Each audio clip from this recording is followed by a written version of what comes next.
what she sees in me. Ooh, I've been drinking too much, staying out all night. I can't remember my left from my right. I'm kinda blurry from my head to my toes. It might seem like nothing, but there's one thing I know. I got the prettiest little girl. She's as pretty as can be. But what I don't understand is what she sees in me. Oh yeah, yeah.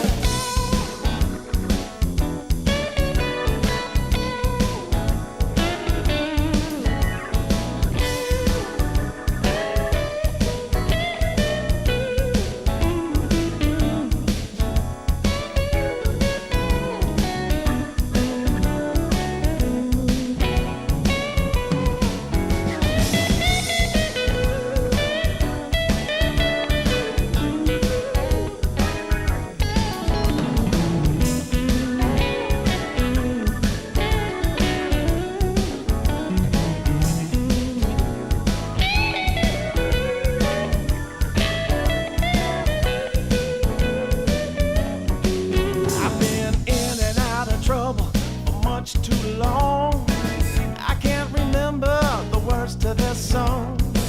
I thank the Lord as I'm crawling out of bed. It's another day that I'm not dead. I got the prettiest little girl. You know she looks so fine. I don't know what she sees in me, but I sure am glad she's mine. Whoa, no.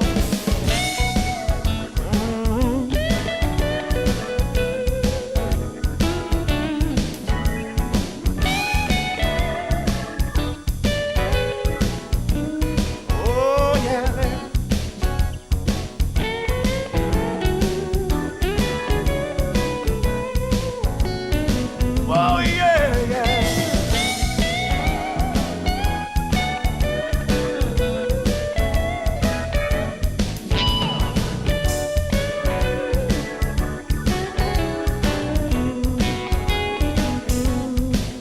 I got the prettiest little girl. So I'm glad she's mine. Hey.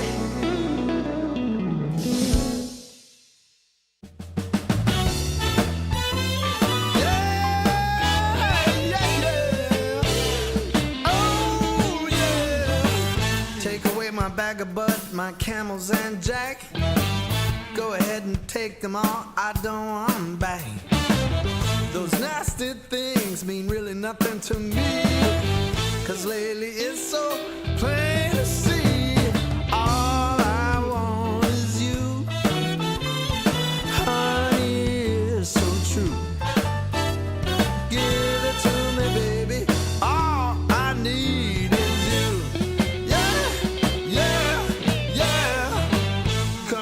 can take away my mint Cadillac, take my Harley too, I don't need them back.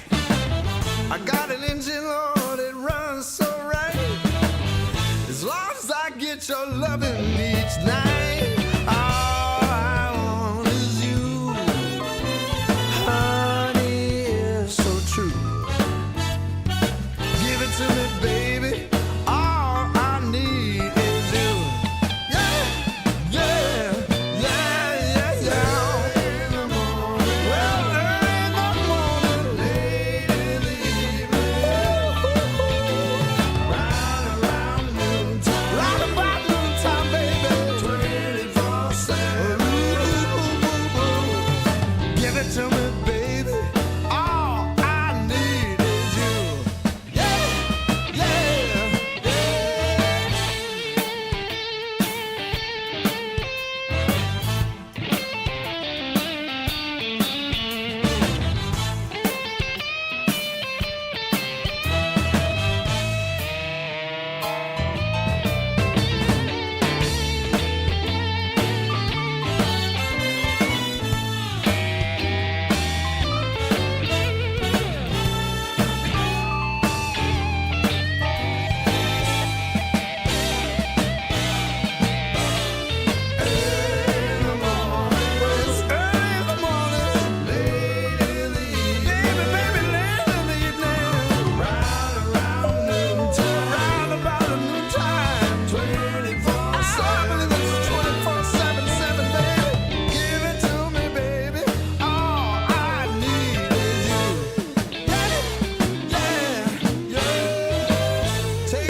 Camels and Jack. Go ahead and take them all. I don't want them back. The only thing I could ever really miss is what I feel when I get your kiss. All I want is you. Honey, it's so true. Give it to me, baby. All I need is you. Yeah, yeah. Oh, yeah. Early in the morning, late in the evening. Well, it's about late in the evening, baby. Right around noontime, 24/7, 24/7.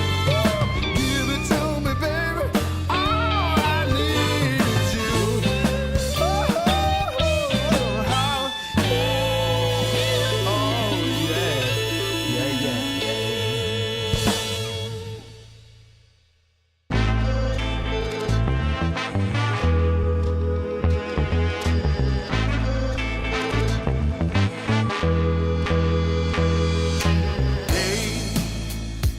I've had days of struggle, nothing quite as rough as today. Held, I've been held up, nothing seemingly goes my way. Oh, I not a man for crying, for a storm of tears I crave. Take all this sorrow from me. How much more do I have to pray? Foolish of me, you might say. I make my way out of this, feel my way. All reservations I have come to bear.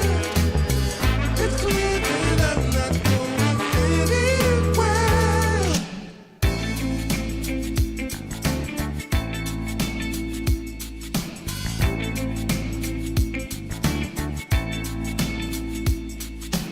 Hey, I've had days of struggle, nothing quite as rough as today. Held, I've been held up, nothing seemingly goes my way. Oh, I not a man for crying, for a storm of tears I crave. Take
Coming out the gate with the heat.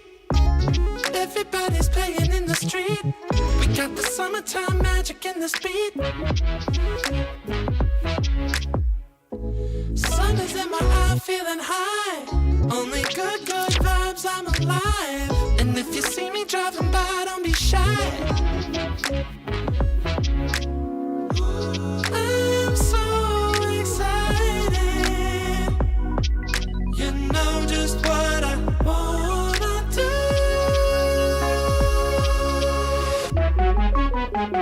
I'm glowing on up, I'm glowing on up, I'm glowing on up. I'm glowing on up, I'm glowing on up, I'm glowing on up. Don't it feel like summer? I'm glowing on up, I'm glowing on up, I'm glowing on up.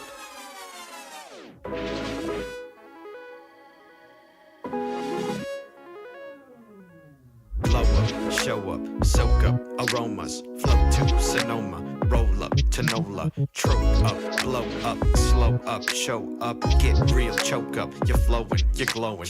Astral samosa, you're landing on Europa, your horns blowing, you're chosen, all the deep cuts you know it. I got the pre-glow and the post-glow, inspiration knows no boundaries where it flows. Your fingertips to the globes tilt to the universe on stilts, hold on and chill. I'm so excited. You know just what I wanna do.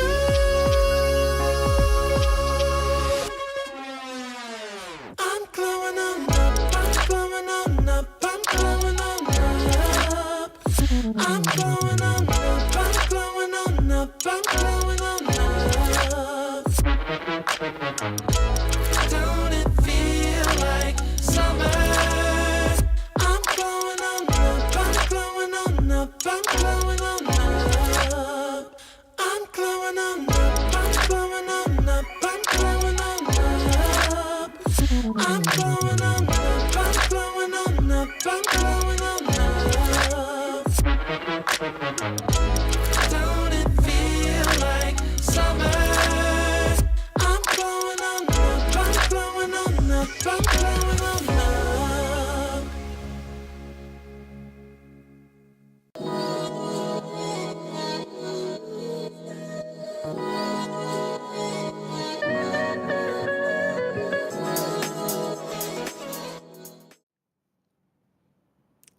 It is such a pleasure to welcome everybody to DreamLeague Division 2. This is the very first season of this endeavor from EFG, and man, what an exciting time it is. When DPC first all fell apart, everyone was worried. We were thinking, what is going to happen to Tier 2? And then came the qualifiers, right? I'm sure you're familiar with the qualifiers, Winter. We've had so many of them in the past season alone. Hell, there are qualifiers even happening now, but then it just creates this environment that's so difficult to thrive in. If you don't qualify, you never make it to an event. You're just stuck in that chain forever. But DreamLeague Season 27, we're going to have a final chance, a last chance qualifier almost in the form of a 2-week-long event. These teams are not only going to get the chance to make it to DreamLeague Season 27, they're going to get a lot of chances to practice and grow, and that is so valuable.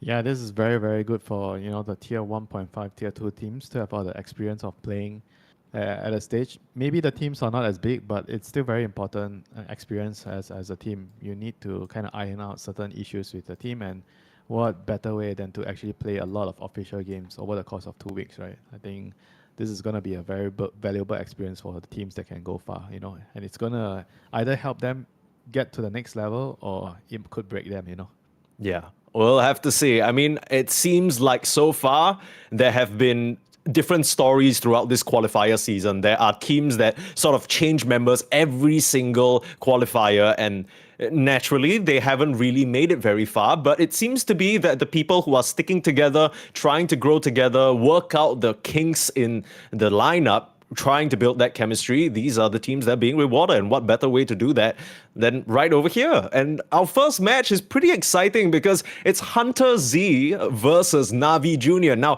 you might be wondering, okay, NAVI Jr., is that the Zayak team with Riddies, those young guys?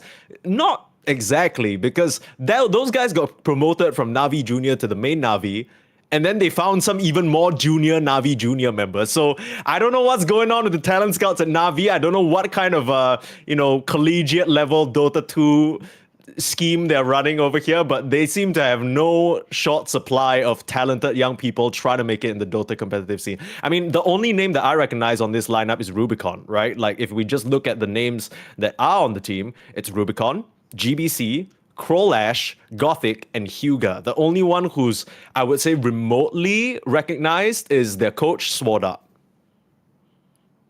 You're making me feel old, the Navi junior team getting more junior players. Yeah, in fact, I actually think, so I need to confirm this information, but from what I saw, Rubicon isn't even actually on Navi Junior. The reason why he's playing this time is because their original carry player is too young for this tournament. What? Yeah, so I'm not sure, but whatever it is, it's a good chance for Rubicon. It's a good chance for this team to sort of get to that level. And I mean, specifically for Navi Junior, when they first got announced, everyone was thinking, oh, these are a bunch of young guys, a bunch of Zoomers. They, we're not sure whether they're going to be able to compete with the big dogs. They literally were so good. They beat the original Navi team, like the main team.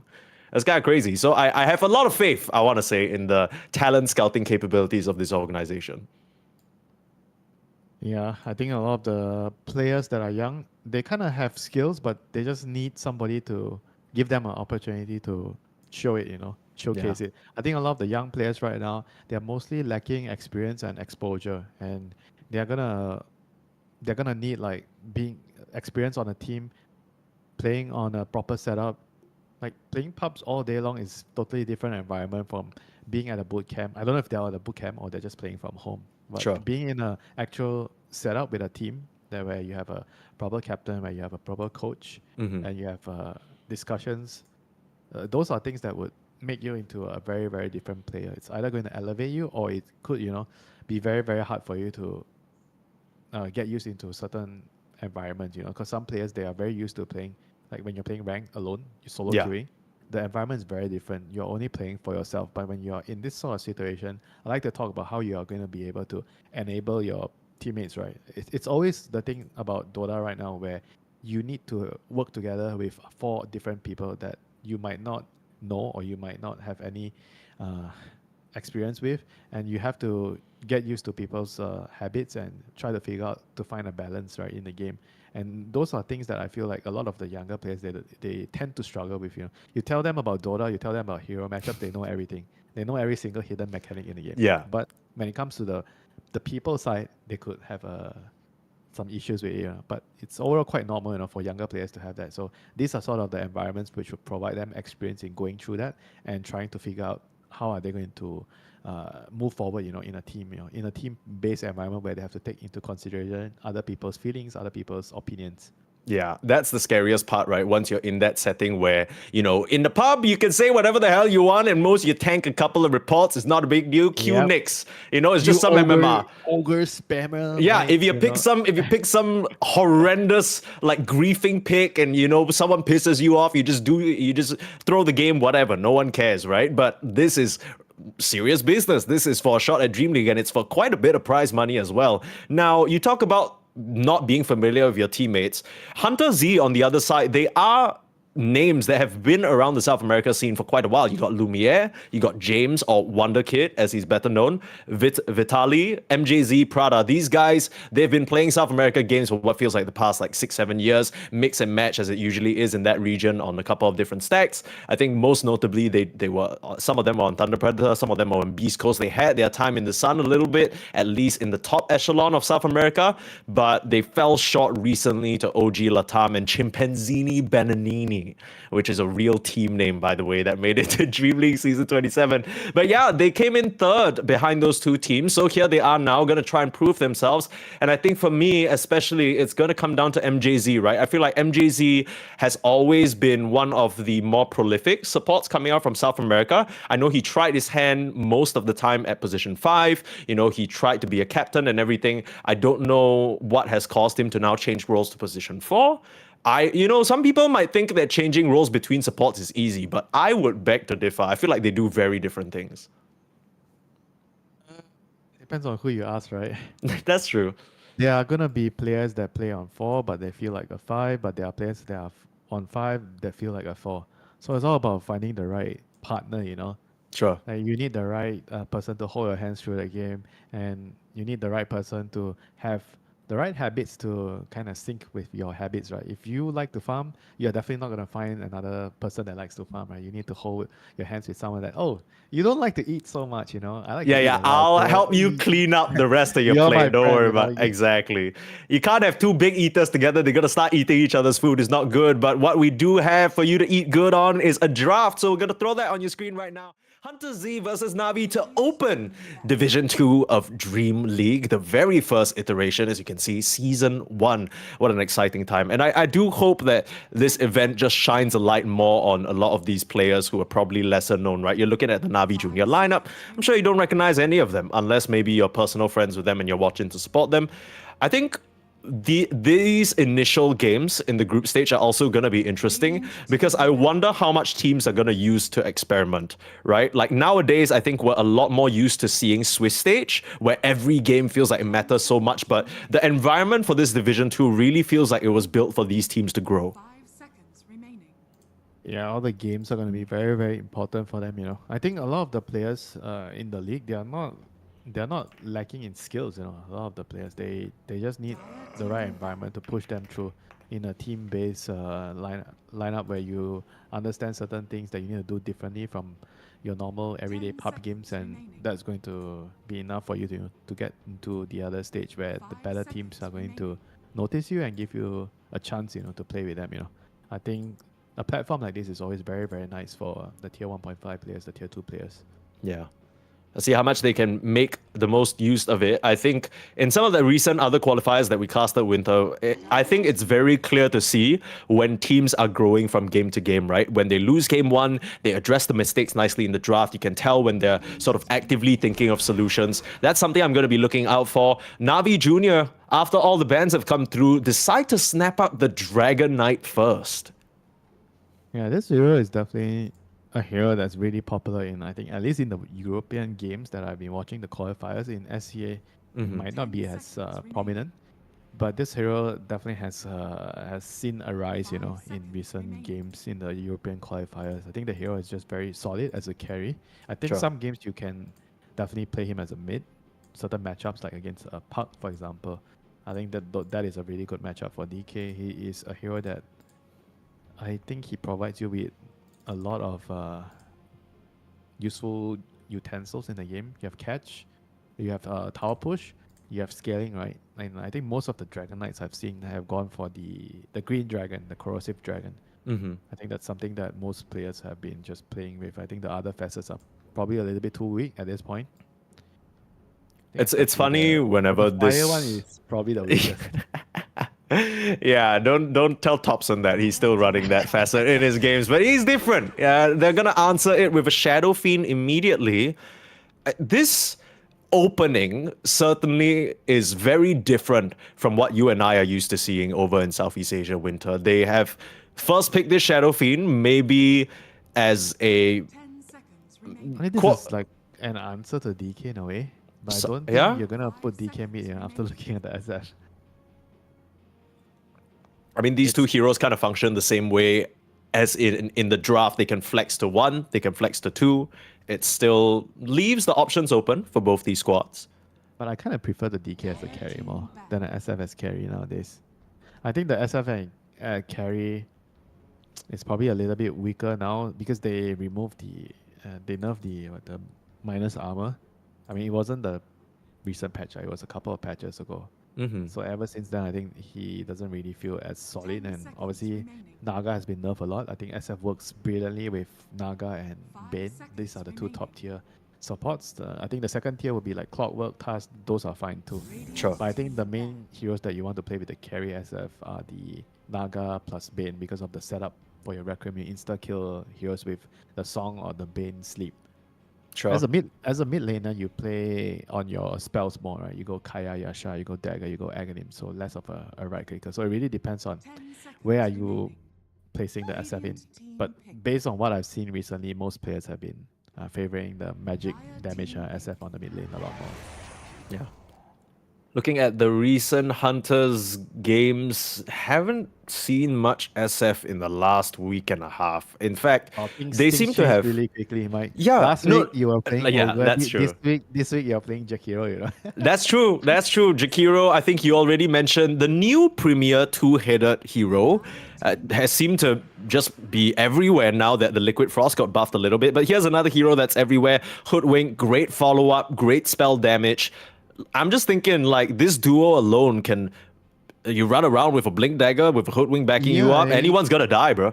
Kind of tells me maybe it's still gonna be a 10 mid seconds DK, you know. remaining.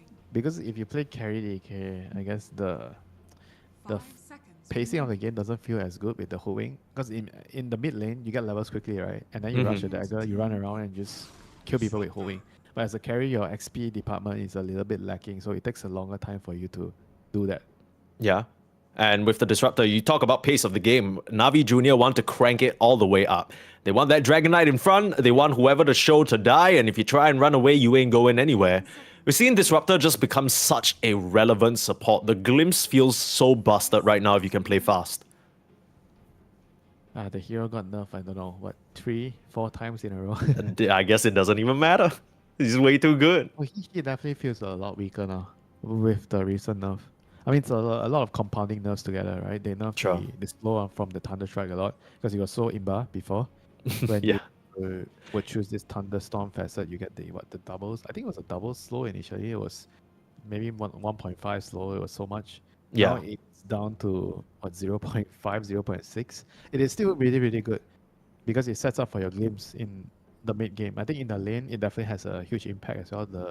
The slow allows you to trade a lot more efficiently right now. I feel like I'm hitting one right click less, you know, after the nerfs. If you Yeah. play enough of this hero, you'll know the difference. Yeah, it's all these minute numbers. You know, people always meme about these E patches, F patches, adjusting armor by 1, adjusting values by 0. You know, nothing's changed, you know. Yeah, you only get it if you're used to playing the hero a lot. Something feels off and it don't feel good. Undying is gonna be the backup for this team right now. At least, Yeah, ooh, it looks kind of disgusting. I mean, they're gonna have a tombstone. They're gonna have Bat Rider litter all over the ground. You know, Mike, if you're the DK, where are you going? Do you play mid and run into a potential SF, or you go safe lane where there's an undying Bat Rider waiting for you? Yikes. I think I'm going to elect to go mid. Yeah. I also am not sure what exactly Hunters want to do with this SF yet, right? Because if there's any game that maybe you want to run SF position 1, it's when you have these bodyguards like the Bat Rider, like the Undying. Seems like a pretty solid game so far. Night Stalker's gonna come out though Wow. for Navi Jr. Ooh. Totally did not expect that. I thought it was a good Phantom Lancer game. Jakiro, Undying, Bat Rider. Yeah? I know you're gonna give me shit, you know. Phantom Lancer? Is that Yeah, a what the hero? heck is... Okay, then you have to explain yourself, Winter. What exactly makes this a good Phantom Lancer game? They can't kill you. With the Dispel is really good into Jakiro and Bat. The Sticky Napalm, Dual Breath, those heroes don't really do much to you. You can kill the Tombstone because you're PL. Why wouldn't you just go with something like an Abaddon then? Then not only do you dispel yourself, you dispel whoever gets caught. I mean, you know, Flash Golem hits you, you get slowed. Yeah, You decay. that's true. you- Okay, you- yeah, you're- that's You're gonna be okay. annoyed, you know. I mean, right now it's still a bit interesting to me for HunterZ because I know that they play mid Bat Rider for Wonder Kid. There's also the chance that this could be an offlane Undying because Vitali plays it. Yeah, so this is like a very anti-DK draft. So Yeah. they're making it very hard for Navi to decide where do I put my DK. Right? No matter where you go, it's gonna be S, you know. So I think you're gonna probably leave the DK mid because of the levels acceleration, and then you can roam and rotate with the hoodwink to kill people. I think that's probably what I would be planning towards too. Because right now they have a very fast-paced draft. I think you already mentioned that with the Disruptor Gleams, and you want to run at them with the Hoodwink and Dragon Knight, and on top of that you add a Night Stalker Vision, right? 5 So they are seconds never gonna be running away from you with the Night Stalker Vision plus Glimpse. So all you need to do right now is set up and make sure that in the game, HunterZ has to be running away from you. But they have Tombstone, they have SF, they have Bat. Those are not heroes that are gonna be doing any running away from you, you know. Those heroes are running at you. I am trying to figure out what the missing piece of the Navi Junior lineup is, because you got that nice duo with the Dragon Knight Hoodwink. Now you got a lot of vision to play with for the Disruptor thanks to the Night Stalker. Damage, I guess they need a damage dealer. Medusa would have been excellent. I Yeah, hard don't scaling know. hero. Yeah. Who could that be though? Like, Maybe Lifestealer kind of feels good. Because you don't really care about the bat and the Jakiro as much. but you do which get I'm- lassoed, right? Which is kind of Yeah, I mean, you're going to be tanky. Yeah. I think Lasso is like whatever. yeah, that's true. I mean, there's Juggernaut and Lifestealer. I think those are two okay picks here. Because you don't really want heroes that would be kited by the Jakiro and Bat Rider easily. I mean, Ursa is... I mean, he's a stable hero, but I don't know if it's a very good Ursa game. I think Jakiro Bat, even the Undying to a certain extent is pretty good into Ursa. I think it goes both ways for the Undying, because the Ursa can kind of kill you easily too. Yeah, can kill you, can kill the Tombstone, but there's a chance that if you don't click your buttons right on this Ursa or itemize correctly, you're gonna get sticky napalmed.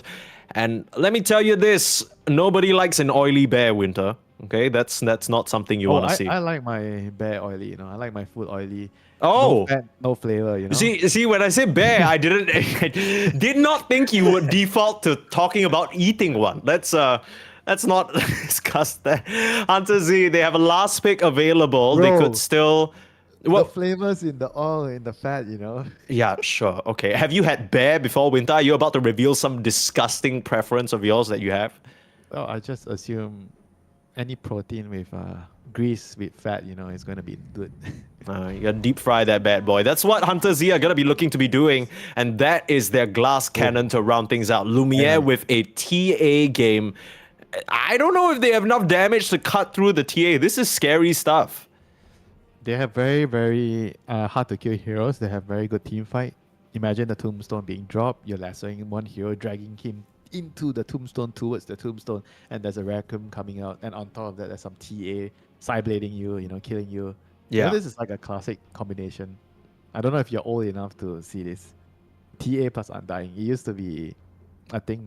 Okay, what and exactly it- is the combination you here? can't Like, run. So you basically you put the tomb down, there's zombies across your body, and then there's like a trap slowing you, so you're not moving, you know. And then there's napalm on you, you know. So you're just literally not moving. And there's sure, a bullet. nobody's moving. I guess it makes sense that HunterZ banned out the Abaddon there. It would have been excellent for them to dispel, like I was mentioning. But HunterZ, I mean, the way it sounds like, Winter, is you think this HunterZ draft is gonna be an absolute menace for Navi Junior to deal with. Yeah, I think it's going to be a very, very difficult game for the Ursa to Night Stalker. DK, you have three. Okay, DK maybe not counted as a melee hero, right? So we're counting Night Stalker and Ursa. So how are melee heroes going to run into Tombstone, Sticky Napalm, Dual Breath? And not to mention the traps, you know, and the SF Raccoon. It's going to be difficult until you have BKBs. So BKBs are going to be a very, very important item for Navi Junior. Haha, everybody knows that, right? You have to buy BKB. But Absolutely. some Hopefully they do. people- Some people, they never ever want to buy BKB. That's true. That's true. It's a bad habit of some people's. What can you do? Well, don't say it's a bad habit. As a TA player, it's always good to not buy BKB. I think for certain heroes, you're allowed you can bend the rules, you know. Oh, okay. So you think Ursa is one of those heroes? Because I know a lot of Ursa players love to get their Aghanims, love to get a Disperser, love to get a Manta, Let's maybe. just put it that way, okay? There are certain Sure. heroes that the rule is allowed to be banned. Yeah, and is Ursa one of them? Ursa could be one of them. Okay. Could be. But this Well- game, it might be too difficult because there's too many annoying small little spells there. Yeah, this is not ideal. It's kind of funny that Navi Junior of anyone is spamming these Chinese voice lines. I'd love to see it though. I think that's kind of one of the funny parts about voice lines.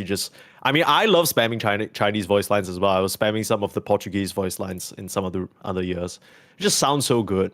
It sounds so annoying. It's all about tilting your opponents, right? It's all Do you about ever? tilting your opponents, right? I never tilt my opponents. I want to win the match fair and square. I want them to be on their best ever form, you know. Well, I know yeah, I'm gonna okay, do that. you say that, but then I don't know whether HunterZ share your modesty because they've just picked this absolutely disgusting lineup. Oh, what do you mean?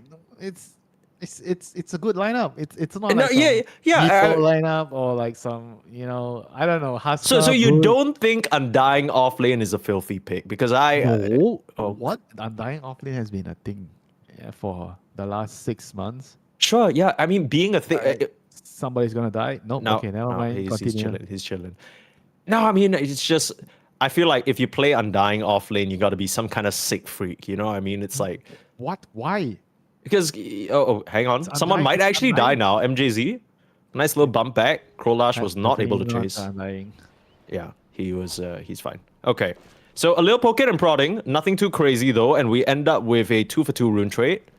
I think Navi Junior were trying to capitalize maybe on it being nighttime immediately, maybe get themselves a kill. But we're off to the races here, and this is a lane that you said would be very difficult for the DK up into Wonder Kids SF here. Yep, this is very rough. DK into SF, very, very rough. I mean, there's melee hero, you run into last hit, you get raised, you get slowed, and then you basically have to respect the fact that SF can kill you easily, you know, so you can't really take too many last hits, you know. I think in most cases, you just save your nuke for the range creep and try to get as many melee creeps as you can, Yeah. And how's this lane? The whole Undying discussion that we had, it's pretty solid, but you got a Disruptor, you got a It's Ursa. mainly you hating about Undying. I don't know if that was a discussion. Yeah. Okay, yeah, that's Like, true. It's a Undying, one-way you- street. you- It's a one-way You, street. you play Undying offlane, you're disgusting, you know. Damn. Okay. Yeah, I guess I did sound like that. My apologies to all Undying off-lane pickers. It's just...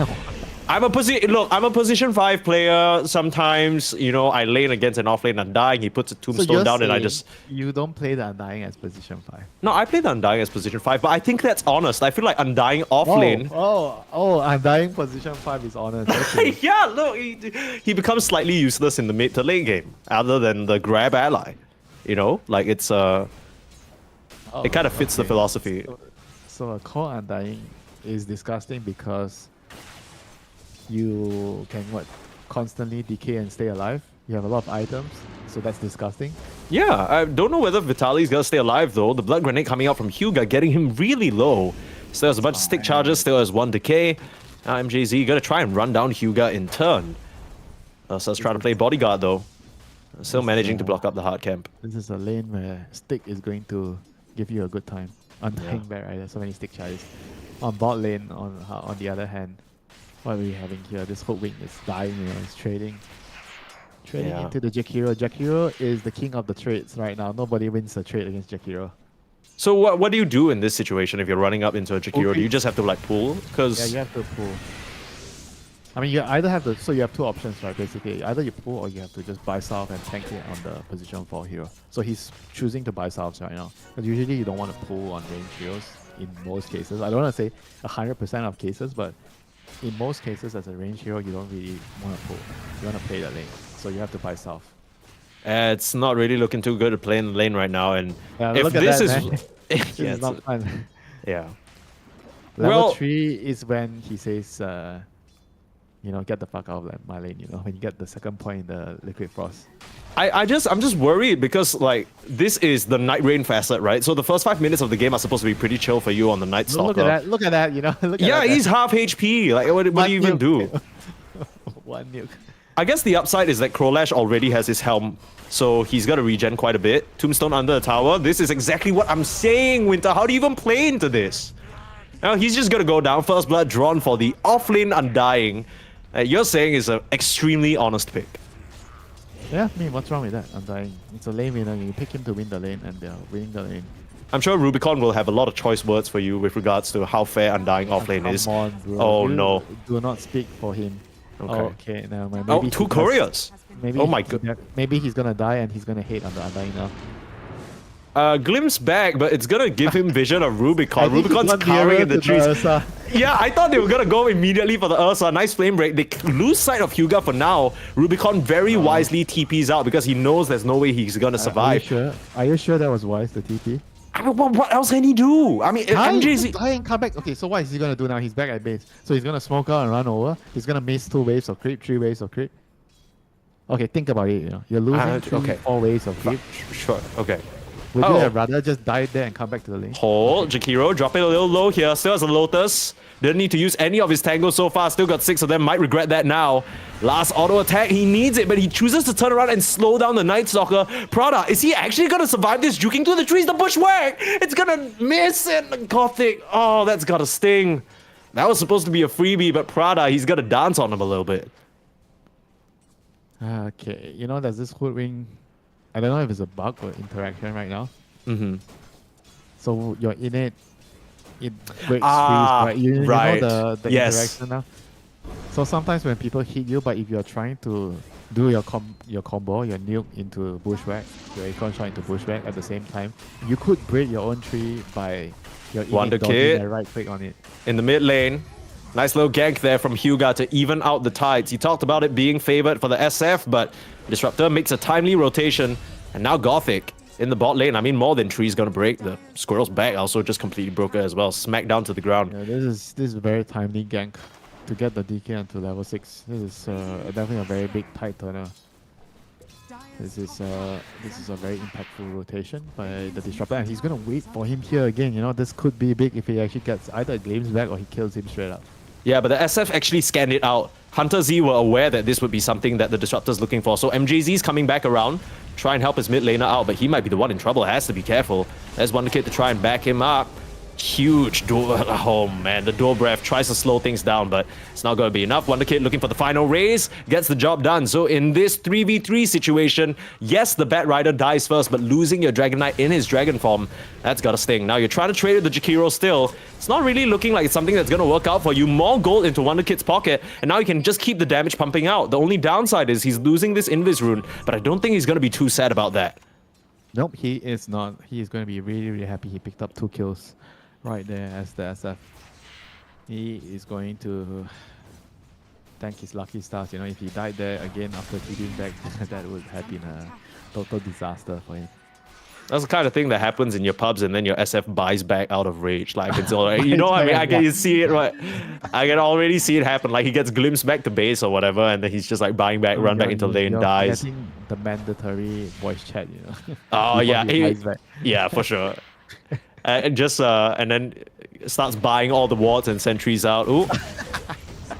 Okay, Lumia, he might have stepped up a bit too far. Thought that this Night Stalker would be alone. They still have a glimpse available if needed.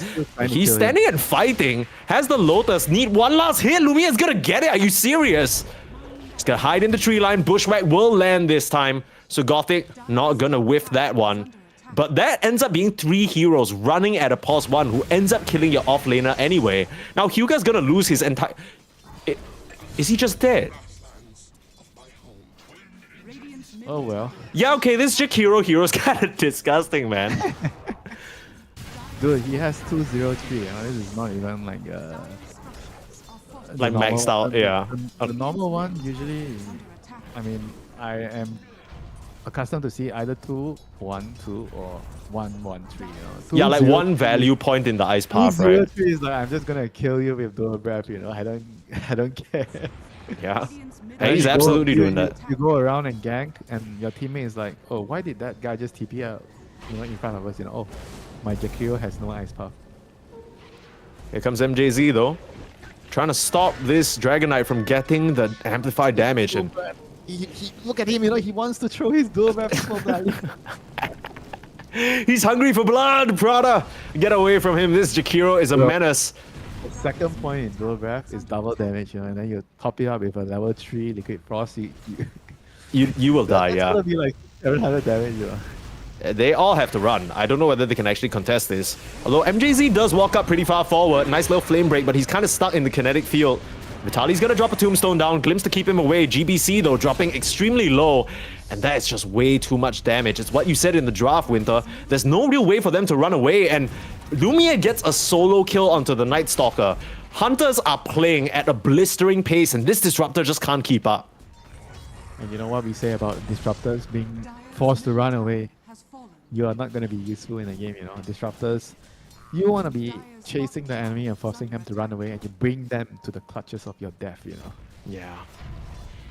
All right, now Disruptor running away is not fun to play, I can tell you that from No, experience. not at all. Not at all. We've seen so many times the disruptors that are behind, they get like blinked on by a TA or a storm or something, and then before the glimpse even finishes, they die, and then they somehow help the storm or the TA get back to safety thanks to the glimpse. So it doesn't feel the best, and what doesn't really feel the best is this 4K gold lead right now. So a very helpful friend of mine, Mr. Rosesa, you might know him as a very consistent Indonesian streamer. He always runs these DreamLeague events on his own channel as well. He's informed me that NAVI Junior actually is a stack of players that came from an open casting call. So NAVI actually, the organization, posted like an open, somewhat like audition. Hey, if you're above 14, 15k MMR and you're interested in trying to play pro, like, you know, we'd love to interview you and give you a try. So these guys maybe why not didn't super he- experienced about it just yet. You know, mind SF, he is going to be dead. Yeah, GBC managing to get that connection. That's the Hoodwing DK lineup that we talked about, but it's still not going to be enough to stop the DK from ending up dropping. They didn't even need to use Lasso or any ultimates. You have tried to sign up, you know, just for the lows. Bro, number one, we're not even close to 15k. Number two, we're not in... NMR or behavior score, you know. That's true. That's true. Gothic, he's just gonna get burned down. Prada is on an absolute tear right now with this Jakiro. Level 4 in the Liquid Frost, and nobody can stand in his way. Man, this guy feels like he's gonna buy the shot on his own. Didn't we see that like a couple of patches ago On where you Jakiro? go... Yeah, so No. Yeah. So, like, okay, wait, hold that thought. We literally can't stop and speak about anything because people are just dying left and right. Yeah. Now No you're gonna ice get path, punished, no. no ice path. Okay. Okay. Bro, and he even has the Reaper's Lash, you know. This is like one of the best neutrals on Jakiro. Yeah. If you're having this sort of game. Because it counts as 2 hits, you know, every time you throw a hit.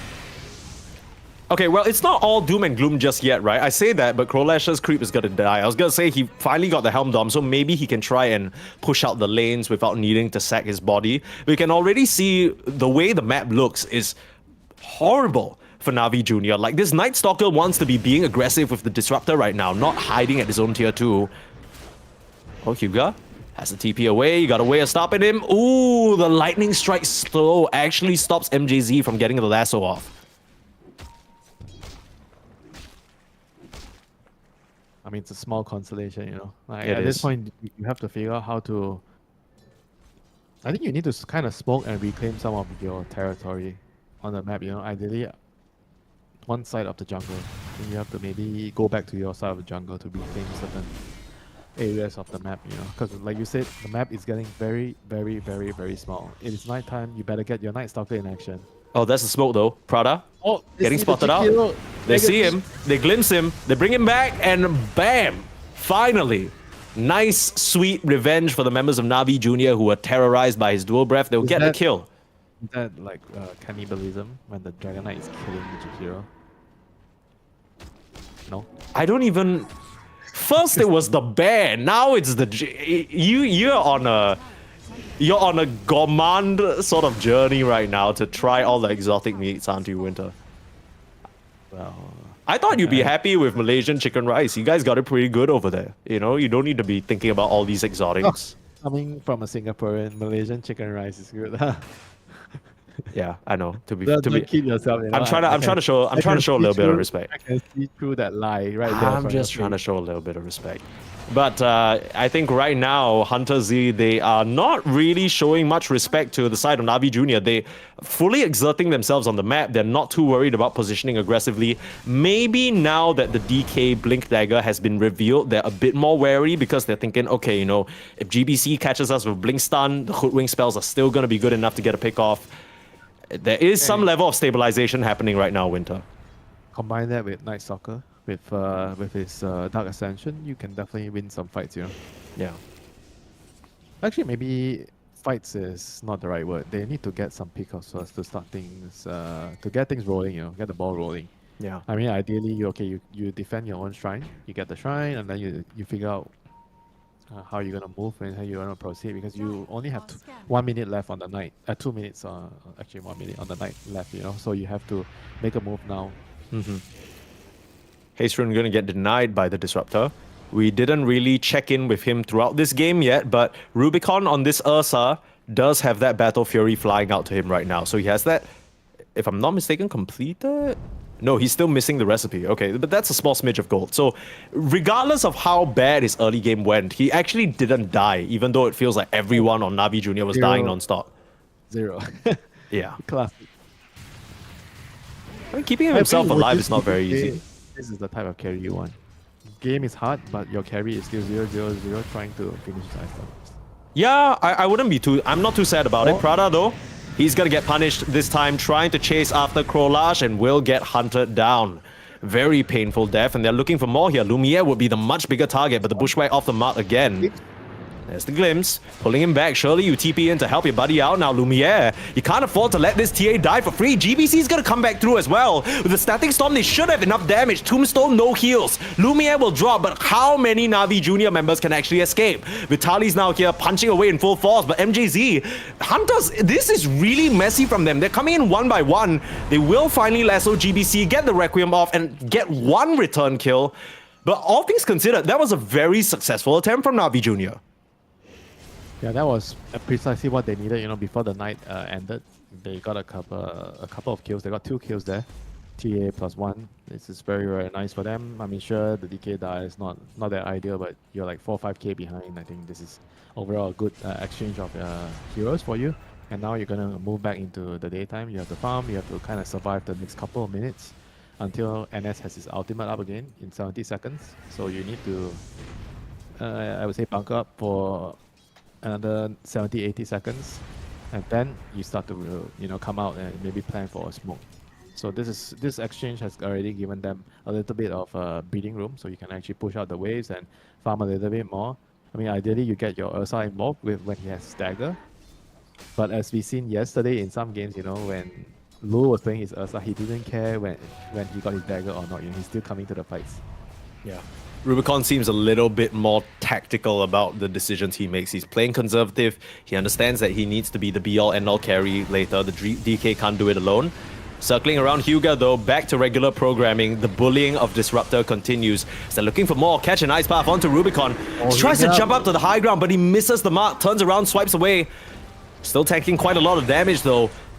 Huge macro pyre. I don't think it's enough. It's a tier 3 dive. They'll fortify, they'll turn around. The sharpshooter nails Prada, but a beautiful stick charge right in the nick of time saves him. Krolash, he doesn't have that Dark Ascension yet. Tries to run into this lineup. That is ambitious. And now the lasso pulling GBC back into the clutches of Lumiere.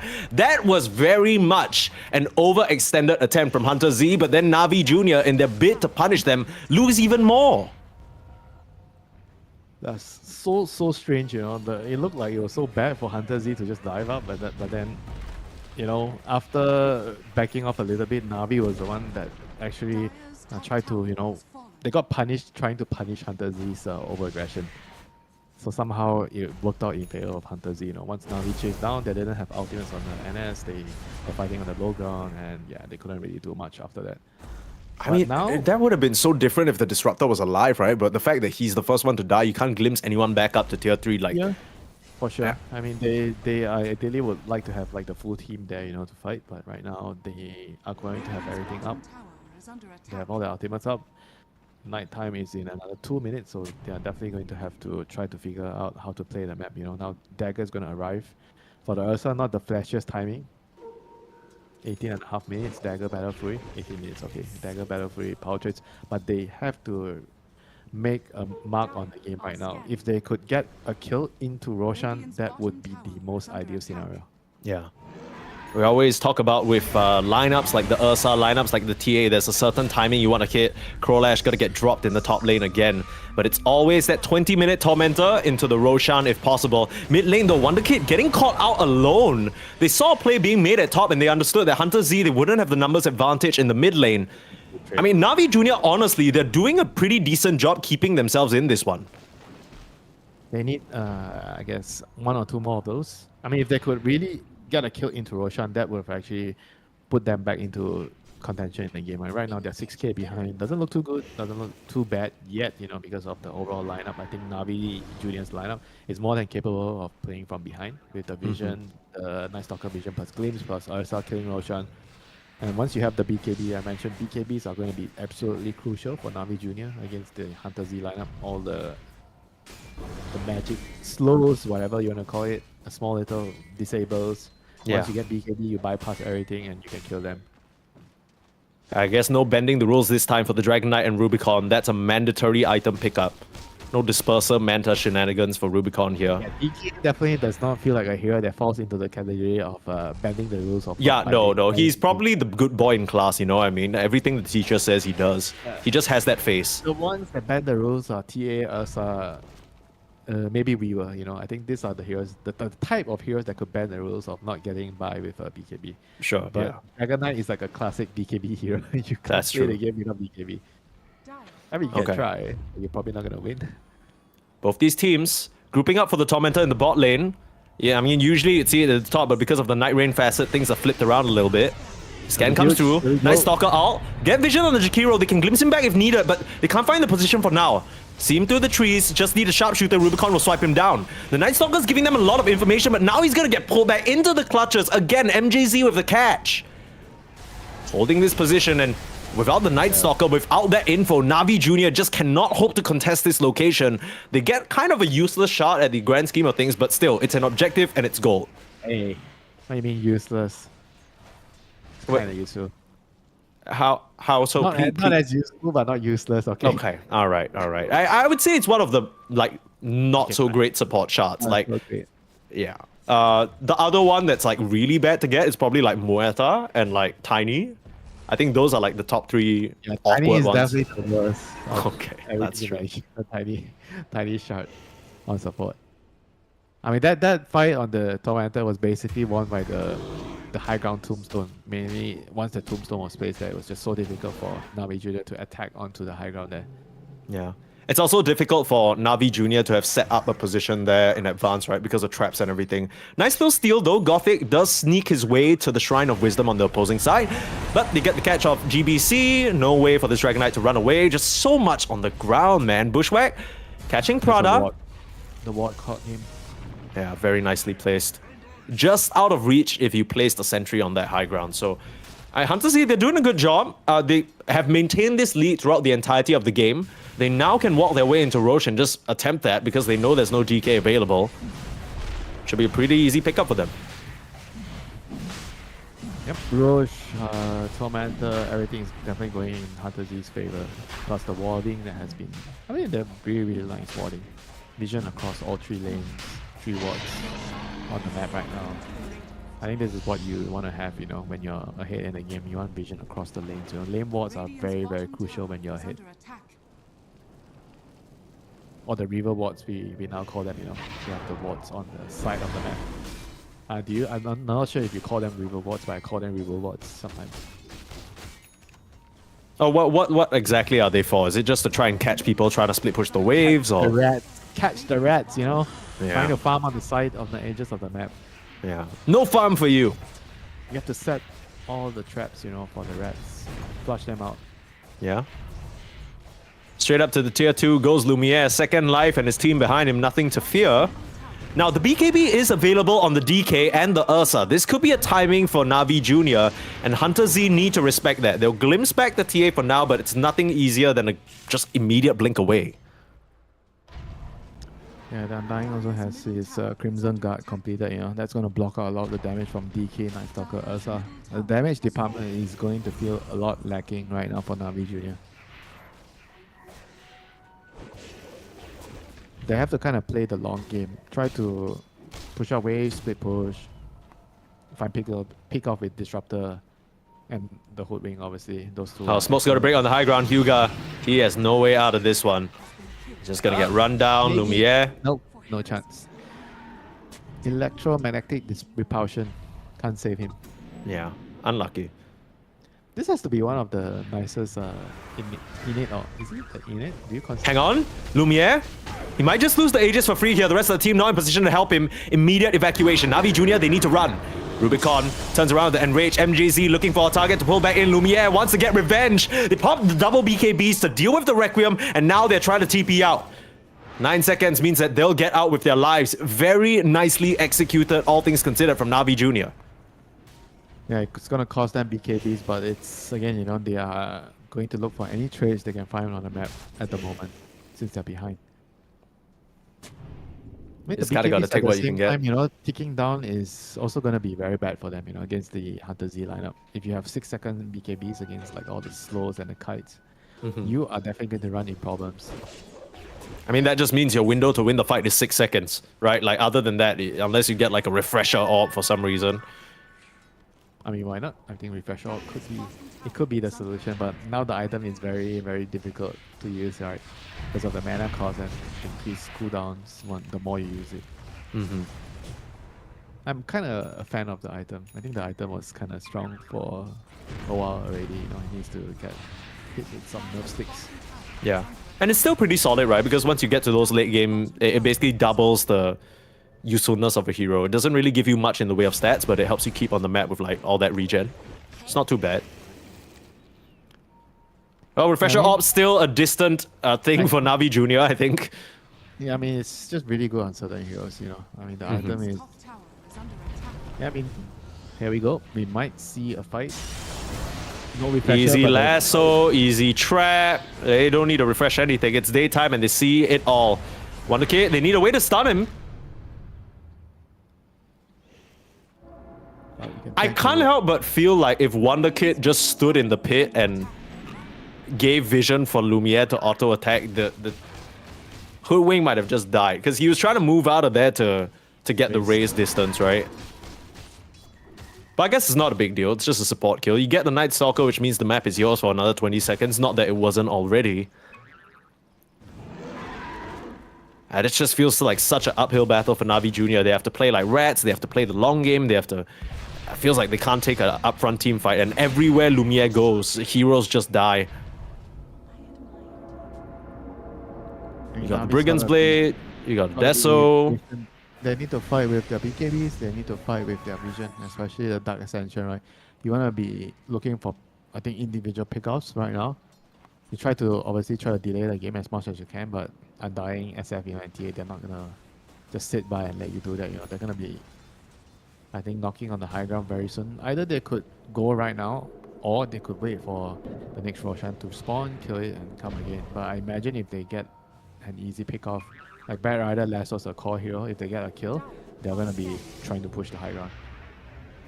It's like the perfect Bat Rider situation as well, right? Because I feel like whoever gets Lasso will just blow up. They simply are not tanky enough to stand up into the Lumiere damage right now. Nobody can, you know, unless you're Wraith King. Yeah. You need a second life. You need an Aegis at this point. The Roche isn't going to come out for another 3 minutes though, which may be explaining why HunterZ are not too pressed about trying to push on high ground. They probably want that second life insurance before making that commitment. Yeah, and on the other hand, Navi really likes to have as much time as possible to Radiant's top tower get more items on the board. You know, Night Stalker really wants to finish his BKB, but they're gonna smoke without him finishing the BKB. They know that there's no time. They Yeah. have to try to seize matters into their own hands. You know, they try to wrap around here. It could be This good. is scary though. I mean, this is a high ground like you talked about. If they run into the tomb, can they really do it? Stun up on the Jakiro, instant elimination. Prada's gone. They've silenced up the Undying, but his Crimson Guard is blocking a lot of damage. They're gonna grab... I mean, he doesn't even need to go in it. They killed the Tombstone, but now a huge Requiem onto 3, and Lumiere blows them up. GBC dropped to the deck, and now they're chasing for more. I mean, you could run into the Tombstone this time round, but you don't kill anyone of major value. All 3 cores are still alive, and that is your Dark Ascension going to end. Night Stalker playing with fire there, getting the Shrine of Wisdom before TPing out. But now there shouldn't be anything stopping you from just heading onto the high ground for TA. Yeah, honestly, I thought it would have been a lot worse, you know. I think Same. 2 for 2 trade was actually quite reasonable for Navi Junior, given the deficit they have. I mean, now they might lose more. In comes the Ursa, try to jump onto SF, but he has a nice little force away. Punching onto Lumiere, but he still has Refraction, still has a second life, so really, this isn't gonna matter much. And that is your Ursa BKB expended. Sure, your Hoodwink and DK are coming back up, but I mean, Lumiere, he can just stand here. bottom tower is under attack. Now he has no fear. Like, if you don't have BKB, you're not running past the Jakiro and Undying to kill him, you know. And I think- the bat of You think they're still gonna try here though? Because, I mean, we were talking about them waiting for the Roche for a little bit, but I think they realized so damn strong on this TA, they can just do this. No BKBs, no Dark Ascension. It's daytime for another 1 minute, and it looks like the Rags are gonna fall for free if they don't do anything about it. I mean, they can't do anything. Yeah. Not a matter of they're not doing anything, they just can't. I mean, the Ursa's not even here. He's just on the other side of map farming. No Dark Ascension, nothing, you have nothing.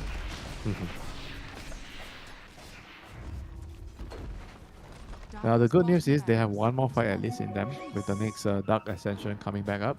Then you finish whatever items you can, finish the pike on the DK, and you just try to run in and hope for the best. Let's see. Prada Smoke is gonna break. Instant ice path. There's your disruptor gone. No, he lives through that. My goodness, that was 2 hits, even with the solar crest. Yeah, I mean, this is a tough life to be a support. You need to remove the vision, but the enemies see you first. They see you, even if you get the vision, you die sometimes. Or the worst case scenario, you die, you don't even find the ward, Yeah, Gothic is dead here. Okay. 24 charges on the Deso. Keep on stacking it up. Lumia is having just such a free game on this TA right now.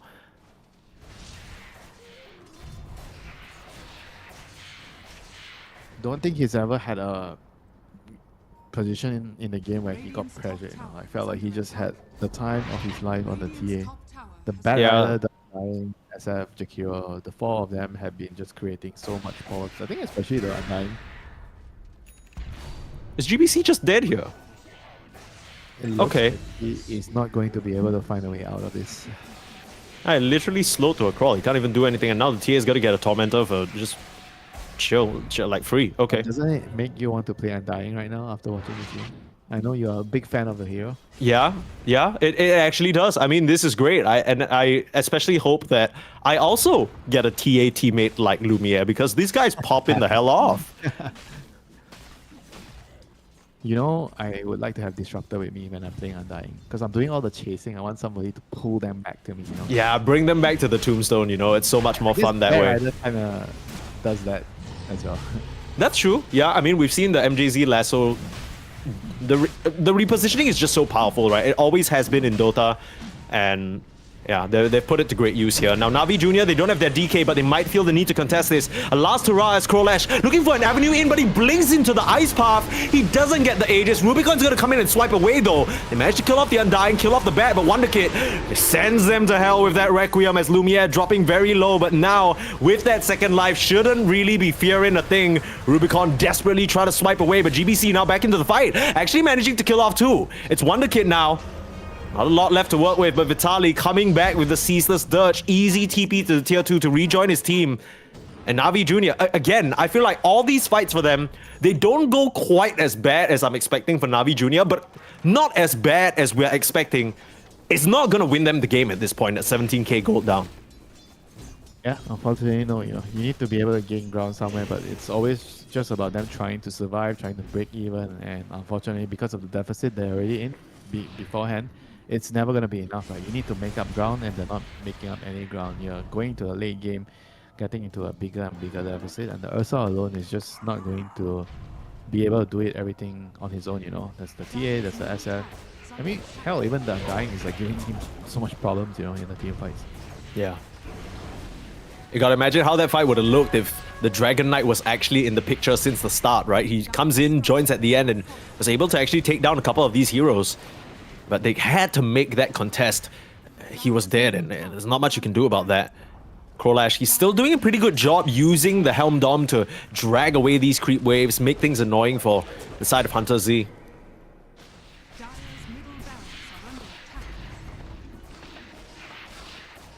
Like you said, Winter. There's a creep wave in the base. It doesn't matter what Yeah. it does in the mid lane anyway. Yeah, annoying is just not going to cut it, I don't think. I respect it. It's hard work, though. You know what I mean? It's honest work. Dragging creep waves is honest work. That's what you got right now. I think that's the most honest work he could do right now, instead of just standing in the base and doing nothing.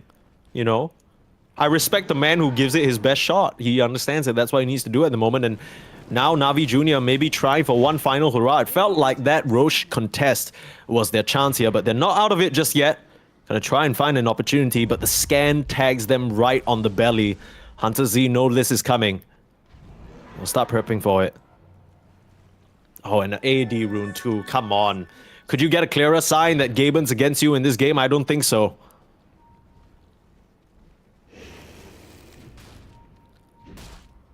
Dire's top tower is Now, Vitali will show himself on a ward here. And the question is whether Navi Junior feel comfortable enough to contest at their own tier 3. They're in a bit of an awkward position now to the south, so they're regrouping back to the high ground.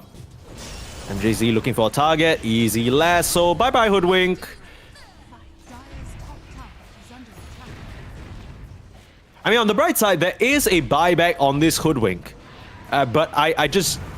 You know, I guess Lasso's down, jumping in onto Lumiere, the grab ally saving. He needs to get out before the tombstone goes down. Rubicon jumping forward, the BKB, but Wonderkid keeping the backlines at bay. He might end up going down for this, I say that, but a beautiful false stop. MJZ gets his mid laner to safety, and now Rubicon, your time window to win this fight is over. BKB out, Ursa down, and GBC just has to blink out to safety. He can't help his Night Stalker.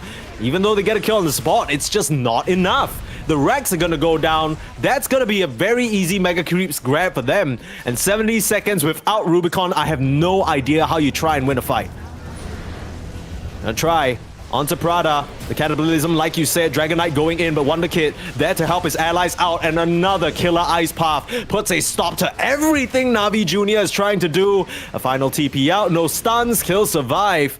The cheeky plays continue from the Night Stalker, but Navi Junior, that's all they've got. A little bit of cheek and hope for game number 2 to go a whole lot better than it did. Not ready to tap out just yet. Maybe one final fight, but when Gothic dies in 2 hits, I don't know how much more you got to give.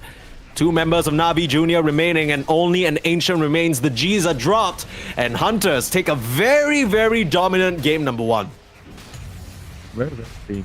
I think some small little mistakes here and there, but overall, very, very solid game by HunterZ.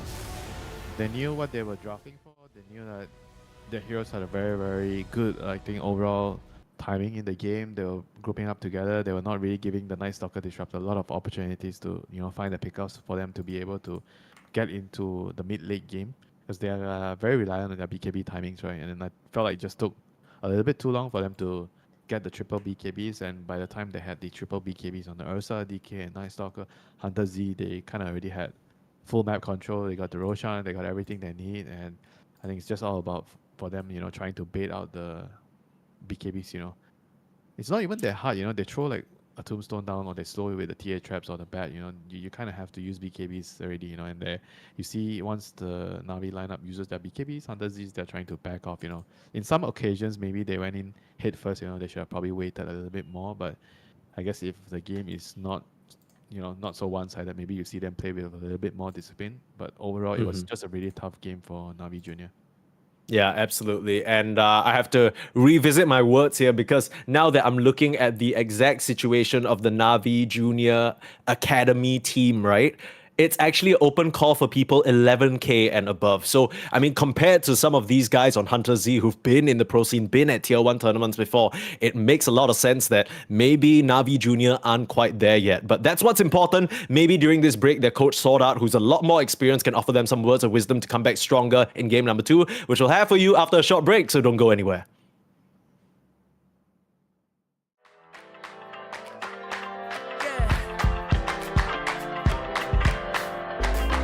You crack the ceiling. This love is an open sky. Can't shake this feeling. I want you know I can't lie. These doors are open. Welcome, darling, won't you stay? And you got me hoping. Forever's here, today's the first day. I wanna be closer to you. Closer to you, yeah. You to be all mine. I got all these choices, but I so made up my mind, yeah. There's nobody better, gotta be you. 1,000 voices, 'cause it's so good to be alive, yeah. There's nobody better, so it's gotta be you. These myths are busted, the grass is greener on my side.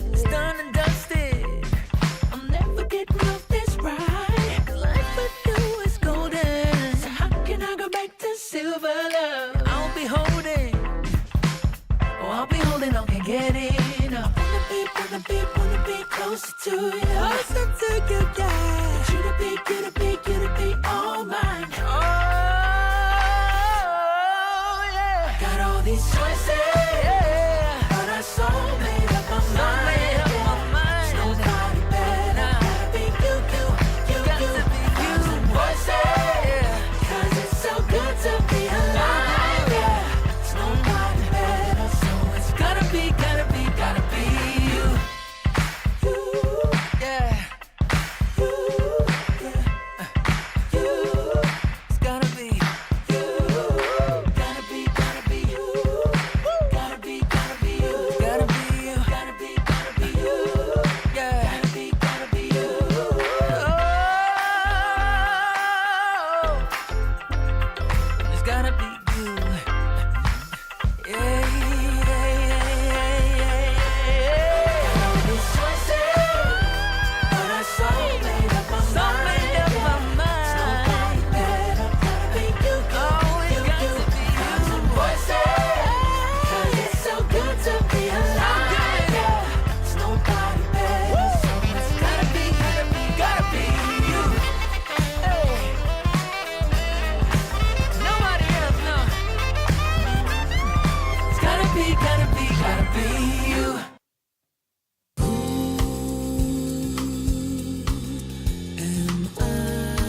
That's right, folks. We are into game number 2 here between HunterZ as well as NAVI Junior here at the first ever Dream League Division 2. Now, that first game, it didn't really go the way that NAVI Junior probably planned. Hopefully, they had some time to regroup. But for us, speaking of groups, Winter, realized we didn't actually have the chance to talk about all the teams that are in this event. So let's have a look at them right now. They're split across 2 major groups of 8 teams each. And this group stage is a bit more like the usual Dream League group stages where it's a round robin all throughout. So every single one of these teams in Group A are going to play against each other, and every one of these teams in Group B are going to play against each other. Out of these teams here, are there any that surprise you? Are there any that you sort of feel like could make a really deep run or you're interested to see? I think it's probably going to be Mouse, right? I think I'm most interested to see how this new stack of European and SEA players are going to do well. I'm not sure if I can consider mid-1 SEA since he's already been around Europe for quite a bit, Yeah, that's true.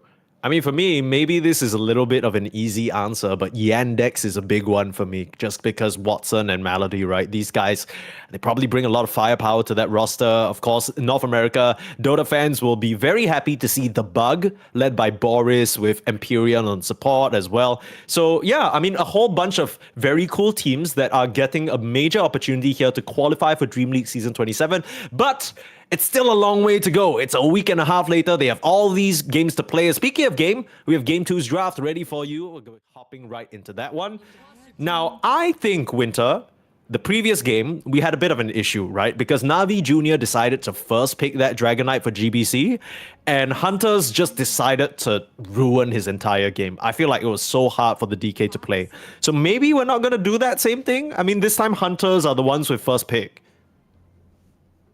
I mean, there's a reason why we don't see a lot of DK openings or not see the hero open at all, right? I think this hero is a hero that you need to be picked in a way where you know your matchups, your potential matchups. Yeah. When you don't know your matchups, you open yourself to a lot of counters in a game, And yeah, I mean, I think HunterZ did a really good job making sure that there's no lane, because DK, I guess in their book, they kind of felt like they could run him in mid and the carry, but in both lanes, he was kind of like hard countered. So this game will try to see if they can figure out a different solution to the Shadow Fiend here. Yeah. Would like to see maybe a Queen of Pain, Spirit Breaker type of a solution. You kill him, you gank him, kill him, or even a Lina, I'd like to see a Lina against the Shadow Fiend. Yeah, you can even go for something like a Tusk, right? Just a hero that's so easy to move around the map. When you lock him in the shards, especially early on, it's very hard for him to get saved in that scenario. Now, even though HunterZ, prior to last game, they haven't played the SF very much, they seem to think that this hero is like the best thing ever. They first ban it against almost all of their opponents. So this time around, they see the Shadow Fiend, they pick the puck. Is this a good enough answer for you, or do you still need a pos 4 that can run in and ruin his day? I actually don't really know if this is a good answer. I know Shadow Fiend does okay against puck. He can actually beat you in terms of the CS department. I mean, sure, he might not be able to kill you outright. Sure. He's going to need some help from the supports to lock the puck down. But in terms of like just sitting in the lane and CSing, I don't feel like he gets pressured by puck at all. So this is not something I understand as of right now. Sure, the puck can set up for a kill on SF when you get level 6 with the coil. But outside of that, I don't think that SF cares that much about the puck. I that's why I was asking, honestly, Winter, because I can understand like why counter Puck play, is like, yeah, it doesn't really feel like, oh, you dare to first pick SF into me, now you have to face my Puck. It's like, Yeah, okay. I mean, if they would pick a Queen of Pain, it's like understandable, Like the Queen of Pain is definitely gonna like pressure the SF, And Sure. then it's gonna force the HunterZ side to have to ban certain heroes. You need to ban the Tusk, you need to ban the Spirit Breaker, things along those lines. But right now with the Puck, it kind of just, I don't know. It's just I don't really feel threatened if I'm the SF at all. Maybe it's just something that GBC feels comfortable with. Maybe it's a matchup thing, right? I always feel like it's down to the individual players. Like something like the coach asks, like, okay, you see SF mid, like what's your most confident matchup into it? And if he wants the puck, he's gonna get the puck with. Maybe he can prove us wrong here. I'm interested to see what kind of You know plays they he can say- make. The mid laners have a lot more authority when it comes to their Oh, own lane for and sure. matchup, you know. Even if the 4 players on the team, no, I don't. Hey, Matt, that's not a very good idea, Matt. And Matt just like, are you the mid player or I'm the mid player? Then everyone goes silent and the captain picks the hero that he wants. Yeah, he's like, give me the puck, man. And everyone's like, yes, Matt. And he loses Sorry, his Matt. lane like 10-1 or 9-1. And then, and then yeah, it's and then gonna he be like an blames the awkward- like support or it's gonna- some shit. No, Like, it's gonna be an awkward replay breakdown session because there's gonna be nothing to break down apart from the fact that he lost his lane 9-1. You know. yeah, that's fair. Okay, hopefully not the case for GBC this time round. They'll still pick up the hoodwink. It didn't look the best in the previous game, but I don't think that really was Hoodwink's fault, right? It was very difficult to trade into the Jakiro, so they eliminate that. They ban it out. They don't want Prada on that hero. It's not going to be an option. Let's see how HunterZ adapt their draft to these new picks from Navi Junior. Yep. Let's see. You know what I mean? The puck and hoodwink definitely can rotate together and kill heroes. You have a lot of magic damage there. But the shot on the hoodwink, you know, very. We always say about the shot on the hoodwink combined with the Sand King, you know, but combined with the puck is also pretty deadly. Oh, a tiny. Tinies, you know. I wonder if it's gonna be a mid tiny. Tiny is like a counter to puck because you can't really phase shift the avalanche. You get stunned, you get caught. So tiny is a very good hero at catching puck. Yeah, but does it have to be mid, you think, to counter the puck? Is it like a specific thing in lane? No. Even as a support, you still can deal with puck because you can catch him with your avalanche toss, you know. So it's very annoying. In the lane itself, I think it's I think it's still good no matter what. Even if you put him in the lane or not in the lane, I think overall just in the lane he's also really good against the puck. But I think in general the main idea is in the game you can catch the puck. Because whenever you talk about puck, the nature of the hero is he's very slippery, and you need certain specific tools to catch him. You know, either silence or some certain stunts that can make it really hard for the puck to dodge. Yeah, now they have some pretty decent, I want to say like combinations already. The Avalanche into the Static Storm to hold the puck in place. The Shadow Fiend Fear might tag puck if he's not too careful as well. But I love this response from Navi Junior. Mars is excellent into these 3 heroes. It's like, okay, you see a Disruptor? We're not going to run away from you. We're going to run at you. I'm going to put Arena down. You need to fight on my terms. And now I got a Warlock backing me up with Fatal Bonds as well. Yeah, the Warlock rock into the arena and you cast your soup with your shard. You must remember to buy a shard on Warlock.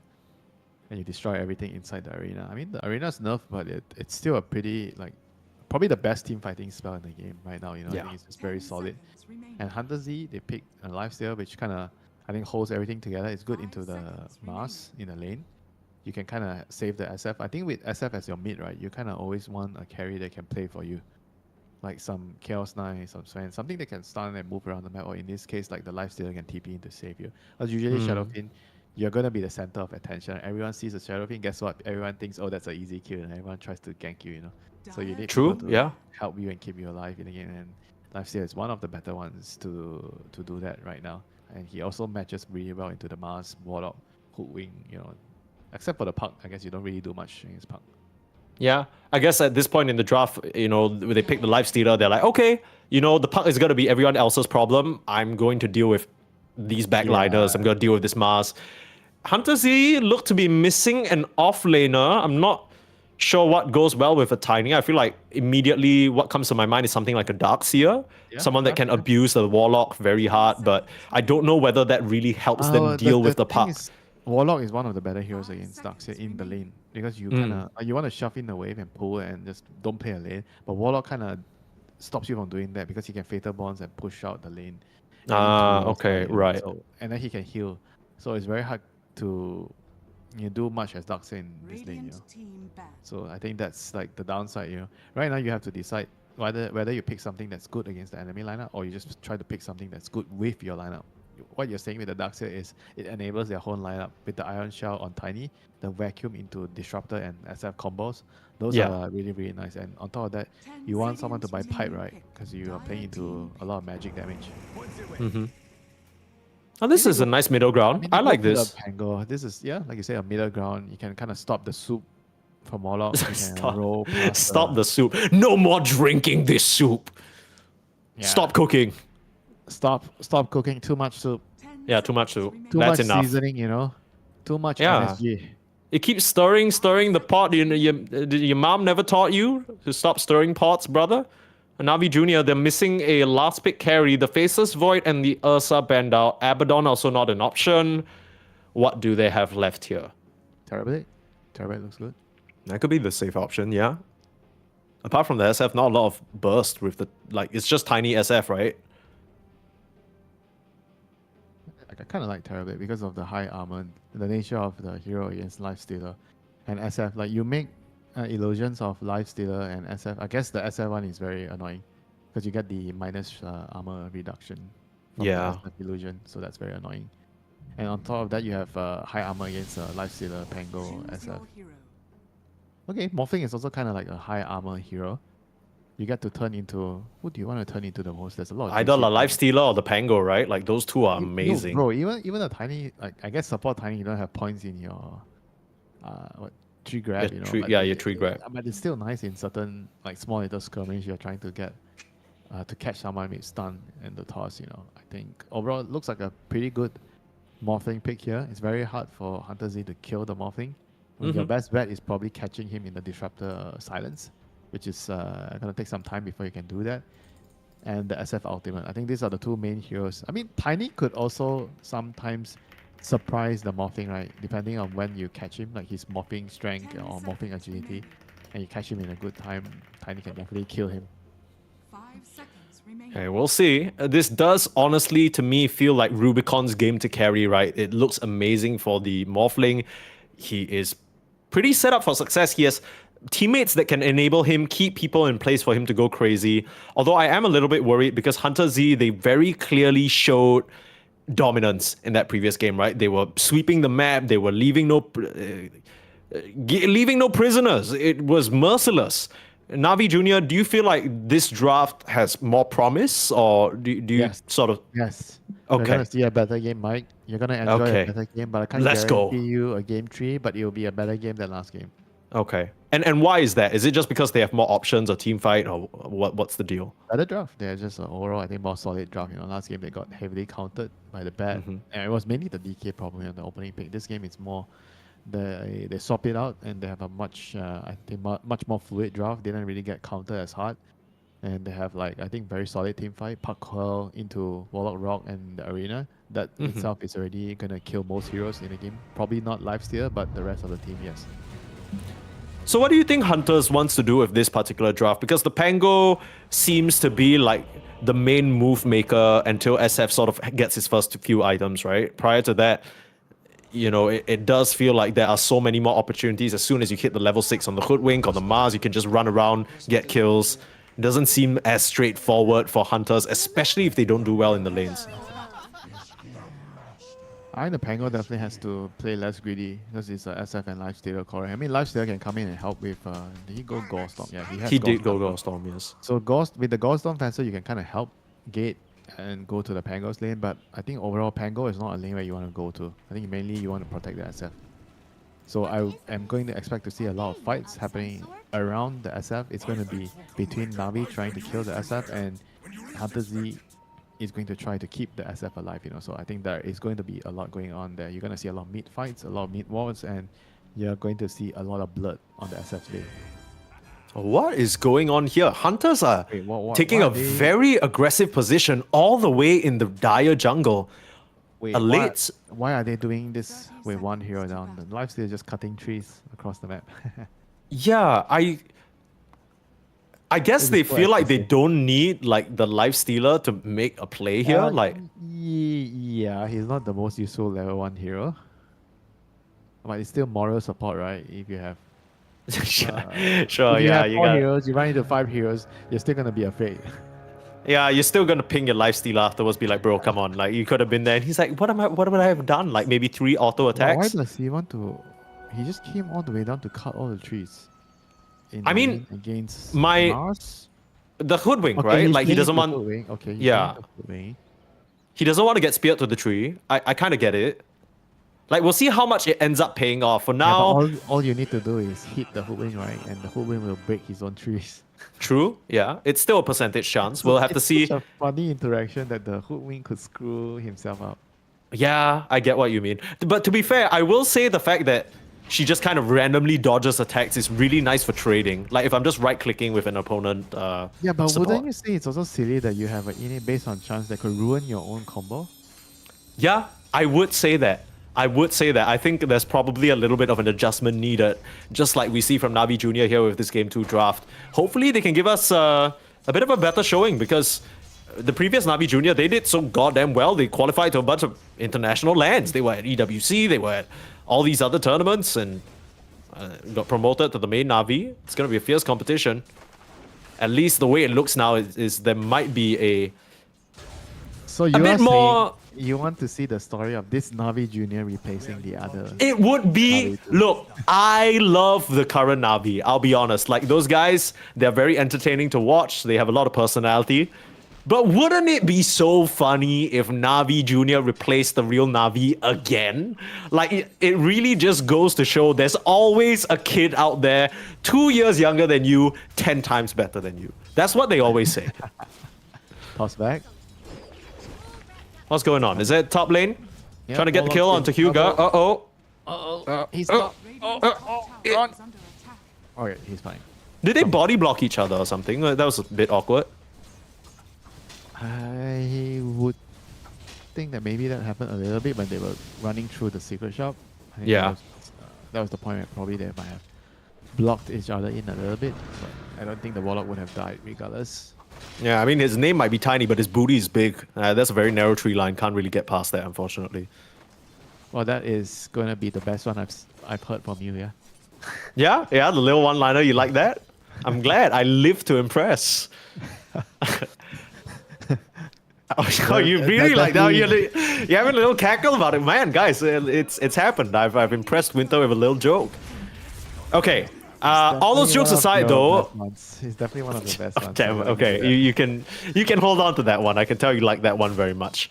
What are we expecting here from the lanes? Because we already talked a little bit about this SF Puck matchup. Should be pretty even. What about this Mars Hoodwink? Like, does it really threaten Lumiere at all? Yeah, I don't think it'll be even in the mid lane, but talking about the Mars Hoodwink, I think this lane is going to be favorable for Lifestealer. Lifestealer should be able to get a lot more. The more levels you get in this lane, the more small items you ship on your career, the lane is just going to get better and better for Lifestealer. Especially right now, 3 minutes, the Disruptor already has the Lotus, right? So I don't see how the Mars and Hoodwink are going to be able to pressure them much. Maybe they're going to try to harass here a little bit, but with the Lotus on the Disruptor, I just don't see a kill happening, because the Disruptor is the only hero you can kill. Okay, now when they have a glimpse onto Hoodwink, Hoodwink is fine. Yeah, I mean, if you can't kill the Disruptor, you're definitely not killing the Lifestealer in this lane, you know. Sure, yeah. 10 stick charges. They still got a Lotus backup on Prada if they need it. They're able to push Navi Junior out of that Lotus pool area. Where are you watching? I mean, what is the expected outcome for HunterZ here? Because it doesn't necessarily seem like their lanes are lane winners, right? Like, it's not like your Disruptor, Lifestealer is going to come out on top with like 4 or 5 kills in the lane against this duo. Same thing for the Pango and the Tiny. So are they just trying to play to get levels and farm? Yeah, most likely. I think if you're in this kind of lane, I think you can't kill. You're mostly just trying to ensure that you have economy your own levels. Either you try to stack more, or you try to just make sure you push the wave and you can pull. If you can't pull, you just try to stack. I think those are things that you definitely can think of doing. I mean, I think the same goes for the Warlock morphing lane, right? I think the Warlock morphing is just Pango plus Tiny. You're not really going to see a lot of kill threat for the Warlock. So the thought, Gothic being pulled back into the hands of Lumiere, first blood being drawn. This is the second early game situation where Gothic has very unfortunately missed a bushwhack. And this time it's not because of a percentage chance with the innate or anything. He just straight up biffed it. So he only has himself to blame. That's what. Yep. That is exactly what I'm saying, Winter. Yeah, it definitely does not feel good, losing this lane. Yeah. I mean, Disruptor is one of those heroes where he is a hero that gets really, really scary if he wins his lane. In most cases, Disruptor is happy if you go 5-5, you 50-50 the lane, you move around, you start to gank with your glimpse, you're happy. But if you are given a start like this, you have levels, and you get away with like 2 points in Thunderstrike in the lane, it's always going to be a very, very good feeling when you can get past a lane like this. Yeah. And now it's just all about trying to see whether you can extend that, right? He's invested 2 points into the Thunderstrike early on just to get that additional damage they were lacking. Yeah. I mean, usually you don't even see a lot of players do this because you just want to get out of the lane and just go around and gank, you know. That's why you don't see this very often. And now the 6-minute rune begins. We are starting to see the mid fight happening right now. 6-minute rune is going to start everything. We see a TP from Tiny as well. It's Yep. 3 versus 2. Who is the one absent from attendance? Where are you, Warlock? Uh-oh. The Lotus. Well, it doesn't even actually matter because he just snags the regen rune and jaunts out anyway. Very clean stuff. They're trying to wrap around though. GBC, Level 6. Requiem. Wow. Oh, that is a timing and a half. What a setup from HunterZ there. Getting the kill on the puck. I thought he was safe for sure, but maybe he just underestimates the amount of damage that can come out. I mean, that is the Tiny against Puck matchup there. He couldn't really do much, and once he got caught by the Avalanche, then he's going to die, you know, and good follow-up from the SF as well. I mean, this is the thing, right? There's going to be a lot of emphasis on the mid lane, but they just only placed a ward in the river because they couldn't see the Tiny. So the Warlock, that's why I felt like the Warlock should have been here, you know. He needed to come over. Even if he just came over to place the ward and they see what the Tiny was up to, I think that would have been more than enough to save GBC on the Puck there, you know. That's why all these small little things, it might look like a very small detail, but it matters so much. Oh, absolutely. And I mean, even if you don't place the ward there, if the Warlocks and the top side of that river, MJZ never makes it under the tower to Avalanche to begin with, right? It's all these things. You can take a look at the mid lane as well. There's sentries on both sides. So the supports were able to just control that vision, set that move up. And because of that, the Puck, despite being a quote-unquote counter pick, is now a little bit behind the SF. Yeah, this is definitely going to be very, very troublesome. HunterZ is getting away with like so much farm on the SF and Lifesteal. They're both going to be very, very hard to kill in the team fights. We have a glimpse. Lifesteal just wants to munch on Mars, you know. And do some damage, but here's backup, so they have to run. Yeah, I don't know whether they have enough damage though. That's the concern. Prada now going to get a spear through him and his mount. Munch. Okay, Kralesh. Oh no. Okay. Well, that doesn't feel very good. Sure, you get the EXP for the kill, but this is how you can sort of fall into a bit of a trap, right? Even if you kill the pause 5 over and over, it doesn't actually matter if you die. Yeah, that was all the level 2 Thunderstrike doing work. If at 1 level Thunderstrike, they would have had no chance of killing the Mars there. So it definitely worked out for them in that scenario. And now second rune goes to Shadowfiend. So 1 rune apiece here for Puck and Shadowfiend. So you have to keep tabs on that, you know, in this sort of matchup. The runes definitely matter a lot. And people always tend to forget the same rune does not spawn back to back, you know. So you need to keep tabs, you know, if it's a important rune that hasn't spawned like a haze or even sometimes invis rune or crucial I feel like rune. invis is the big one, right? Like you missing off the map for 20 seconds. Yes. In the early game, yes, invis is very important. We'll pause back into Requiem. Jeez. That is beautiful. Perfect. You know, I'll be honest, Winter, I haven't really seen Position 4 Tiny in a while now. I know it's a decent pick overall, but it felt like it has fallen out. It's actually been really popular, you know, like the last week in Europe. Yeah, specifically the last week, right? Like maybe prior to the E patch, we barely saw it. Yeah, because a lot of the range heroes got nerfed. The range position 4 heroes. So, like, for example, the Snap got nerfed. Bat Rider's already nerfed before that. Then you have I think the Monitor's also nerfed before that. They have a call onto the Tiny. They're speaking about how good the Tiny is, and now, guess what? He is in trouble. I don't know if he's dead though, that's the thing. He's just gonna walk away, throw out an avalanche, keep them at bay. He is very, very tanky on this Stony Boy. 1000 HP, even though he's only level 4. Yeah, I think back to the conversation about we are having before that. I think that the Tiny, all the melee position 4s are probably going to make a comeback because all the range heroes got nerfed. Sure. Yeah, that's cool. I mean, I always love a position 4 Tiny because it's just playmaking city, right? Just reminds me of like Tusk. The range heroes are fun too. Yeah, for sure. But it's like, you know what I like more than like ranged or melee heroes? I like seeing different heroes, right? Like if I see the same position 4s every single game, it's been like snap hood, snap hood, snap hood every single time. It's like, okay, well, we get the idea. Show me something different. Drop a rock, maybe. Hyuga, he's gonna end up going down. Not how you want to use your first ult, and now with the glimpse, it's perfect. They are just executing so cleanly on HunterZ. bringing in all 5 members, and not much really for Navi Junior to do here.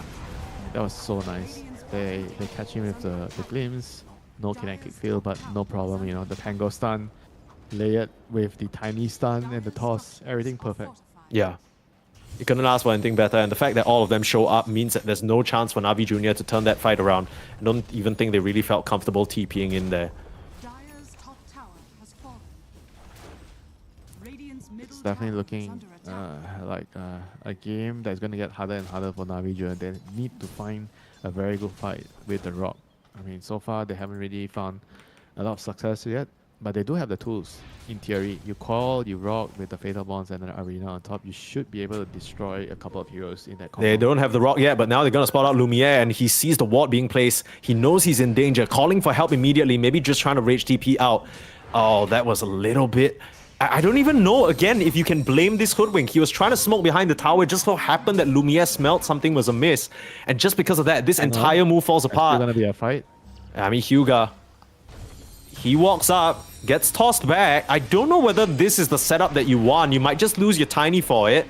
Turn around, 3-man Avalanche. They really don't want to use the Arena, and they won't have to. Here comes the SF, though. Here comes the Lifestealer, and they finish off the support, making it an even trade, forcing GBC down to the low ground. But the glimpse, they get vision. It's daytime. They see you, brother. The curveball will still allow him to jaunt out. Static Storm couldn't come through in time. And Navi Junior, they need to thank their lucky stars. I say that, but Vitaly, he's still on the chase. Is he really going to keep going for this? They're trying to conserve the haste rune for him, but he can't make it there. You grab the haste rune on the Hoodwing and that'll preserve Gothic's life, but you lose the puck in the end. And what was supposed to be Navi Junior scavenging something just ends up with them losing their mid again. Yeah, this is going from bad to worse right now from Navi Junior. They need to find something with this Coil, Rock and Arena combo, you know, but they haven't really found much success with that. I mean, if they're not landing their combos, they're definitely not killing the SF or Pango. Because if you don't lock those heroes down, the Rolling Thunder comes out or the Reckham comes out, I think the odds of you winning the fight goes from maybe like what, 60-70% to like 10%, you know. You're gonna lose most of the fights if the Rolling Thunder and the Reckham comes out, you know. So they definitely have to try to focus one of those targets down. I don't think you can touch the Lifestealer in most cases, but it's either you touch the Pango or the SF, you know. Those are the two key heroes you want to burst in the team fight. Yeah, it's a bit too much here for Navi Junior to deal with at the moment. I mean, they also have to deal with a dagger, right? I think Tiny already has... No, not a dagger. I thought he was sending a dagger to him. He was sending a soul ring. Oh, Like, no, not so soon, not so soon. We're getting a bit ahead of ourselves here. There's the coil that you talked about with the sharpshooter. Might finally be enough to take down at least the Pango. Last auto attack, they get it done. Vitaly sticking around a bit too long and no one around to help him. Trying to pressure up this tower, but MJZ, he's here again with just a toss to clear the creep wave. It's been so hard for them to really root out this Tiny. Now they don't feel safe pushing any further. So scared. Okay, Oh. they're gonna know what's up here with the Disruptor Glimpse. That's pretty smart. They dropped the rock for him though. Just for a support kill. I think Prada's happy to take that trade. A rock Oh, for 100%. support. Sure. I don't give a damn, you know. I'll trade my life for ultimate anytime, any day, anywhere. Yeah, he kind of put them in a bit of a spot, right? He's basically saying, like, you could try and take this tier 1 tower even though MJZ just cleared the wave, or you lose your Wisdom Shrine, right? Like, you come back, you have to use spells to kill me, it feels awful. At least Navi Junior are able to convert this to a tier 1 tower in the bot lane. That's something. Yeah, and speaking of Invis, Uh-oh. SF Invis, this is terrifying. Oh no. How I feel like GBC. somebody is going to die here. Well, I know who that somebody is, but that somebody might also have an idea that he's being stalked. I guess you have presence of the Dark Lord, so I don't know whether yeah, he might have seen that. Yeah, he definitely knows. Like, he's playing so defensive right now. They're running away. trying to set a trap. Who's in whose trap, you know? That's the question. They need a sentry though. I Is under attack. don't see him right now. Gothic has one in the inventory. He doesn't want to place it down just yet. Just lose the mid tower for free, I guess. Do you think you shouldn't reveal the aura if you're Invis? It shouldn't be visible on your Yeah, opponent. because you can't toggle it off, right? So, I mean, with stuff like the Radiance and like some of these other auras, but I guess it's the same for Vlad. So that's like the trade-off of the SF. It's low-key a skill thing, because I mean, sometimes even in like your own games or like stuff like that, people will get caught out by the SF invis just because they're not paying attention. So it's your fault, basically. yeah, it's your own fault if you don't notice it.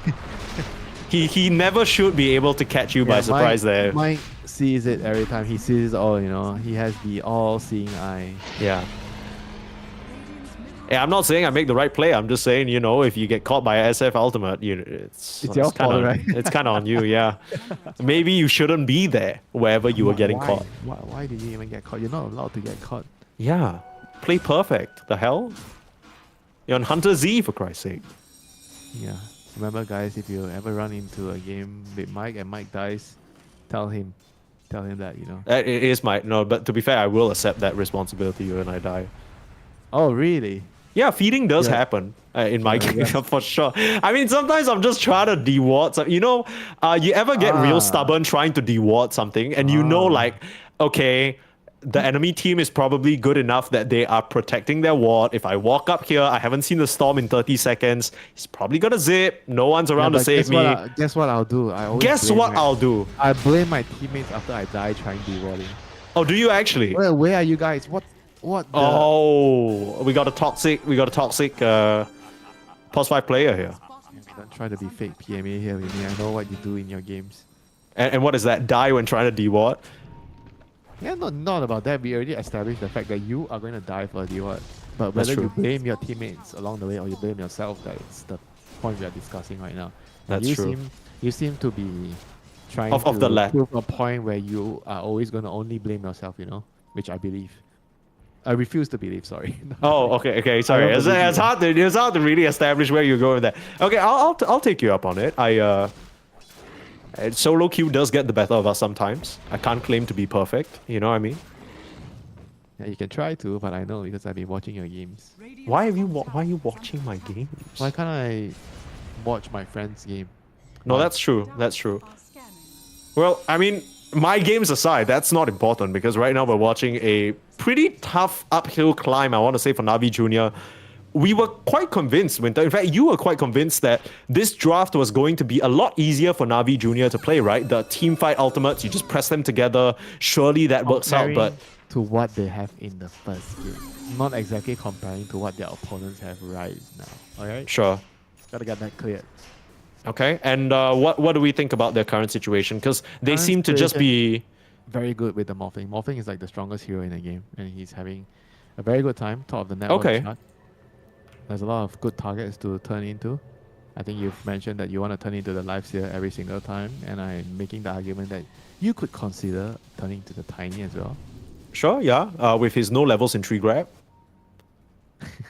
It'll be funny if he actually takes that. Yeah, he goes to MJZ, right? And then he's like, the hell, what am I going to do? Speaking of MJZ in the mid lane here, throws around a very painful Ava toss, but he's going to be in even more pain. Well, getting he shot took out down. the creep wave. He did his job. True, yeah. Do you know in this mid section of the map, whoever holds the mid post is usually the soul of the team. Because if you don't get the mid wave pushed out, you can never make a move on the map. So for Falcons, you always see, guess who? Snake King standing in the mid lane pushing the That's wave. true. Yeah, I did watch that Kazu video about what... I did watch, he said that shit. He was like, Snake King's always pushing out the wave when they try and make a move. Yeah. MJZ is kind of taking that role this usually game. the person that dictates a lot of how the team plays that makes that move, you know. Sure, Not yeah. afraid to sacrifice their own life, pushing out the important wave, and now they're smoked out. But guess what? The wave's not pushed. So can this be telegraphed to their opponents right now? The Tiny is probably saying something, guys, no one's clearing the mid wave, you know, something is going on. They're smelling a move right now. Yeah, he just blinked across the lane. He's trying to get somewhere. Maybe it's them who are trying to set up on HunterZ, making a beeline for Crowlash, but off the mark with Where's the catch? Where's the catch? Here comes waiting. the Tiny. Okay. Well, they got Hyuga, which is not who they wanted, but it'll be something. And now they glimpse back Gothic as well. Kinetic feels slightly off the mark though, but Vitaly might just chase a bit deeper for this. Huge swashbuckle, both supports out of the picture. NAVI Junior couldn't really do much to save them. but they're gonna gain the prize of the Tormentor right now. Yummy. Navi Junior with 2 heroes down, there's no way they can challenge this. Okay, now we need to put our hands together and pray on behalf of HunterZ that they don't get the tiny shot, because it is, so I think... there we go, You know, okay. if you get the tiny shot, you're still not gonna level the 3 crab. Yeah, no, for real. Like, not this game, right? Especially not this game with the threat of the Morphling. But that's not going to be a concern. Prada is the one who picks it up. So now he has a nice little landmine type Thunder Strike to work with. Could be very useful for picking up the puck if he can't catch it. Yeah, it's like... Landmine? Yeah, basically you plant it in the ground, right? And it kind of attaches to whoever. Oh, Gothic. Oh, nice timing there from HunterZ. Oh, good coil. It's a good coil, it's a good arena. This is what they were waiting for. The victory feast gonna heal everybody back up. And Navi Jr. are able to just repel them easily. And this is the opportunity. That's what it could look like, Navi Jr., if they press all their spells together. Yep, devastation, you know, all the magic damage. I mean, I like that you brought up the victory feast. I think in most cases, actually, this facet is a little bit underused, you know. I think when the enemy does not have save, you don't really have to go for the blood spot. Right? I think this facet is, in a lot of cases, really much better than blood spot. Yeah. What makes you... Why do you think Krolash went for it this game? Is it just like not that relevant just because there's no save for the... Yeah, if you don't need the blood spot for the save, I think most of the time you just go for the victory feast. Oh no, Puck, not like this. He gets the Requiem off, but because of the bushwhack, the Razors can't come through and GBC will survive. I say that, but the glimpse! Right in time, Prada catches him out. Yeah, very, very nicely done. Who says he's not dead, you know? Okay, relax. It looked like for a moment that he was going to get out, okay? You know, I'm just trying to hold on to hope here, right? At the end of the day, even though Navi Jr. are 3k gold down, like you said, it still feels like a game that maybe this Morphling can make something out of. Spear, Kata MJZ. Okay, there's no way. It's no Okay, way. Soup. The soup. Rock Soup. Stuck in the Bushwhack. There we go. Okay. Gothic's Rock gonna get soup? that one. Yeah, he was boiling the soup and then a rock fell into it. You don't really get a choice. Nice setup. Yule's there with the spear back, pushing back Prada. The supports are gonna claim another series of kills going the way of Navi Jr. as HunterZ starting to get a little bit sloppy. Maybe in this idle time in the mid game, they're not too pressed about getting stuff done, and now the supports are just kind of randomly getting caught. And they're not done yet. They're smoking in. They're trying to get another +1. Maybe with this kill they can try to get a tower here. Yeah, they're looking for a big kill here. Any core kill. I think they know the Pangos around the area here. Immediate Yule's up. Can he get the roll up in time? Yeah, unlucky. That is unfortunate. And the Rolling Thunder, what you gonna do? What are you gonna do? And the thing is, he knows there's no rock too. The rest of HunterZ are coming back in. Navi Jr., are you sure you want to stick around? That is a mistake. They're gonna lose 2 now. Tried to get on to the Pango, but now you have a life stealer of your own. Is that gonna be enough? Rubicon has morphed up and is starting to deal the damage, but he's just gonna get infested into Wonderkid, and now he just can't possibly win the fight. 5 members of HunterZ still remaining, and they glimpse him back into destruction. That was definitely not the play there. Staying and trying to hit the Rolling Thunder. I don't know what was the plan there. They were trying to maybe wait for the Rolling Thunder to end and then try to, you know, somehow kill him. I mean, after the initial Yules, I thought you actually couldn't get out of that, you know, with the roll up, you know. But somehow he could. Maybe he mistimed the spear. Yeah, that's the only thing I could think about. Be able to get out of that, you know. Maybe he mistimed the spear. So whatever happened, that happened, and now Navi Jr. is in a really, really big hole right now. They have to try to win, take a fight, and try to, you know, get their spells landing together again, like the fight in the Wisdom Shrine at 21 minutes. Winter, we didn't even talk about this as well, but that fight was actually Rubicon's butterfly timing. That was the big reveal, right? So he showed up, he was probably feeling really strong, but yeah, I mean, you think his butterfly timing is going to like mean a lot in a team? I mean, I don't think it means anything if your Mars dies without getting any of his spells off. But at the same time, I feel like you're morphing, you're waving into the fights, and you don't have BKB against Disruptor, Tiny, and SF. You think you're going to win the fight? Sure, the butterfly is going to help you against the right clicks on SF and Lifesteal. But I don't think he's dying to those right clicks. You know, he's dying to the magic, the Requiem, tiny combination, Yeah. disruptor silence. You know, those are the things that are killing him in the fights. That's a long way to go for sure for this Morphling to get to the state that he can carry this game. Believe, Mike. You got to believe when you're playing Morph. You have to absolutely think that the game is on your shoulder. Your teammates are bots. You're 1v9. You have to play on your own timing. Well, Not that you play Morph, but I'm saying if you... yeah, that's the Morph mentality, right? Like, that's how it goes. Nice little Yule set up, try and dodge away. The rock comes down as well.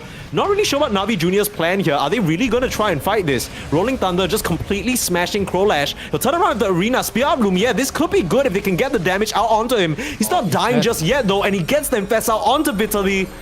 Hey, you're not getting this Life Stealer no longer, and Navi Jr., I think they understand that. They're going to try and run away. Gothic managing to Glimmer Cape away. GBC is still playing around. Vitaly, he's only half HP. And now Rubicon's coming in, morph into the Tiny, like you said. And somehow he has a tree. They come out of the Vitaly Pango. Okay, now you back off. Now you back off. I mean, that was such a weird fight. I thought they were actually going to commit on HunterZ because SF had a haste and shield rune, have a double power rune. He has his Requiem, he has his BKB, which he still hasn't used yet. Felt like they were strong, you know, but somehow they didn't think they were strong. So they were playing really conservative with the fight, probably thinking that without the Tiny, it's not very good for them to initiate, you know, because they didn't have Tiny plus Rolling Thunder. So they didn't have any very useful stunts, right? And they had to buy back on Disruptor, so he had to walk over, so he wasn't there. Yeah. The buyback from the Disruptor certainly felt a bit... I mean, it's very forced, right? Because there's no Yeah. stun. So you feel like you're in the position, right? Oh, my teammate wants to fight, right? My Tiny is dead, he has no buyback, my Pango has no roll. So you are the person that has buyback and you're the only other stun, right? So you're like really tempted to click the buyback button, you know? Prada cashed out there, but didn't end up netting them anything else. Nope, he got pressured into using the buyback, I think. You think somebody yelled at him? Somebody, oh, buyback now, Disruptor, man! It looked like, because the SF was like trying to step in, step out, step in, step out. They didn't have a stun, then eventually the Disruptor fought back TP to the outpost. You know? Yeah. At MJZ, even though, you know, we talked about this Morphling stealing his tree grab, he still levels it. Might see some action in the mid lane. Try for an avalanche. GBC with the dodge. Nice little glimmer for Gothic. He runs through the entire team. Leveling it. He has it at level 2 now. He's Yeah, I don't know. builds. He's not getting any damage, you know? Like, why? I actually think this is such a big misplay, getting the tree throw. I mean, the slow is nice and all, but it's just not worth getting it against Morphling. Yeah, we'll see whether it ends up mattering for now. It's HunterZ trying to poke around in the pit. This is a team that has looked far more comfortable than their opponents. Navi Juniors are the one who have to try and figure out some sort of solution, right? When they can land their spells together, it looks nice, but we're getting to the point of the game where HunterZ, they just have so many items that I'm not sure whether it's gonna matter. Yeah, but at the same time, I do feel like there's always hope, right, with the Morphling, as long as you can get to the victory. I think Morphling can definitely solo carry this game. Radiant's bottom tower is under attack. When you turn into the Lifestealer, you just kill everything. I think that is entirely possible. That's true. In the team fights. I mean, ideally your teammates cast a couple of spells, you know, Yeah. and try to help you. Like they hopefully they contribute just a little bit, right? Like Yeah, that would be nice. You cannot expect bots to do too much, right? If they're casting one spell, you're like, praise the Lord. You know, Yeah. I'm happy, you know. Shout out to you, Mata Bot, for casting your Bushwhack. Okay, but of course, jokes aside, The window still- for them to get to the BKB is going to get, I think, smaller and smaller. Do they already have it? they have it. Rubicon just picks it up. Yeah. Okay, so whether they decide to fight now or they have to wait out the Aegis for the next 4 minutes, that's also the question, right? But they feel like with the BKB, they don't need to care about this Lifestealer. Because ideally in the team fights, right, as long as you kill off the... I think the SF is probably the biggest target. You can leave the Lifestealer for last. I mean, I think you can technically ignore him. You try to kill the SF or the Pango first. And if you can burst the SF with one spear and rock, I think you should be good to go. So they're coming in from behind. They're going to see maybe the Pango. Oh, a big wrap around the Pango! He's way too quick for them. Vitaly foils their plans, and Lumiere now, with this Aegis, he's just running directly at you. Out comes the Rolling Thunder looking for a target. They found the Warlock, and there's not going to be a rock in this fight. Meanwhile, Crowlash still trying to set up on the SF, but a Static Storm preventing it. You just have the BKB TP. There's no way of stopping that, so the Mars gets out, but MJZ, he's looking for more here. Things in the pit. So unlucky, Mike. I think what Oh. actually ended up happening there was it turned daytime the moment Yeah. the screen broke. So he actually saw him, that's why he could have reacted so quickly. That was I'm really not crazy stuff. 100% sure if it was that reason, but I suspect it might have to do with the daytime timing and he just saw him at the last moment and gave him just that enough of a split second to dagger out. Yeah. I mean, more than anything, props to Vitaly, right? Because even if he saw them in that split second, he could have still been doomed. But his reactions have been on point. Apart from getting caught out, like, I think one time in the mid lane, he's been playing very clean on this off-lane Pango. Just been setting up the team fight very nicely for his team. And HunterZ, again, everything that Navi Jr. try and do, it just feels a bit misguided, right? There are some fights that they take that feel a bit forced. There are some moments where they aren't just kind of connecting their spells together. They're throwing ults out on supports. It's really hard right now. Crowlash gonna get pulled back, and they know he doesn't have a BKB. Keep him in the kinetic field. Nice spear away onto Lumiere. Now pops the rage, but in comes the puck on the back line. Do Navi Jr. try and fight this? A nice call, and Rubicon actually eliminates MJZ. Lumiere has to get in onto the SF, but now the SF has to turn around, pop the BKB, pump faking the Requiem, daring them to chase any further. GBC's gonna try and look at the backline while Vitaly controls up Navi Jr. They turn around, look at the puck. He has his own BKB, so he's gonna survive for now. They use the rock, it misses though. As the Pango is able to escape, GBC is not able to stop anyone else. Vitaly, he has just done such a great job helping HunterZ escape from that tricky situation. Yeah, but they also gotta have to start to worry about the morphling. The morphling is starting to be a problem right now with the BKB. Yeah. Like he's coming in, he's killing your supports. Like if the Tiny dies, I feel like Tiny cannot afford to die. The last couple of exchanges, when he is not in the battlefield, just feels like it's so difficult for HunterZ to actually try to kill any of these elusive heroes, right? Because there's a morphling that's really elusive, there's a puck that's very elusive. This Pango roll and Disruptor combo, it doesn't feel like it's going to be able to catch them reliably and allow them to kill them. Static Storm in the mid lane. What have they caught now? It's Rubicon, but Rubicon's not he's the still target okay. you can kill. Tiny just instantly dies. And like you said, he's very important to the HunterZ lineup. They're starting to let things slip here. Prada, he's gonna get chased down. The Infest last minute trying to get him over the edge, but a beautiful bushwhack. Gothic makes it count. And they send the rest of the cores back into their base, fleeing. Navi Jr. signs of life here in this game, evening out the score.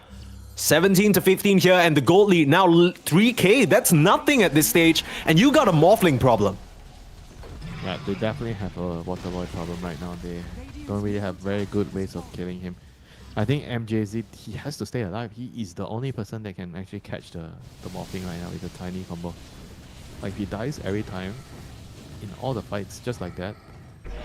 I mean, it's definitely a challenge when you're playing a hero like Tiny. So when you're trying to initiate with Dagger, you have to also think about an escape path, right? You can't just go in and drop your combo and just expect to tank everything and die, right? I think these are the heroes where you win it, I think, in most cases, in your second or third entry. You go in the first time, you try to bait out some spells, right? Ideally, you bait out their BKBs, and then you try to survive and get out, and then you have to go back in when the BKBs are over, and then you catch them and you kill them.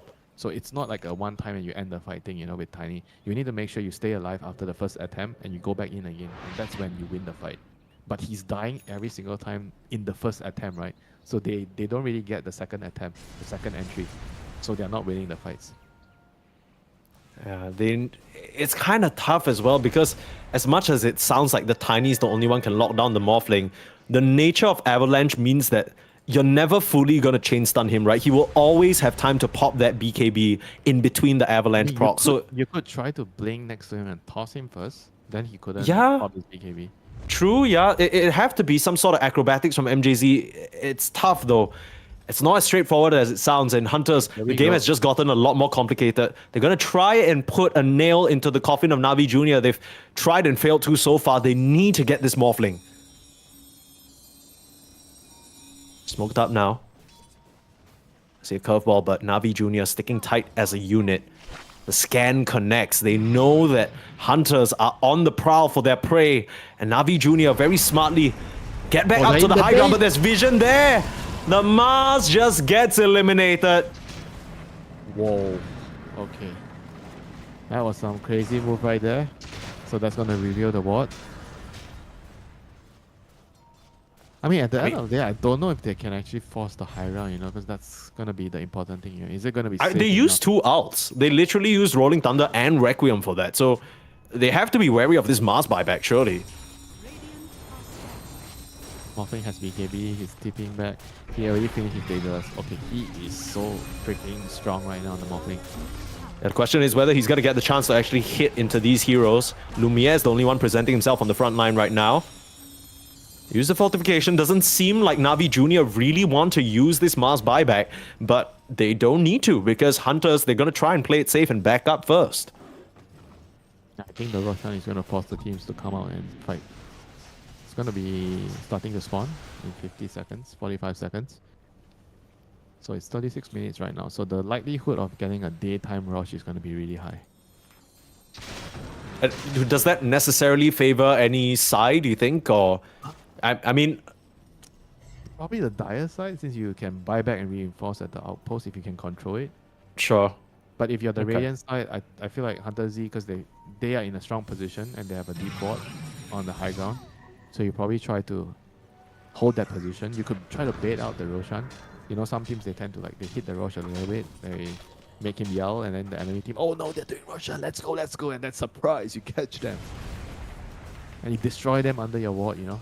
I mean, that's literally what happened just now. So it's no longer a surprise, right? It's like such a common, it's a common plan nowadays.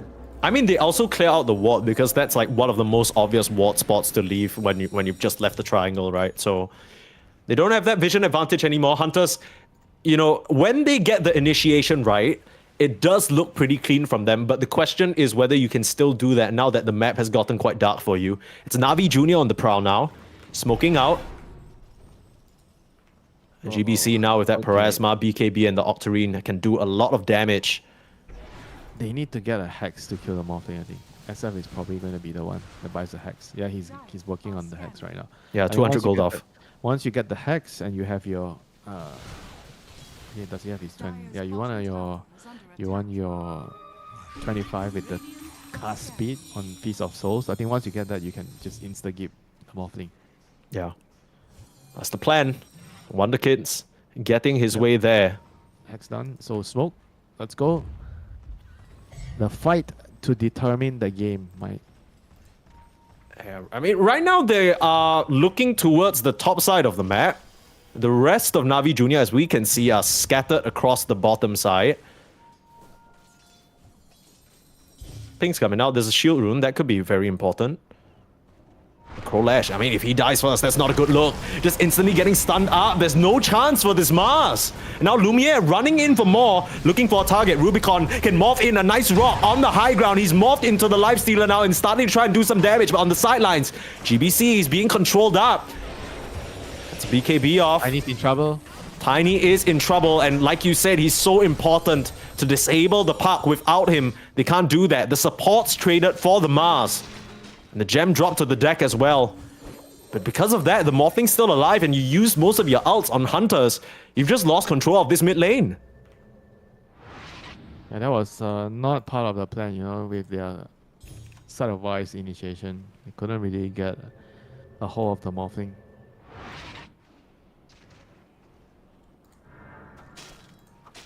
That was a good, I think, second phase of the fight. You know, after the Mars died, without doing anything, they were still able to pick up the pieces behind. I mean, it just shows you how strong the Morphling is right now. Yeah, even the Puck is pretty strong. Like in terms of net worth and in terms of like how much damage he's doing in the team fight. Those two heroes are actually, I think, two different carries right now for, I think similar for HunterZ, right? You have the SF and the Lifestealer. So going into the late game is going to definitely be very, very contested, right? Like whoever gets the initiation is going to most likely come out on top. You don't want to be getting jumped, you know, in those late game team fights where if you have Hex, you ideally want to target those important calls and try to bring them down, you know. And especially with SF, when you have to use all your whole reload to kill one hero, you're definitely going to want to buy a refresher, you know, next. Yeah. Really just feels mandatory because Wonder Kid, you know, he's done a great job this game so far, but we are seeing that he needs to use that ult to even take down just the Mars, right? And if you've used your ultimate only for the Mars, then nobody's stopping GBC, nobody's stopping this Morphling or Rubicon, who has just become an absolute monster. Now, props to Lumiere, right, on this Lifestealer. He's done a really good job keeping up in terms of net worth. But I just don't know whether he can actually 1v2 both the Morphling and the Puck. He definitely can't. Like Morphling and Lifestealer, if you put them both on same net worth, no chance the Lifestealer is going to come out on top. I think Lifestealer is a lot about keeping your teammates alive and having your teammates. You want to be the front line, you want to give them vision, you want to do a lot of other different things. The last thing you want to do is go on a one-on-one. I mean, MJZ, again, you got to be so careful on the front line like this. In trouble. Oh, He's getting coiled, getting sharp shot, getting infested. There's an arena holding him in place, and now Lumiere, he's in a very awkward position now. Nice Requiem, but Wonder Kid, he just can't do enough damage at the moment, and Lumiere's gonna try and turn around and start and fight. Hextop is the lifestealer. He needs help, and he needs it now, but no one's around to bail him out. Finally gets the rage out, but Rubicon's still on his heels. The Manta, the last bit of damage from the Fatal Bonds finishes him off, and that's your lifestealer out of the picture about Rubicon. He's still looking so healthy. You bought back on MJZ, you die back on MJZ, and this is gonna be a free Roshan for Navi Jr. How the tides turn when you can't answer the puck, you can't answer the Morphling, and now HunterZ, they're staring down the barrel. Yeah, once again, Tiny is the one that, like, he needs to, I don't know, like, he was standing on the high ground and then he got, I'm not sure if he was just trying to give vision, but at this point, he has to understand, right? If he dies, it's game over. The team. Yeah, they're cooked. They're cooked. That's what it looks like. Like, if he dies. Yeah, but the thing is, like, you look at how he's playing the game, how he's trying to position himself. It doesn't feel like he understands the significance of his life in the team fight. It just feels like he's playing. He thinks he's expendable, because he has buyback. But at this point, if you are getting jumped, even if you buy back and you return to the fight could just be over. Like what we saw there, the Lifestealer was just gonna die. He tried to save the Tiny. The Lifestealer knew how important was keeping the Tiny alive, in the team fight. He went into the Rosh pit. He somehow got in range to infest and keep the Tiny alive a little bit longer. But he has to die, because he's in a very bad position after he did that. So there's definitely a lot of, like, I don't think. I mean, that's not what you want, right? Because you already. Okay, so if you're planning to buy back on a Tiny, but he was standing in a very dangerous position, right? Then it means that you're not going to try and save him in a Lifestealer. You're trying to, okay, he scouts, he dies. If they chase you, buy back and you kill them, right? But they did something that was in between where the Lifestealer tried to save the Tiny ends up dying, but that Lifestealer also dies, after trying to help the Tiny. And then for some reason, the Tiny decides to buy back and try to take the fight. So everything was just disjointed out of that, The Tiny was trying to use his initial life to bait them in, and use buyback to come back. So I don't think he wanted the Lifestealer to save him. Yeah, it just got real messy real quick, and HunterZ, they ended up having to use so many of their ultimates just defensively, right? The Static Storm to try and cover the Lifestealer didn't even end up really helping. Now they're the ones trying to defend their high ground. Morphling up immediately, just turns into the Lifestealer, hits the Rage, and Lumiere's just not doing any damage to him. Come in with the Hex, the instant Rage, the Static Storm. It's a lot of damage coming out from Wonder Kid, and he blows up Crowlash again. The bounce back GBC ends up popping. This time it's Navi Jr. who get too overextended, and they pay the price. Whoa, what? What the hell just happened? They jumped the Lifestealer. He popped Rage. They tried to catch him after the Rage ended, and they just all died. They committed for the Lifestealer here. He was able to somehow, I think he infested the SF, or he managed to get infest on some hero, and the Rolling Thunder plus the Static Storm just managed to create, I think, enough separation for the Lifestealer to get out. And once you're once you're all in the Lifestealer, that's it. You don't kill him, you're all gonna die. Here we were thinking that it was HunterZ who were now on the back foot with this Morphling looking stellar, but Navi Jr., they've been playing so patient, they've been playing careful for the past 25 minutes, but it still ends up being the same result. They all run up into the high ground, into this level 25 SF. The cast speed, it just happened in an instant. They did not stand a chance into the damage. And maybe that's why, now he has 2 rounds to blow you up if you're not careful. And this is why we see HunterZ really prioritizing this hero, even first picking it, first banning it in their game so far. You don't want to use the buybacks on Navi Jr. means you lose another lane of racks here. Yeah, I think SF just became the #1 target for Navi Jr. Rubicon coming in now. MJZ, you gotta get out of here. Crowlash trying for the chase, but unfortunately they lost the gem in the previous fight, and they no longer have that vision available to them. The Glimmer keeps him safe. This is a little bit of a fake back situation going on here. Rubicon Immortal has to be has very wary. He still has Aegis. He does. They don't want him. They want someone else. They're hoping another Navi Junior hero will show. Who's it gonna be? Hence, they're not walking up the high ground. Good decision. They're trying to avoid them. Hovering over the low ground. And they're going for a bit of a wraparound of their own. Look at where they are right now. Establishing themselves in the triangle of their opponents here are Navi Junior. And not to mention GBC, he didn't get to use this in the previous fight, but he does have that refresher shot. So if he does get the Dream Coil, it's not Ags buffed just yet, but it's a lot of damage. And he has that level 25 Dream Coil Piercer spell immunity up onto the high ground. Rubicon trying for another round, trying to build this Aegis to work. 30 more seconds until that bad boy drops. MJZ tries for the avalanche, misses. Rubicon with a nice waveform.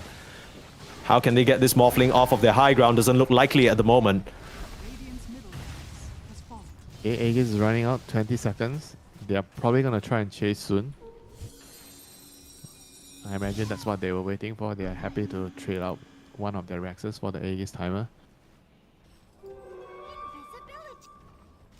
mean, Pango also almost finished his refresher. He's definitely thinking about whether does he just buy it all out or he keeps buyback, right? Like having the double roll. I mean, against the Puck 25, I don't know if it's going to matter a lot. You know, I think he's just going to have to rely on the Tiny to initiate first. You know, if he gets caught, I think in most cases he's going to be screwed. Yeah, I agree. This type of game feels like if you get hexed once, there's more than enough damage on Navi Junior to finish you off. The only caveat to that is if you get like a clutch infest save type thing.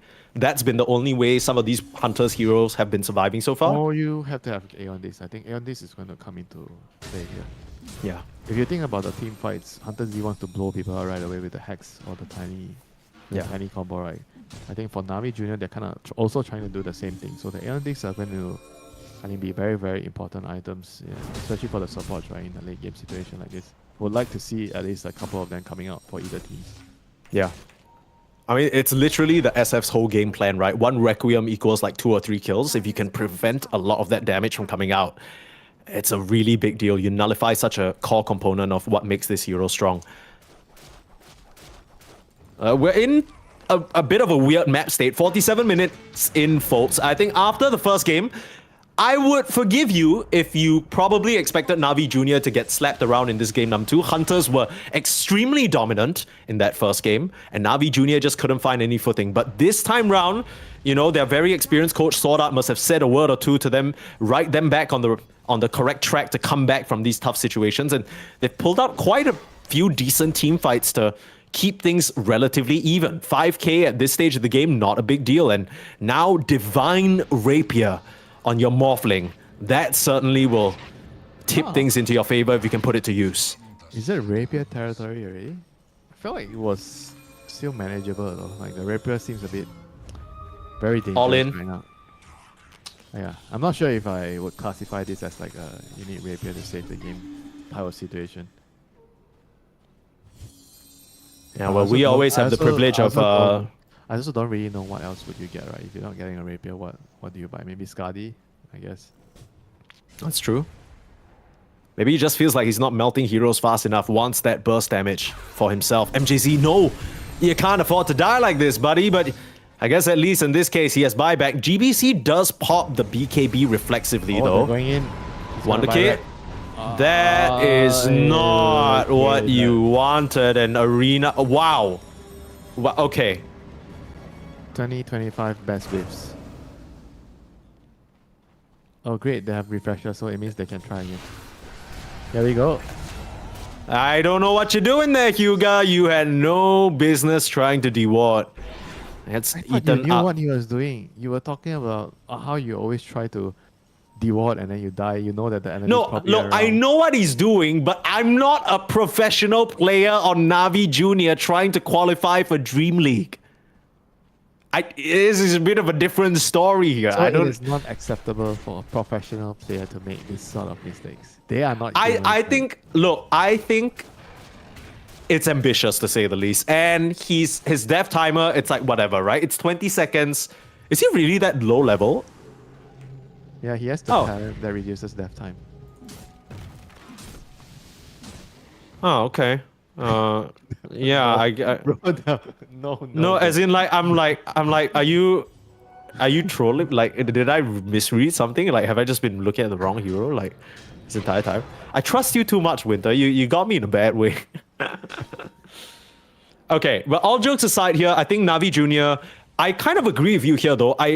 The rapier pickup is a little bit surprising to me because it really doesn't feel like they need to save the game, right? They just need to execute the team fight cleanly. If they can bait out these ultimates, pop BKBs at the right time, put the Morphling in a good position to carry the game. They don't actually need that damage, but they're going to try and ensure it now with an Aegis. In comes the smoke. Jump in. MJZ instantly gets hexed, but he just wavebombs out. Rubicon is safe, but not the Mars because in comes the Requiem. Rolling Thunder looking for more. GBC in big trouble, managing to pop the BKB on the turn around of the coil. It's a lot of damage, but now Rubicon's into the fray. Trying to get the last hit on the Roche, but no! Lumiere will be the one to secure it. And just like that, Navi Jr., there's not much hope left. Rapier on the deck, and Navi Jr. was just praising them for being patient, giving it a good shot, but it's just not enough. The composure, HunterZ, they make the play with the help of their buybacks. They secure the Aegis, secure the Rapier, and probably secure this series.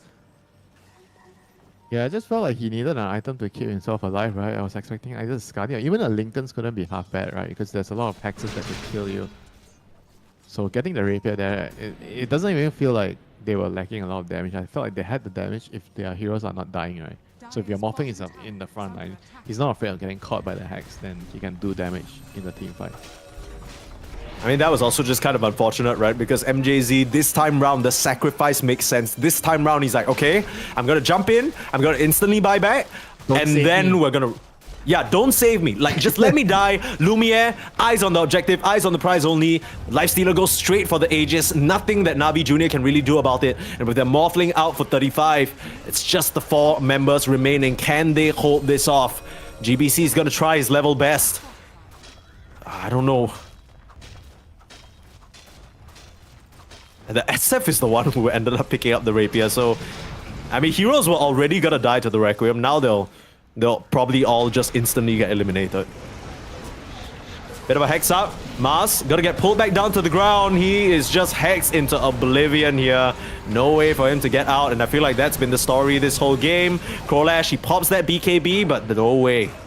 The GBC just has to stand and watch as his ally goes down. Now, Rubicon is back into the game. Maybe it's not over just yet. He's morphing into the Lifestealer, killing off Vitali. That's not too bad. Maybe it's not done. Static Storm trying to turn things around, but the Lifestealer drops on the first life. You buy back on Vitali. Navi Jr., can they really hold here? They're gonna try. Still putting up a fight. They don't want to call GG. They don't believe this is over. They think Rubicon can try and bring them back into this. Jump straight onto the Lifestealer, doing the damage. Rubicon has the backup, but then fest back into MJZ. It's Wonderkid who's in trouble. The Divine Rapier, he's saved by a huge Lotus, and they turn things around. Wonderkid surviving, and that makes all the difference as he's able to turn the damage around onto the Morphling, and now turn around to deal with GBC. The voice lines are coming out, HunterZ. They gotta be feeling good about this one. Yes, Wonderkid goes down, but it doesn't matter at this point. You buy back on the Morphling, but it's just him against the world. All he has are 2 supports. Maybe you've called it a bit too soon though. I mean, Rubicon, he's still a big threat. You need to try and focus the Ancient. Vitali is keeping them occupied, and that will be that. I mean, it ends up being a 2-0, and maybe that's what people expected.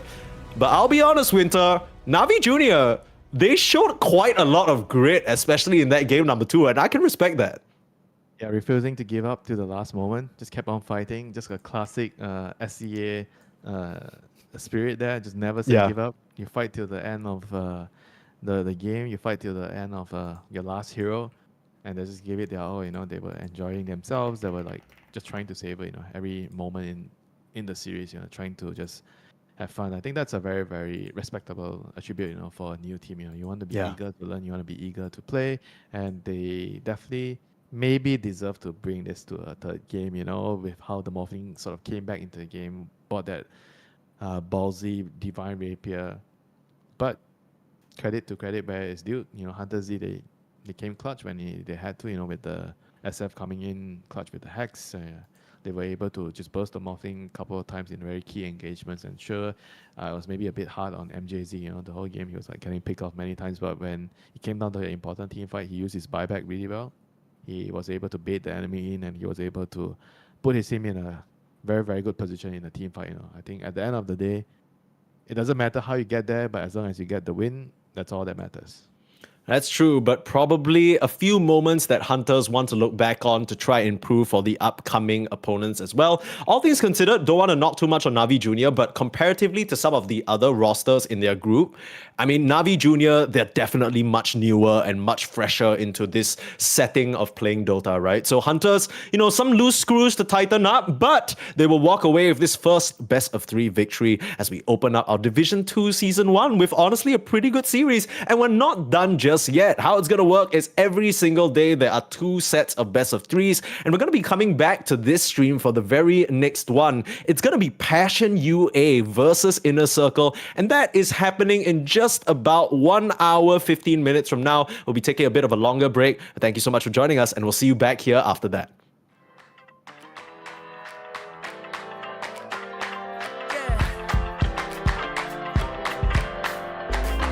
You crack the ceiling. This love is an open sky. Can't shake this feeling. I want you to know I can't lie. These doors are open. Welcome, darling, won't you stay? And you got me hoping. Forever's here, today's the first day. I wanna be closer to you. Closer to you, yeah. Want you to be all mine. I got all these choices, but I so made up my mind, yeah. There's nobody better, gotta be you. 1,000 voices, 'cause it's so good to be alive, yeah. There's nobody better, so it's gotta be you. These myths are busted, the grass is green on my side.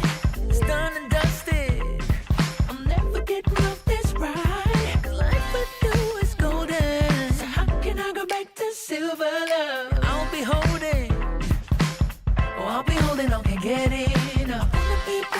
Wanna be closer to you. Closer to you, yeah. Want you to be all mine. Oh,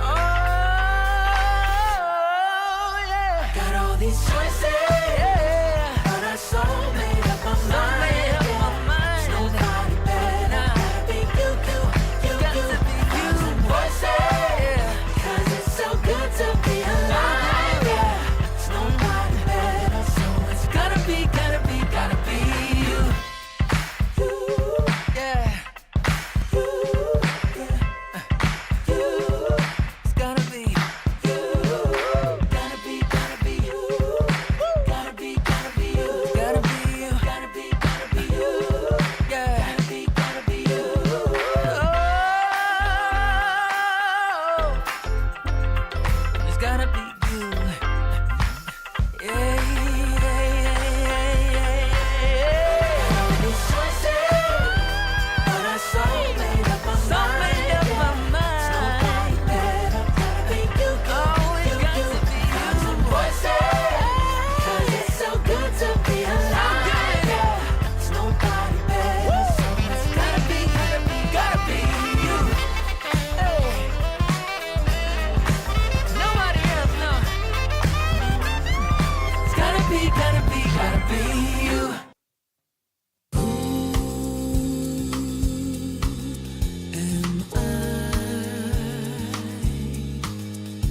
A boy I used lost toy,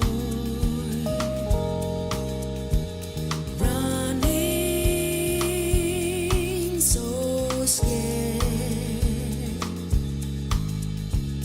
eyes wide shut from pain. This fight, this poisoned land of fools and broken dreams. Oh, please set me free. Take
chase but lose the natural way. Oh, please set me free. Take me home.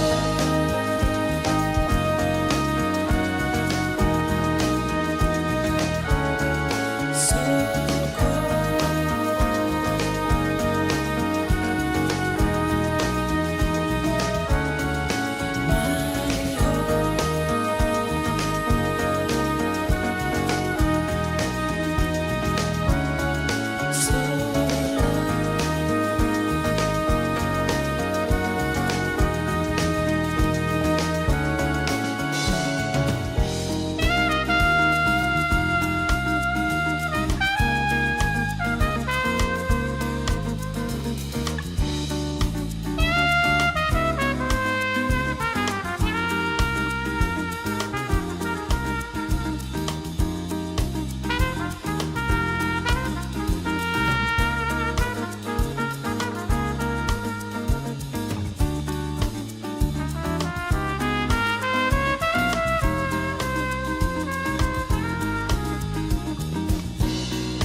what she sees in me. Ooh, I've been drinking too much, staying out all night. I can't remember my left from my right. I'm kinda blurry from my head to my toes. It might seem like nothing, but there's one thing I know. I got the prettiest little girl. She's as pretty as can be. But what I don't understand is what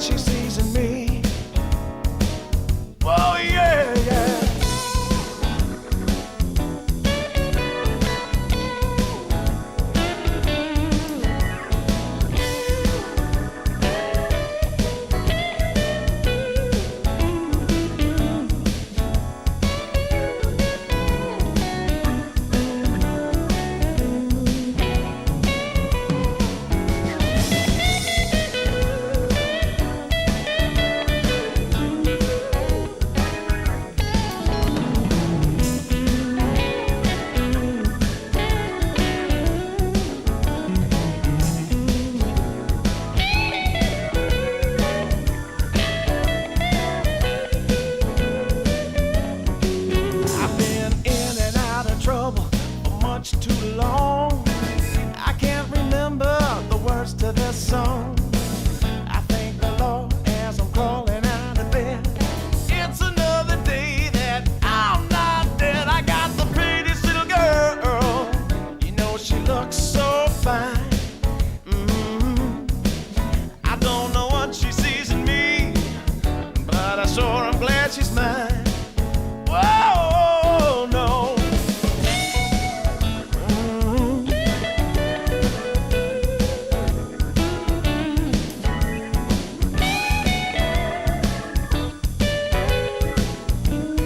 Oh, yeah.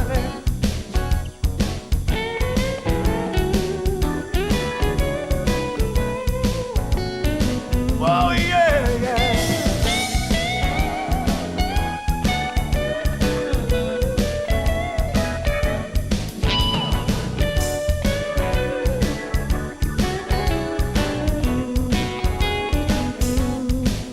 I got the prettiest little girl. Sure, I'm glad she's mine. Hey.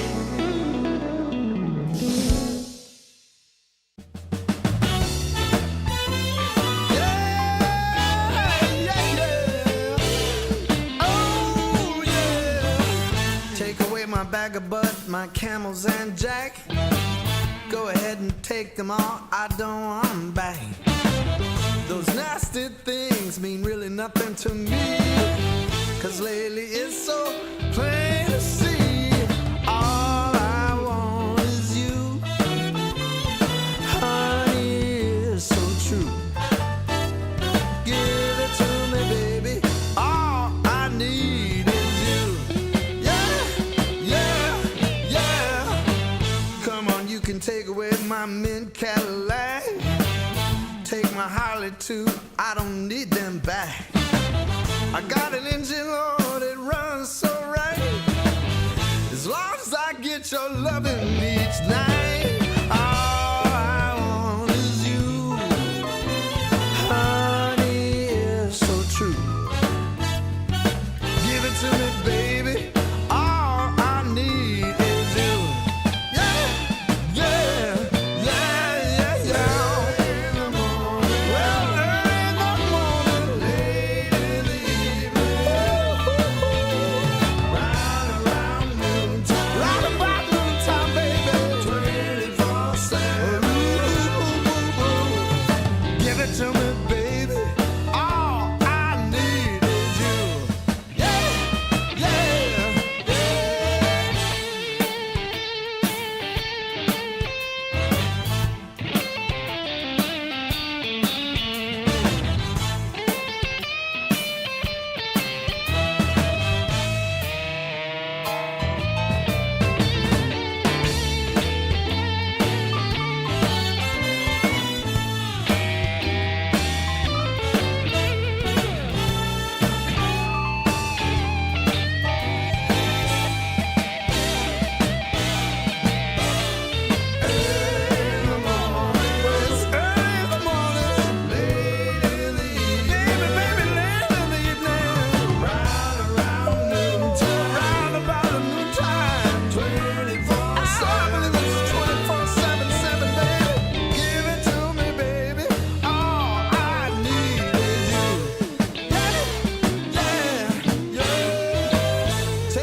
My camels and jack.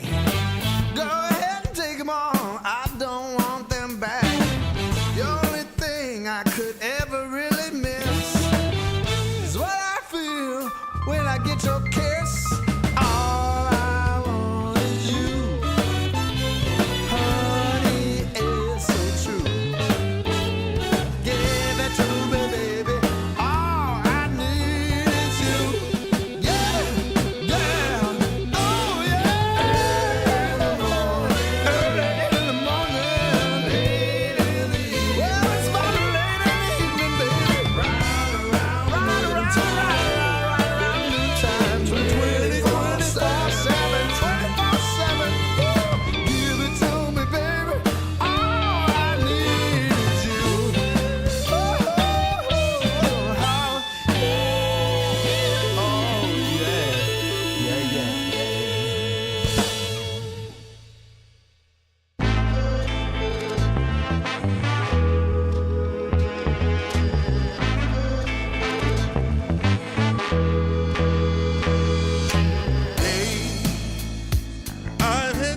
of struggle. Nothing quite as rough as today. Held, I've been held up. Nothing seemingly goes my way. Oh, crying, not a man for crying. For a storm of tears I crave. Take all this sorrow from me. How much more do I have to pray? Foolish of me, you might say. I make my way out of this here my way. All reservation I have come to bear. It's clear that I'm not going anywhere.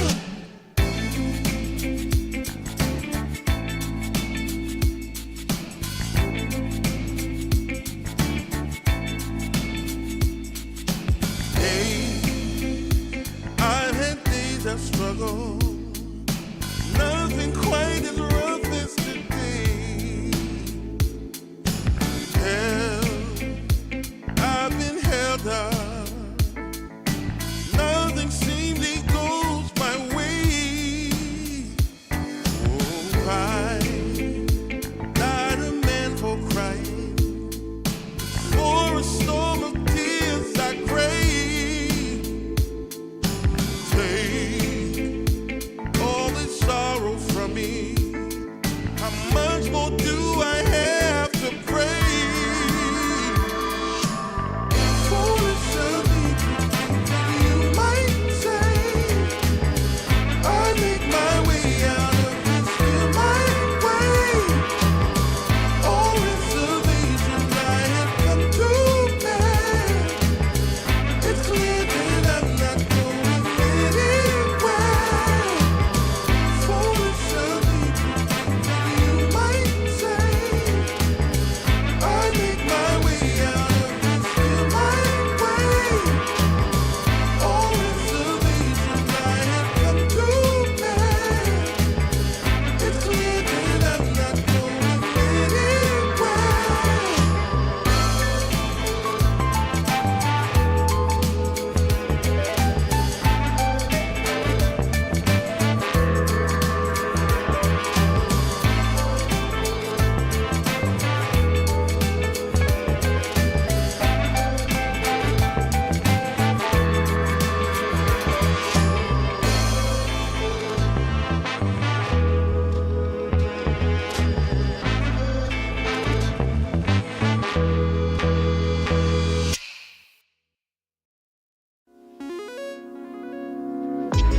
Coming out the gate with the heat. Everybody's playing in the street.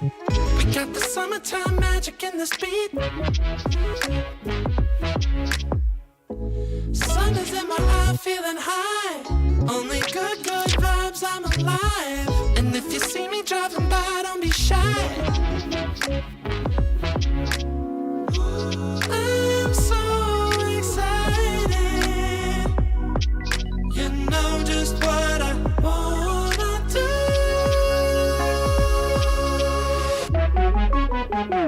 I'm glowing on up, I'm glowing on up, I'm glowing on up. I'm glowing on up, I'm glowing on up, I'm glowing on up. Don't it feel like summer? I'm glowing on up, I'm glowing on up, I'm glowing on up.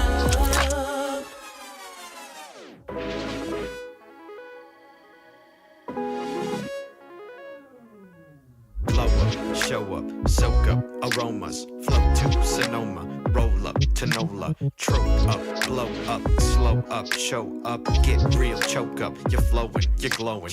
Astral samosa, you're landing on Europa, your horns blowing, you're chosen. All the deep cuts you know it. I got the pre-glow and the post-glow. Inspiration knows no boundaries where it flows. Your fingertips to the globes tilt to the universe on stilts. Hold on and chill. I'm so excited. You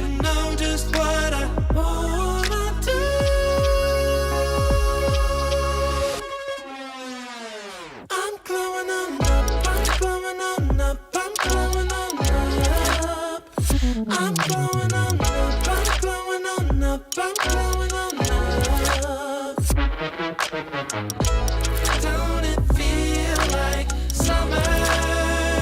I'm glowing on up, I'm glowing on up, I'm glowing on up. I'm glowing on up, I'm glowing on up, I'm glowing on up. I'm glowing on up, I'm glowing on up, I'm glowing on up. Don't it feel like summer? I'm glowing on up, I'm glowing on up, I'm glowing on up.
Whoa, girl, shake that body. Show me how it's gonna go down. Don't be late to the party. Don't be afraid to scream and shout. 'Cause when we dance to the music, you know that's what it's all about. Yeah, yeah. Hey, girl, shake that body. Shake it to the left and to the right. Yeah, girl, shake that body. We're gonna shake it all night. We're going down to the nightclub in my stretch SUV. 'Cause you know, girl, when we're dancing, there's no place I'd rather be. Yeah, yeah.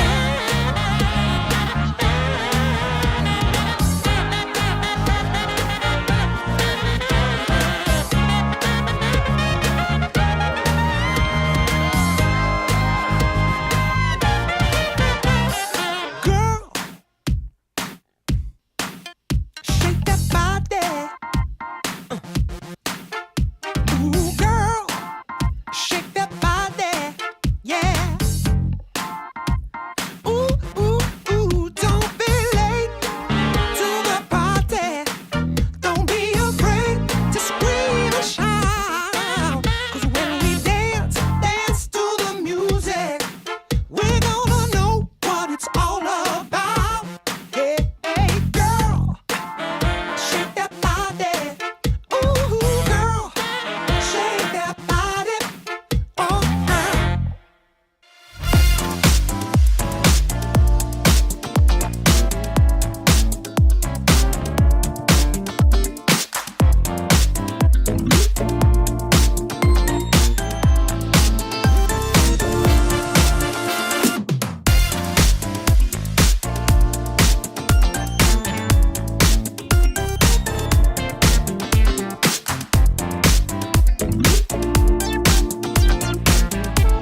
insane.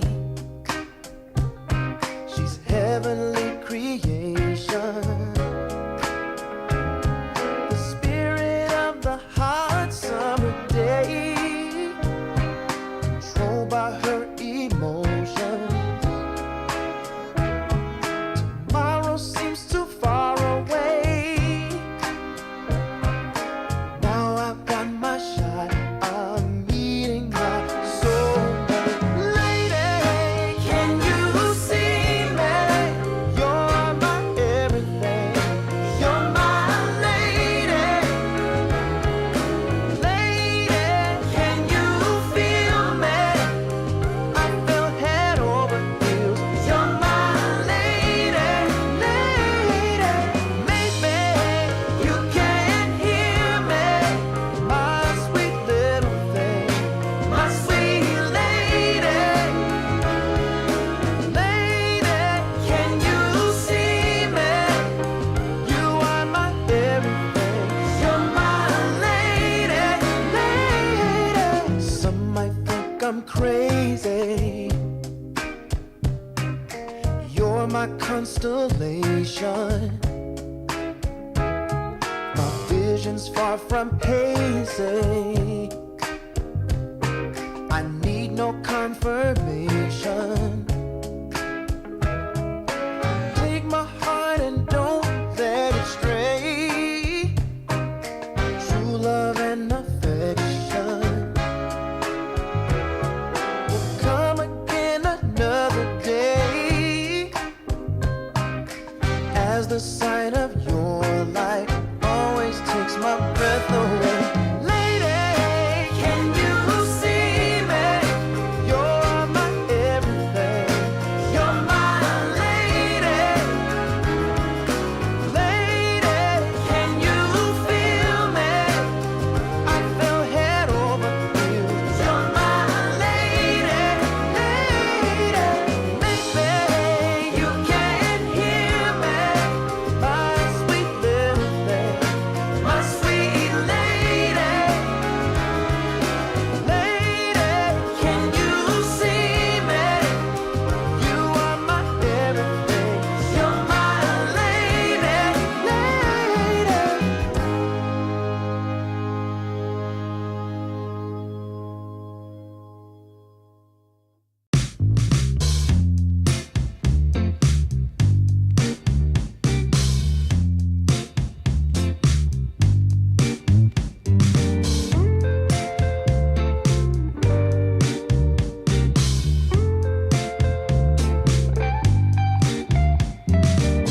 Well, I can tell just by the way that you're smiling that you're still unsure. And I can tell just by the look in your eyes that you've been hurt before. But baby, no one can promise you forever. Right now I only know that we should be together, because it's now or it's never. So won't you take a chance on me? Well, it's fine if all your previous guys, they made you run away. You can bet you'd only have one regret, and that's if you didn't stay. Walk my way. 'Cause baby, no one can promise you tomorrow, but today you take away all of my sorrows. You know I'd beg and I'd borrow for you, so won't you take a chance on me?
Just ask yourself, am I ready for you? 100% now. I'm ready. 100% now. Yes, I'm ready. Eyes wide open. I'm ready to move. 100% now. Take a chance in a new direction. Any place you wanna go. I don't have all the right answers, but one thing I know, I'm so ready for you. 100% now. I'm ready. 100%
for your previous guys that made you run away.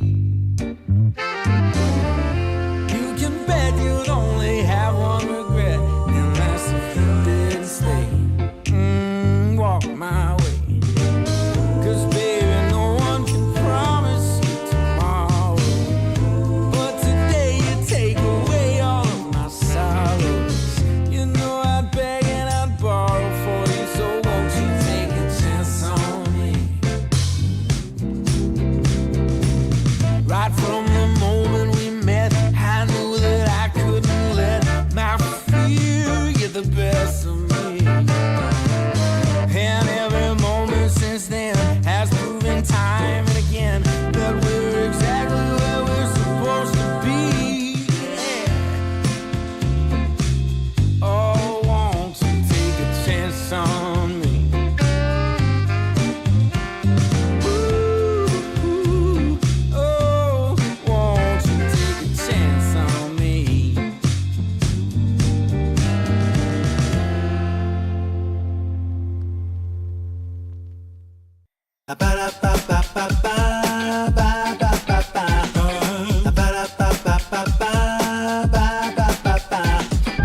If you wanna get with me, all you gotta do, call me when you need me. I'll be waiting for you. I know exactly what you want, I'll satisfy your need. We can have a good time, don't you worry about a thing. If you want it here, or if you want it there, you got it. Have yourself a good time, act like you don't care. You got it. Get that motivation, I got just what you need. You got it. I got just what you need. You got it. I got just what you need.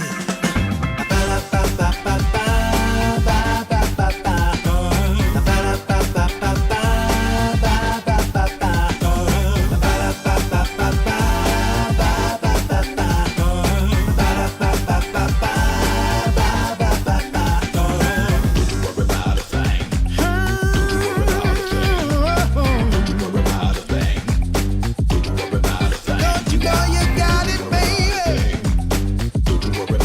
Don't you know you got it, baby? If you want it here, or if you want it there, you got it. Have yourself a good time, act like you don't care. You got it. Get that motivation, I got just what you need. You got it. I got just what you need. You got it. I got just what you need.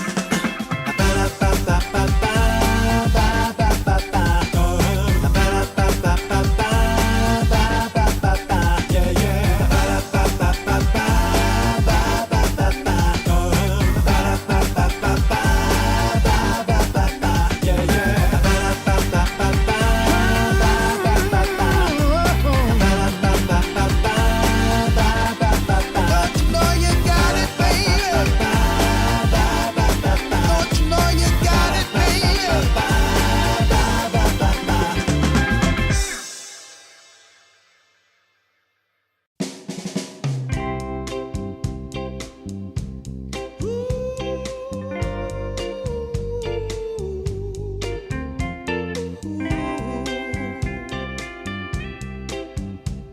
Yeah, yeah. I've been waiting a long time, just longing for a glance from you.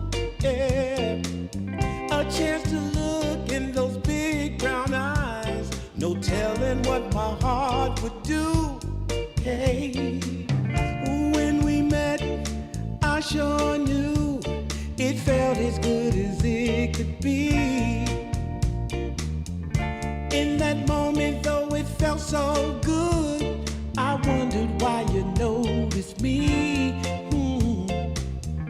If you gave me just a little time, it would sure ease my troubled mind. Don't tell me that you don't feel the same inside. Don't tell me. These are feelings that I ought to hide. I don't care where you came from, just tell me where you wanna go.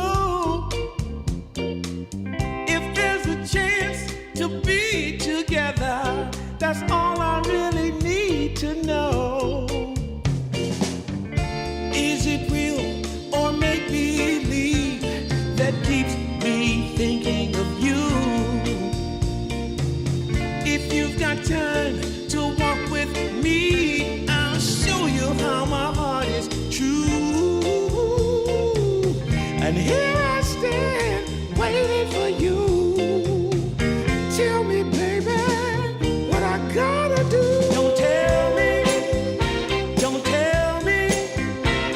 that you don't feel the same inside. Don't tell me, these are feelings that I ought to hide. Don't tell me that you don't feel the same inside. Don't tell me, these are feelings that I ought to hide.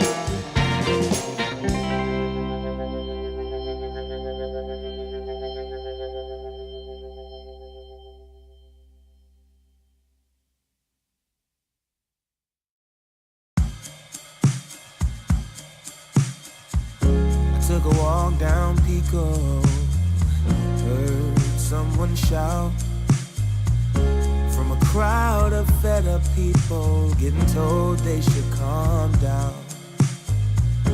Didn't wanna fight, but the tears that fill their eyes are brought by the people sworn to preserve their rights. Oh,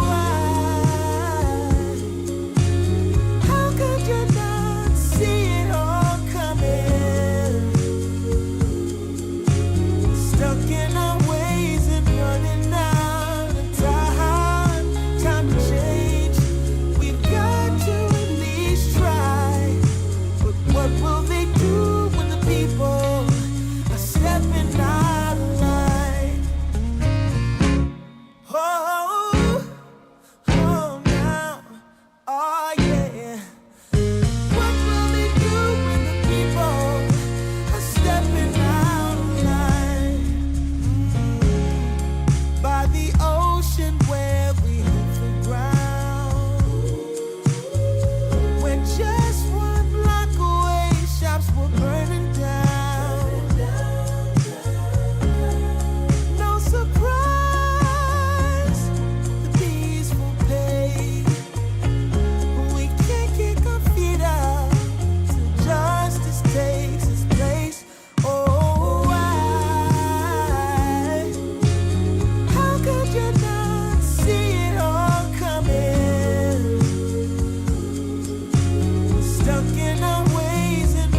nation. Bass is pumping and everybody smiling. Happy people gather round. We will party all night long. This will be Oh, magic, magic. a magic night to remember. A joyful celebration for a whole new generation. This will be Oh, magic, magic. a magic night to have together. No more limitation. We're united as one nation. This will be Oh, magic, magic. a magic night to remember. Joyful celebration for a whole new generation. This will be Oh, magic, magic. magic night to have together. No more limitation. We're united as one nation.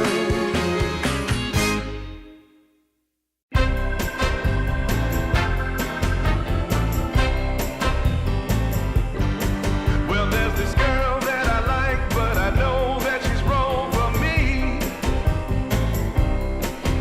But as hard as I try, you know I can't seem to break free. Well, I don't know what I'm thinking of, but I can't get her out of my mind. When she walks in the room, I take one look at her, and all I wanna do is make her mine. But you know that you don't go messing around with a girl like that. A girl like that. You know she's gonna take your heart, and you're never gonna get it back. She's only 5'3", but she's got a little spell on me. All she does is snap her finger, and you know it brings me to my knees. Yeah, I don't care what the people say. She's got everything I need. She makes my heart grow weak with everything she does, right from her head down to her feet. But you know that you don't go messing around with a girl like that. A girl like that. You know she's gonna take your heart, and you're never gonna get it back.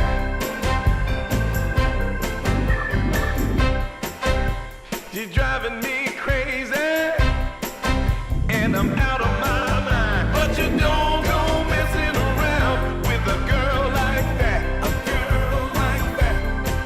You know she's gonna take your heart, and you're never gonna get it back. So don't go messing with a girl like that.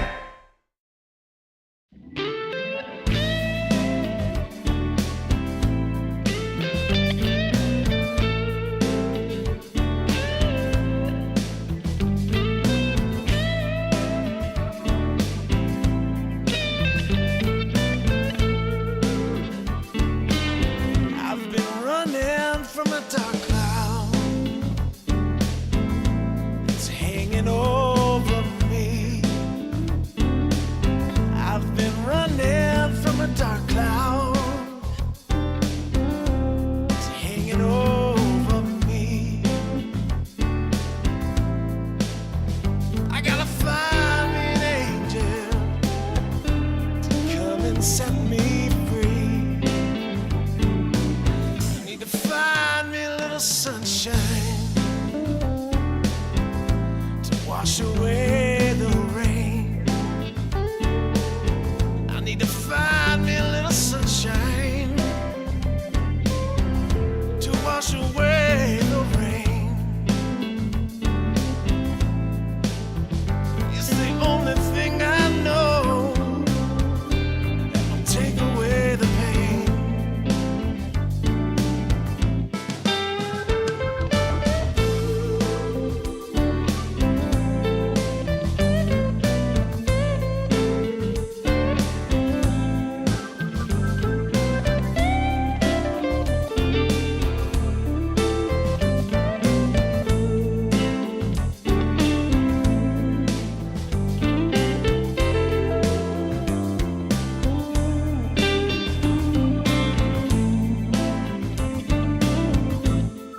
take away the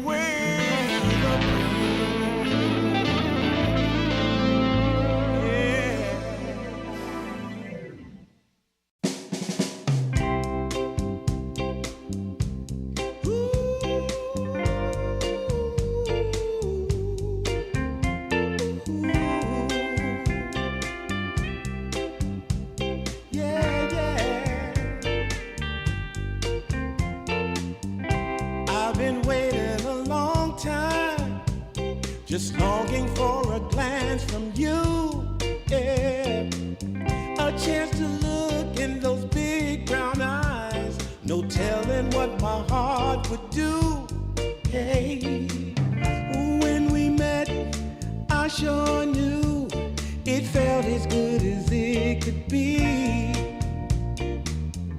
In that moment, though it felt so good, I wondered why you noticed me. If you gave me just a little time, it would sure ease my troubled mind. Don't tell me that you don't feel the same inside. Don't tell me. These are feelings that I ought to hide. I don't care where you came from, just tell me where you wanna go.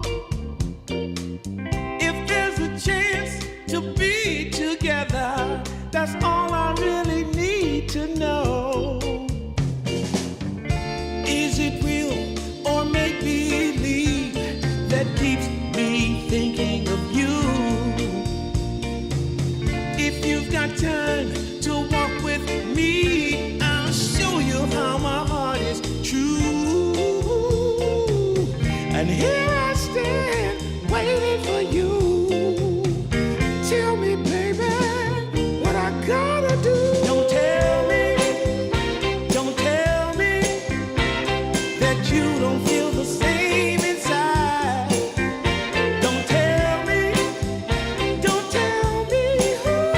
These are feelings that I ought to hide.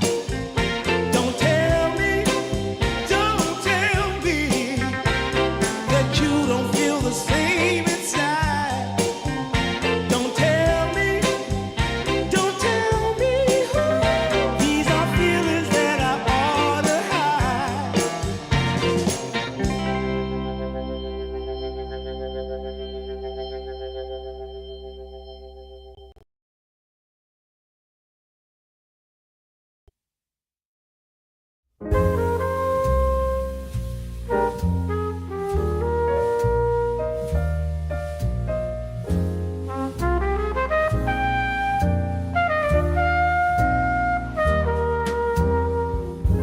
I haven't found the one.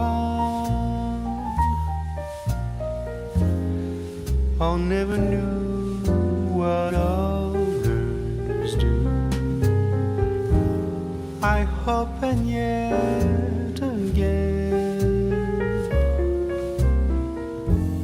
what do I know then?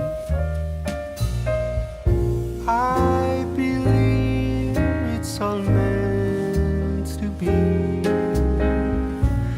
All my dreams are so out of reach. I fool around, but we never know.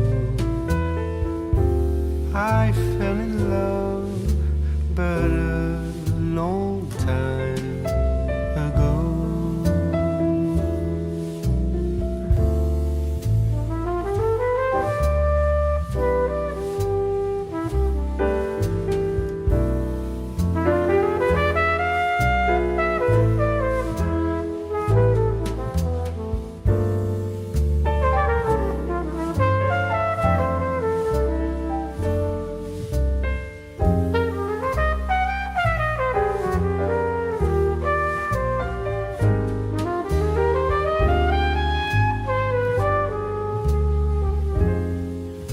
I sing the same old song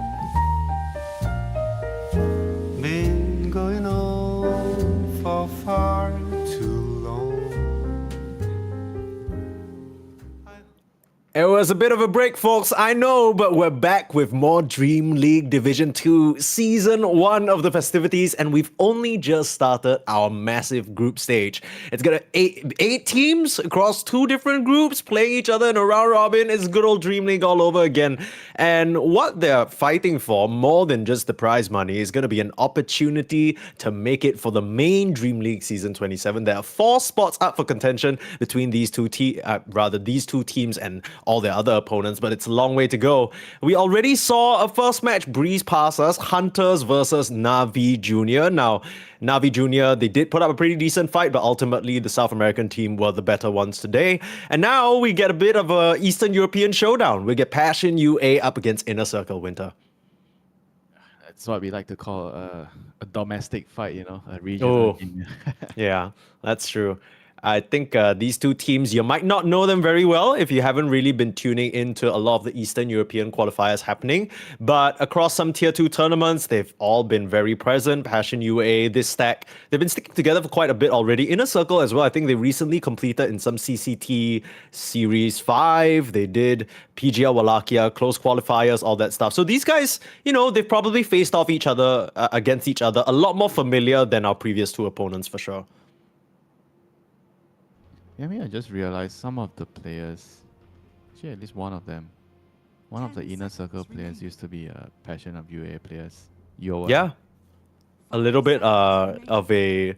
Actually, 2 of them, Flacco and Yoa. Yeah, they do a little switching around, and I'm sure most of them are somewhat Actually, friends no, or know of each 3. other. Flacco, Who else? Nance, and Yoa. So the 1, the 4, and the 5. So Okay. they definitely are very well versed of what each other can do in the game, you know. They know Yeah. their secrets. I think for me, at least, if we talk about notable names, the most significant one to me, obviously, is Crystallize. I feel like he's been playing the carry role in Eastern Europe for a while. He had his time on Navi. He had his time on some of these other sort of more prolific stacks. I guess more recently, Cubify as well. He was on the Navi roster that did end up making it to ESL 1 Bangkok. That was the one with Shared, Sanctity, the whole bunch of them, but he didn't last very long. Still, there is some promise here on Passion UA. The reason why these teams are here, after all, is because most of them were in that 2nd or 3rd place in the close qualifiers for the main Dream League, right? So this is really a second chance for them. A lot of good experience, not just against domestic opponents, but also teams from other regions to maybe learn a little bit of something. Here are 2 heroes that we saw in the previous series already, though, Mars and Hoodwink being selected by each of these teams. Yeah, Mars opening pick is just getting, I think, to a point where teams are realizing that you just need to snatch up like the best team fight heroes of the game right from the get-go. Like Mars is like, I feel like definitely the strongest in a way. You get so much like control, and also the fact that I think out of all the offlaners that like they are the king of team fights, like Mars is the one that you don't really have to worry about your matchups so much, because you don't really have too many like really terrible matchups where you can't really play the lane, you know. I think in most cases when you open Mars, there's not like any hero that the opponent can pick right away that will make you feel, oh my god, I'm screwed, right? Like, oh, it's not have over. a game. Yeah, basically that's the reason, the other reason why Mars is such a solid opening pick. Yeah, I mean, both these teams, with picking these 2 heroes, it reads more to me like they feel like it's gonna be contested, so they're just trying to snatch up as many good heroes that they can, right?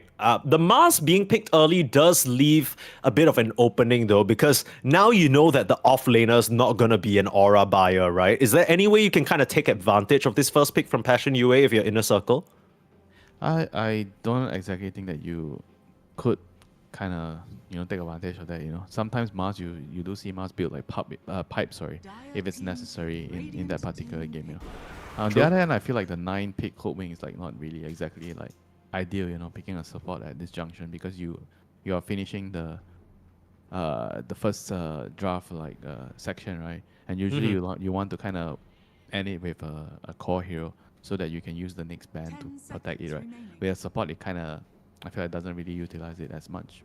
Sure, yeah. And Hoodwink's quite a neutral hero, right? I think apart from playing against specific heroes that can find her when she's like scurrying around the trees, it's another hero that doesn't feel like, oh, you know, I have countered this Hoodwink completely and she can't play the game. It's a lot less serious in that. Here's the Dragon Knight though. This is a combination we saw in the previous series actually, where you run around maybe with a Blink Dragon Knight, get that initiation off, and the Hoodwink is just the perfect follow-up.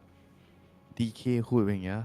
I can't really believe that this is what we're gonna be seeing. Like a week before, if you ask me, what is the pairing that you would see teams do with Hoodwink? Like apart from tanking, I wouldn't really think DK would be the next one.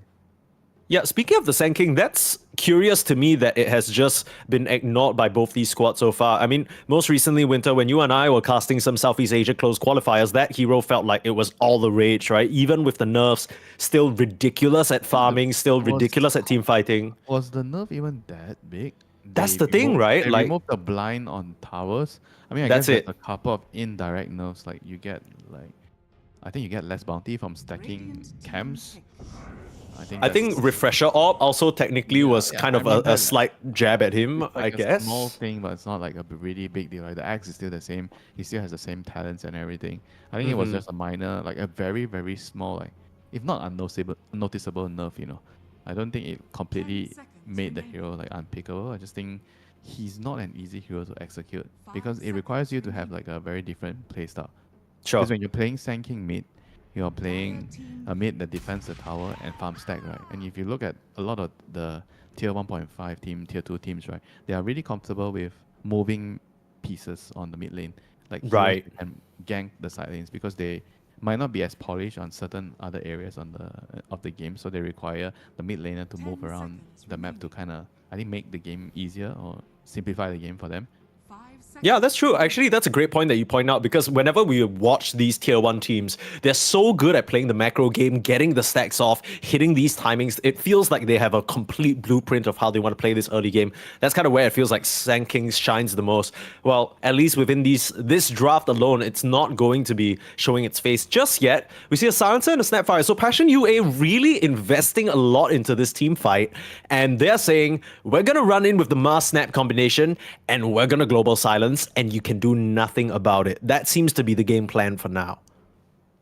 I do feel like these two supports can be quite sometimes quite heavy, in the game, because they don't really provide you with anything outside of the team fight.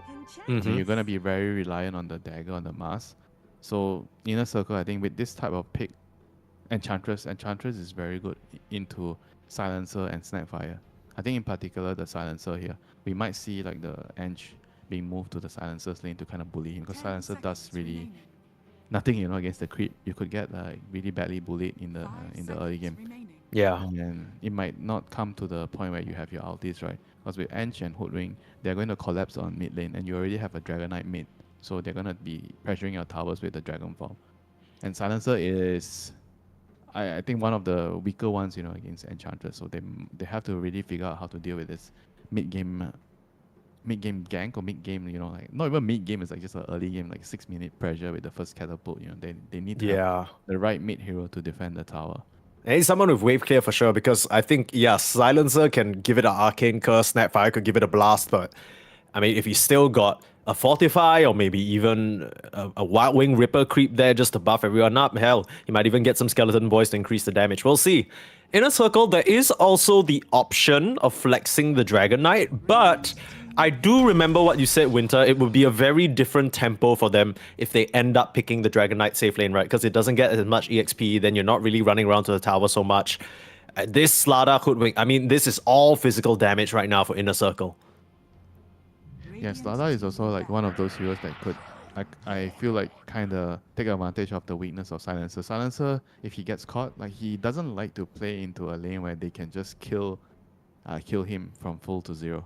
He likes to play a slow laning phase where he chips at you and then he pulls the wave, he gets some XP. That's the type of game that he likes to play. But if you're in a lane where one wrong move or you overstep and you're gonna die, that is the lane that it's difficult to play as Silencer. I think Slada Holdwing is definitely a lane that could just destroy you, if you make a wrong move in the lane. So they are gonna try to, I don't know if compensate is the right word, but try to I think deal with the pressure that could come from the Hoodwink Slada. Because Throw can at least throw some access to help the Silencer, right? Say if you're laning with Morphling, as the Silencer. He's not doing it. You're dead, brother. It's over. I mean, you're gonna feel like the lane is impossible for you to play. At least with Throw, he's gonna be able to help you kind of survive in this lane, Yeah, the troll, at least you look at him, you can be like, all right, I'll blind the Slardar, maybe make him miss a bash or something like that. I mean, troll typically, I feel like whenever we see this hero, it's either picked as a counter to like your Svens, your Ursas, just because of the mischance, or it's to get a really strong laning setup. I wonder whether the troll can actually get much out of this lane or whether eventually the Slardar's going to be able to push him out, because you talked about the Ench moving to the mid lane. I mean, hell, the Ench could also just twin gates to the top lane and put pressure on there, and they don't really have the best wave clear just yet on Passion UA. Yeah, they definitely have to be ready for that. I think against Chen and Chantress, it's always nice to have an observer on the gate. As soon as, maybe sometimes even before the night hits, I think the ganks could come at 4 sometimes. And if you don't place a ward early, you might just die, you get overrun, because the catapult wave is coming at 5. So you gotta know when the Enchantress is coming over the gate. So I think that the gate ward will be very, very crucial here for Passion of UA. And despite you having the troll, you would expect, oh, troll is hard to gank, blah, blah, blah, but you still want to see the gank coming, and so you could maybe make the right rotations to kind of protect the tower. Yeah. These early game responses are going to be very important for Passion UA. I will say that with how much teamfight Passion UA have right now, it doesn't feel like Inner Circle are too concerned. They picked the Ench and the Slardar, which certainly make for very strong lanes, but they don't really feel like the type of heroes that can stand up into like the Global Silence, Mars Arena, Snapfire, Mortimer's Kisses, like all raining down. Like Inner Circle are still going to suffer. Are they just hoping to avoid team fights altogether? Play the map, go for pickoffs, right? When you have Hoodwing and Slardar, it's all about running around, getting like singular pickoffs with 2 heroes. I think that's the plan for their lineup, right? You're going to be pushing the waves with maybe DK, Enchantress with her creeps, and then you're going to be like waiting in the trees. The Hoodwing is going to be waiting and hunting in the trees, and then he sees the target, and then you kill and you eliminate the target, right? So even more team fight, for Passion of UA, they're really all in with this, like they just want to ball together and just run at you, right? And this Lash is also going to kind of, I think, probably dissuade the DK from going mid. So I imagine maybe you're definitely considering, do you still put the DK mid? Do we have like something like a sniper? I think I kind of like sniper here a lot. They don't really have the best gap close outside of the Mars, and sniper likes to lane into Lash, and you have Slardar. So you have the corrosive haze plus the sniper peeping away. Sounds like a plan. Yeah, I mean, the more you're talking about it, the more I like it. We'll have to see whether they bring it out. They go for the puck instead. So again, every time I see a like mid pick as an immediate response to their opponent, I just think, okay, this must be something that Panda feels comfortable with, right? Going up into the Leshrac from Moonlight. Is there any lineup that you like a bit more? It's clear that there's complete differences, right? Passion UA, ball up, run at you, hit those timings together and start getting objectives. But Inner Circle, it's a lot more Death Squad, play the map. I'm not really sure which side I like a bit more, but I will say Passion UA's game plan seems a lot simpler. Yeah, I would agree. I think Passion UA has a more like direct and simple game plan, but they're going to have to live through the early game from the Enchantress, right? I think Enchantress and Hoodwing, they are going to pressure you a lot in the early game. They're going to have to watch out for the gate gangs, the rune control, and everything. So there's going to be a lot of, I think, challenges that Passion of UA is going to face in the first, I think, 6 to 10 minutes. If they can survive that, then I would be down to agree that after 10 minutes, if they didn't already lose the lanes too hard, it's easier to play their lineup after that. But if in the early game, this Ench and Hoodwing causes a lot of problems, the DK takes your tower, then things can get very, very hard to play. The map is going to be small for you. Sure. So I think both teams have very, very different ideas on how to play this game, and it's one of those games where it's going to be interesting to see whoever gets to execute their plan, right? Because it's so contrasting. Yeah, honestly, it sounds so much more unforgiving if I'm Inner Circle, right? Like, you're basically saying, Winter, that if I don't nail all these benchmarks in the early stage of the game, if I don't get a tower with this DK, if I don't manage to get my puck off to a good start, if my Ench can't make these ganks happen, then, the second the Lash gets a Blink or a Kaya or Troll gets to his Battle Fury without any issues, then how do we even teamfight? How do we play the map? It's going to be quite difficult, but I'm I want to be confident. You know, I wanna see a Slada succeed. I like that hero. I think it's a pretty interesting pick. Oh, so Slada is not a disgusting hero. Last game, you're like, oh no, Undying offlane. I can't believe they would run Okay, Undying offlane. would you not say that in this era of Blink offlaners, not Undying, Slada is the one that's a bit more honest? Like, they gave Centaur the card. Now this offlaner, who's typically like Aura, has a save. Like, you just gave this guy Shadow Demon Disruption for fun. You know what I'm saying? Like, Slada, Bro, you know, it's better than the SD disruption. You can't right click in. Yeah, exactly. You can even cast spells, man. That's crazy. They certainly would have loved the Centaur to sort of put them on the cart, or put the Lash on the cart this game, but of course not going to be a factor. A bit of kind of back and forth in terms of positioning here around the runes. Looks like they want to contest. The Silencer's just stepping up, fearless. I'm not really sure, you know, what inspired the confidence from Cracker there, but it pays off. Still end up only getting 2 for 2 rune trades though. Yeah, it's not something you want to see from a silencer, yeah. Standing in the front lines. I guess he saw enough from the other. I don't know, maybe he just knew that they wouldn't have like 4 or 5 heroes there, you know, because he saw one hero at top, you know, so he probably feels like the guy was not alone, you know. So he took the risk. You gotta give the player sometimes a little bit more of like the benefit of the doubt, right? Oh yeah, for sure. As in, I'm sure he wouldn't walk up there like in a suicidal manner just for bounty. I'm sure there's some information he got that made him feel like, yeah, you know, I'm gonna walk up like this. I see a Slada, I don't care. There's just a fish to me. Go fry him. Yeah, I mean, this is not going to be a lane where the Lash could, I think, walk up that easily. And Puck has a lot of like poke damage. You know? I think this lane is going to be about who gets to poke each other out of the lane. Like resource management. It's going to be all about rune control. That's why I would have like preferred like the sniper, because sniper would give you the actual edge in the matchup. You can poke the Lash Trap from very, very far range. You can secure the runes or deny the runes if you can't get them. Usually you deny the runes as sniper. And with Puck, it's more about like I think it's a very skill-based matchup, right? Against Puck and Lash. You probably shouldn't be able to kill the Puck as Lash, I imagine, you know. Yeah, I feel like the Puck just opens up the chance for, okay, even if the Lash for some reason manages to outposition you and get you alone with the Edict, you still have options to play out of it, right? You can always curveball back to safety. The Sniper doesn't really have that privilege. If for some reason Moonlight finds an angle on him without any creeps and makes it to right next to him. The lineup, right? The Silencer is really, really good against the Puck. I mean, that's also the other reason why I felt like the Puck was picked in a situation where it could be risky.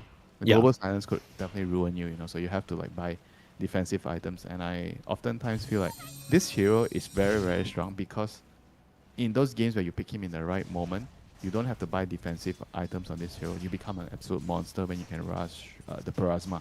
You can kill off heroes very quickly. But if you are forced to stop by even for use, that slows down the game completely, right? Yeah.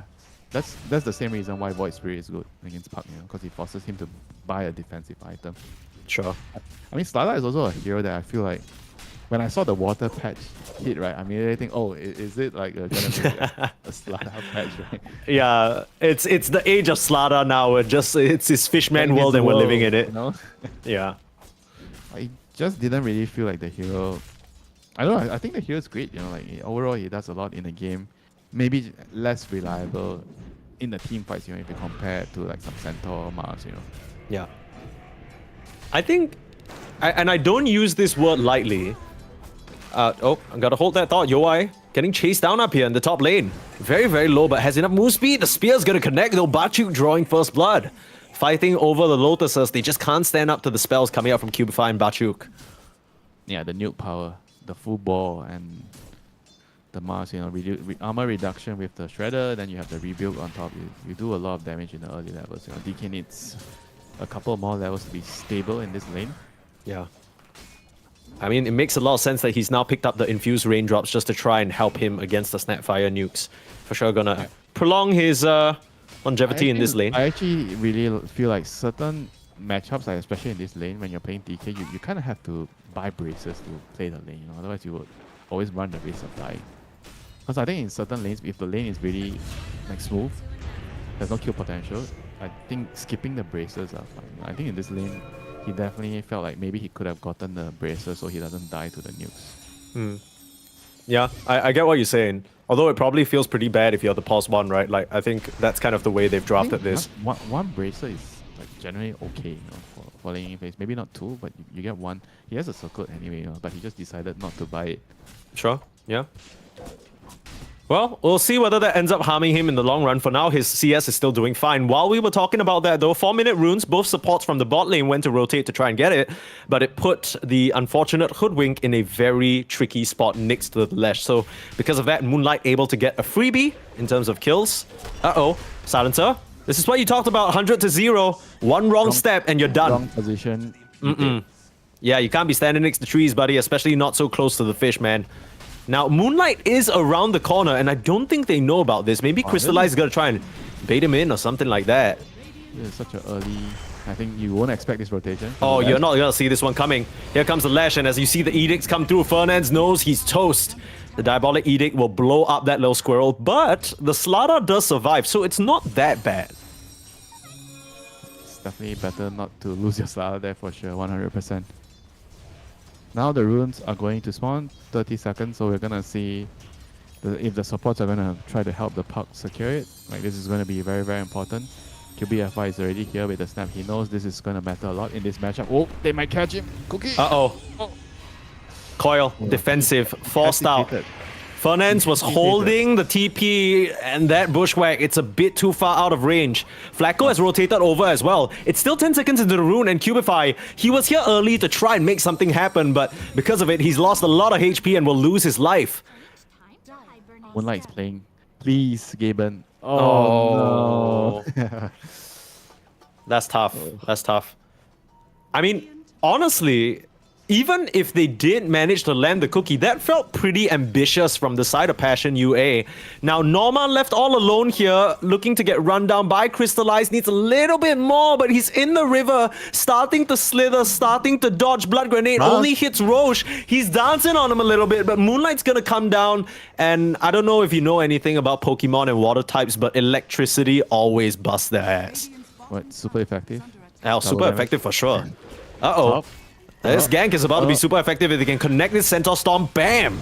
There we go. The chain stun is perfect. An inner circle making things happen on the top side of the map. We're not done. They're trying to steal the shrine. Oh, they could. The scan comes through though. Inner circle are aware this is happening and they're going to mirror the move on the other side. It's pretty interesting that even though both drafts have such different ideas about how to approach the game, they seem to be just kind of mirroring each other's early game movements, just on the opposite ends.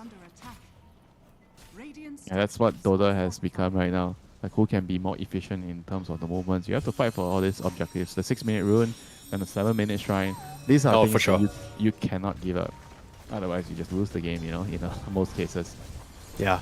And would you look at that as well? The DK and the Troll both putting in the legwork to try and take down the offlane tower on the opposing side.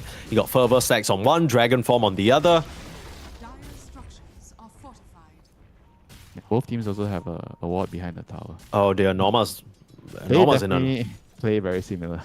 Yeah, despite having very different drafts. these guys are like BFFs or something. Norma's now going to try and run at them. Oh. Okay, that is not jumping over the foot game, alright?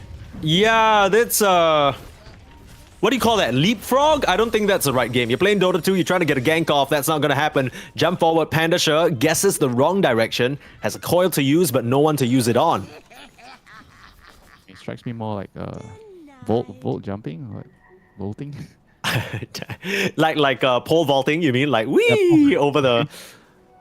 Yeah, well, that was not a very good usage of the jump, but yeah, runes. Okay. Runes are the thing that matters right now. Puck gets the next one, illusion. So it was a haste and illusion. Yeah, we still got the Invis AD rune to keep out for. Cracker's trying to get his level 6 in the mid lane, but in comes the pressure from the Ench. This is what we were talking about with Inner Circle. Their draft can really ramp things up, at least around the initial stages of the game. You do have an arena to play with if you want to TP in and defend this. Doesn't really seem like anyone's coming over to help at the moment though, Winter.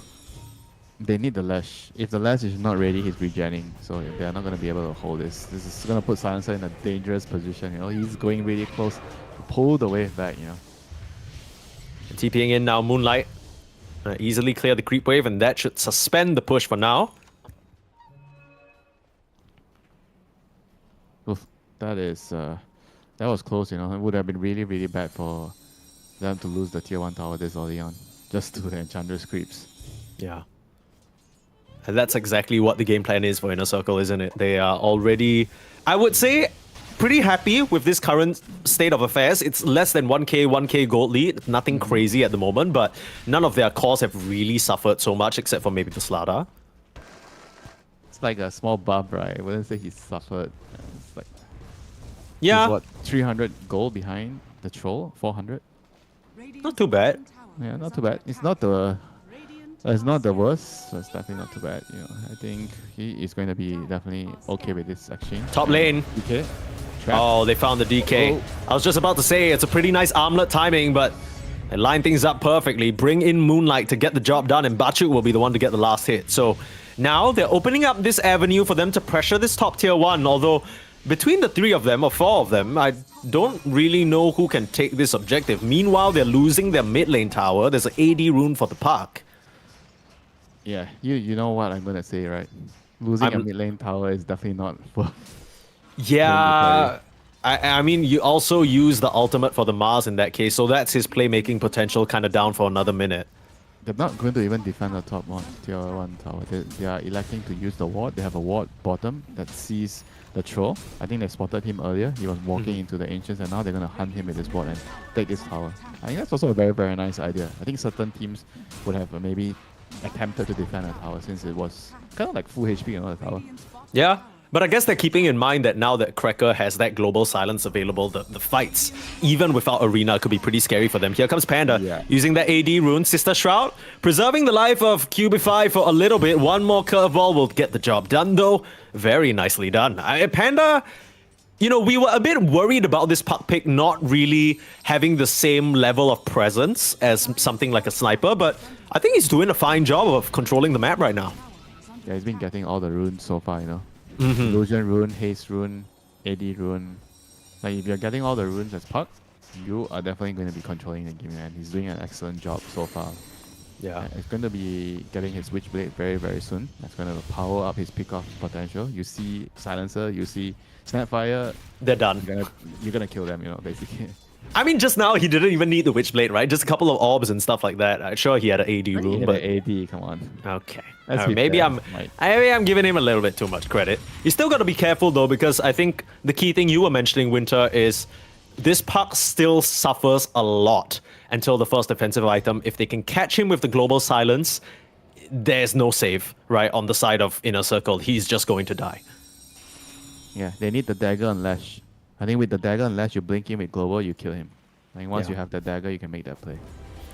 400 gold off that for Moonlight. He's desperately trying to farm up, but I mean, look at the state of the map. The Eng is just farming so deep. There's not really a lot of camps for Passion UA to work with right now. Dire's top tower is under attack. Yeah, this is the thing with the lineup. You have Silencer and Snap, you're gonna bound to run into problems like this. You know, Enchantress invading in, you don't have a lot of damage between your supports. Yeah. So you have to just live with it, you know. At least the top lane's push, you know. If you look at the Mars, he is getting good old farm on top. They're still getting farm across the board, you know. I don't think like the map is that small yet for them. Yeah, sure. I mean, it's just annoying. It feels like at this early stage of the game, you wouldn't have lost this much ground. Yeah. Especially not into a Slada off lane, but I guess things change. He's on the move. If they can find a pick here. Onto the troll. Silence up. They global as a response. Can he get the ultimate off? He's holding on to it. Nice dodge. I don't know whether he intended to body it, but whatever the case, he blocks that sharpshooter from coming through, and looks like this park. Beautiful Wild Wing Ripper push away. The silence, it doesn't last long enough. And the curveball, he'll gladly tank the Arcane Curse charges to get out to safety. Very nice set of plays from the Eng in particular to get the job done. Norma looking for a blink behind the tower, but Cubify wards him off with a warning shot. Yeah, they maybe could have done that a little bit quicker, but just unfortunately, you know, Global came out and they just couldn't burst the troll. I think the troll also had like a pretty big mango stack there. He kind of healed a little bit there, and he wasn't really close to dying. But at the end of the day, I think the global silence was the thing that saved him. It stopped the Hoodwink from releasing the sharpshooter, so Cho didn't die in the burst. Yeah. You can't. You've already wound up the shot, but if you can't yell as you shoot it, you can't let that bolt Isn't go. that unfair? Because Yeah, I don't know why. It's kind of funny. With A, if you get global, but if you already cast your Ice Blast, you can still release it, Yeah. I guess the mechanic might not be comparable, but it's very similar. It's like, it feels like it would be the same thing, but that's how Dota works. Everything's intricate, everything's different, and right now what's not too different is Inner Circle, their game plan, it's on track. They get themselves very early Aegis on this part, so even if you get that global silence off, you now have that second life to work with and play around with. Fernance on the front line here. They will get scouted out by a creep. Uh-oh, Norma. He doesn't get the blink off in time. I was so sure the Eng creep saw that Mars on the front line, but Norma did not. And because of that, the Slada goes down. Yeah, I think I would agree. I thought he actually already saw the Mars, like there was definitely at least what point, I don't know, 0.2, 0.5 seconds, I want to say. 0.5 seconds, like he could have like reacted, like I guess he maybe he wasn't looking, because sometimes if you are trying to buy an item or I don't know what he was doing. Are you looking something else on the map? Yeah, maybe? you're not looking at your screen, so you can't react. Oh, that's a bit annoying. Flacco, his courier was trying to travel to him as he's sort of jungling on the other side of the map, and he ends up losing the completed drums. So that won't be available for him for 1.5 minutes. Not the end of the world, but still, it does matter. Flacco now gonna just run into Kraker. No Okay. drums, no problem, I'm running in. Yeah, okay. But they literally are like, we are not even going to bother with you. You can do whatever the hell you want, okay? That was kind of funny. Like, is that just how you deal with Enchantress in these drafts? Like, you just can't afford to expend any resources on her. It's just that pest you have to ignore. Yeah. Well, I guess you don't actually, you're not actually allowed to ignore the pest, right? Because they are causing you problems. Right? Exactly. You need to get an exterminator. You need to deal with these things. They can cause lasting damage to your home. Nope. Cubify? Can they see the puck? Can they catch What it? is... They don't want the puck, they want Norma, but that initiation was so weird. The global comes through a bit too late. They will at least be able to finish off the Slada, but Pandasha, I don't think he's worried about it at all. He can still keep on chasing. The only thing stopping him is the fact he doesn't really have a lot of mana to work with. Still putting out some damage onto Bachuk. He's trying to block it.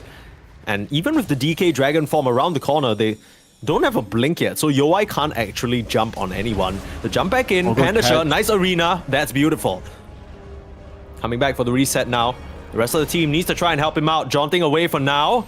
Gets the curveball, silence up the Yules as well just to stop him. He can't get out. Panda, he's in trouble and he gets killed. That was such a nice setup there. I don't know whose Yules it was, must have been the Mars, but Flacco doesn't get saved by that bushwhack. Again, it feels like that entire fight was a little bit overzealous from the side of Inner Circle. They thought, our puck has a second life, we can chill, we can just position however we want, and they didn't respect Passion UA, and now they're gonna lose more. Fernance, again, tries for the bushwhack, but Crystallize with a very heads-up cut down of the tree, frees the Lash, and lets him get the kill, trying for a bushwhack away, but the Edict, it's a bit too strong. But Chuk will be the one to get the last hit, and they are just all over this mid lane, Passion UA. Keep like proudness of their lineup starting to shine right now. I think if you're playing this sort of like in and out type of lineup with Slada, Hoodwink, Puck, and you have to be very, very disciplined. You get one kill, you have to go back. Your spells are down. You have to like try to back up. I think they were, like you said, too aggressive. They tried to take the prolonged fight, and maybe the Puck could have jaunt out. Maybe he actually had enough time there. Not sure. It was really, really close. Yeah, the Yules was such a smart play from Mars as well, just keeping him there. Like, because the DK doesn't have a dagger, right? He's showing up to the fight and he's like in dragon form. Like, I don't really feel like he could do anything, without a dagger. Yeah, it was so weird because I swear I saw the DK like rock up and I'm like, oh, okay, Yoi is gonna like hit the tower or like front line or something. What is he gonna do? Yeah, he ended up going to the bot side, like near the river in the like Radiant jungle, and he was just hitting creeps. That entire engagement, he was just hitting creeps. So maybe he just feels like, okay, I can't really get involved until I get BKB. I'm just gonna rush that item. I have it complete now. Okay, guys, let's play some Dota. Let's get moving. Or is it going to be a little too late? That's going to be the question, right? Do you think that the DK is going to outskill the Troll? Because if he's playing the manner he's playing right now, I think he feels like he's going to beat the Troll, when it comes down to like a 40-50 minute game. Yeah. You know, it's weird, Winter, because to be honest with you, I really liked the moves that Inner Circle were making at this early stage of the game. It felt like they were playing their draft to its strengths, you know, they were using the Enchantress. But then you blink and then it's just a 3k gold lead. It just doesn't feel enough. And right now, you're the one being picked off. Like, look at this Norma in the top lane under his own tier 2. The setup is there. Passion UA, they're the ones making the moves. And it's not even 20 minutes yet. Yeah, this is the problem with Slada, because you can't really push out waves without showing your hero. And every time you walk up, because you don't clear the creeps fast enough, it gives your opponent like, I don't know, like 5 seconds, 3 to 5 seconds to catch you. I mean, I think overall, if you look at their heroes, who is supposed to be taking out the trash farm, it's probably going to be like either the Enchantress or even the partner, maybe the Hoodwingers. It's not going to be the DK or the Slada. So I would say, on a macro point of view, the Slada is not supposed to push out the dead wave here. Yeah, it's also a bit weird because if he like was not ready to fight at all, you know, he wants to finish his BKB, but that's not the place where he should collect the farm. You know, he can collect the farm on the top side when he's certain that there's no heroes around. Oh, wait a minute! Global BKB, silence coming DK, through. BKB DK starting to do the damage. The Yule's gonna buy some time for the Mars. He's gonna come back down. This is a very big bounty. Mars has been quite successful this game so far. A big spear though, pushing back the entire lineup of Inner Circle, and that was all their disables. They didn't want to use the coil in that situation. Now they'll throw it out onto Moonlight, and looks like he's gonna go down. While that was happening though, the Troll did get the Tormentor by himself using that ultimate. So that is Moonlight with the shard for free, but it comes at the cost of his life. How ironic. He dies, but he gets the shot, you know? Yeah, it's almost like they felt bad for him in that situation. Why did he get... What the hell? The mid laner got the shot? Did someone else buy it? I guess the Snap bought the shard. And then the Mars is really high net worth this game. Like, if you look at the net worth chart, the Lesh is below the Mars. So... it makes sense. It's one of the two, right? Oh, Panda Sure. Still jumping in, doing a lot of work, forcing the Yules out. They have this Mortimer's Kisses coming through, but the Slada coming in doesn't stop the arena in time though. And this is going to be very difficult to fight through. You're going to John forward. You got to be careful. Can't get too dancey with it. Moonlight does finish off Flacco. Norma on the back line. The DK going to try and look to punish. They will finish the silencer off as Moonlight and Cubify trying to dodge away another nice bushwhack. The question is, where's the Troll in this engagement? He's not there at all. At Passion UA, they can't fight without the carry, and I mean, after using the Global Silence, the puck just feels unkillable, right? Yeah, that's your only tool to kill him at this stage, you know. Until... is anyone getting Orchid? There's no Orchid, there's nothing, you know. There's no hacks coming in. So it just feels like this puck is going to be a problem for quite some time. Very nicely done. Another pick, so another kill from... Okay, I was going to say puck, but Fernand's took the last hit. I mean, I feel like that fight could have gone a lot better for Passion UA if it wasn't the Mars who ended up getting initiated on, right? Funnily enough. Like the fact that... strange, right? So they killed the Tormentor, the Troll TPs back to base, and then he walks bottom, right? And his team takes a fight at top, knowing that the Troll has no TP because he just TP'd back to base. Yeah, but I think it's one of those weird things where Passion UA probably weren't looking for a fight, right? They kind of got caught. It feels like on that 21-minute Wisdom Shrine, they weren't expecting Inner Circle to make that move. So, like, they try and throw out an arena, try and throw out a Global Silence to push people away, and then they happen to get a kill on the backline, punish the Slaughter, punish the Ench, but that's about it. The DK with the BKB. More appropriate to say that the Troll should have like came to the fight at the shrine. Yeah. Sure, he doesn't have his BKB, but it's an important. I think it's an important objective that if they wanted to defend, they had to bring as many heroes as they can. Yeah, I guess it's always more obvious to expect the contest at 7 minutes or 14 minutes, but then at 21, maybe you're not expecting the whole team to be there. Another pick-off. I mean, dude, this puck is all over the place. He's had an amazing game, proving us wrong in terms of the last pick just having so much value. Now Crystallize being aggressed upon in the bot lane, Enchanted up. They force out the Global Silence, so he has no way to stun him, but still slow to a crawl, and now the use for the setup. Is he going to be able to get out of this? The ult comes through, Flacco's on the front line, they spear up Norma, but there's no damage going into this team. Moonlight's trying his best. They end up forcing the Enchantress forward, but no one can kill Flacco. So they... their ultimates on Passion UA.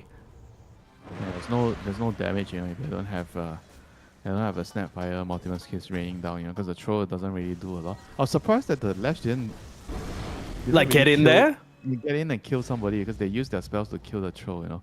I Yeah. felt like maybe he could have played the fight a little bit more aggressively, just try to go in and kill somebody. But he was like really, really scared that he would die. I mean, he had a Ghost Scepter, you know. Felt like he's Maybe he probably would have gonna been be able- fine. yeah, he was probably gonna be fine, you know. Felt like in the end, but it is what it is. The troll has no BKB, so they need the troll to finish his BKB and come to the fight. It seems like everyone else is just like not really sure they could tank everything. Maybe the Mars could tank the front line, Yeah. you know, with the Lotus and the Yules. Roshan, though, being attempted now, that's the power of the Slaughter. That's what he gives you. Amp damage, or as it's called these days, Winter Corrosive Haze. You're not supposed to call it amp damage. You're not that old. Yeah, okay. Well, I'm just trying to, you know, give you a little nod. I know that's something deep to your heart. Trying to impress you, you know. I show you I know my history. Do you know who won WDC in 2010? What the hell are you talking about? What the hell is that? World WDC World Dance Competition?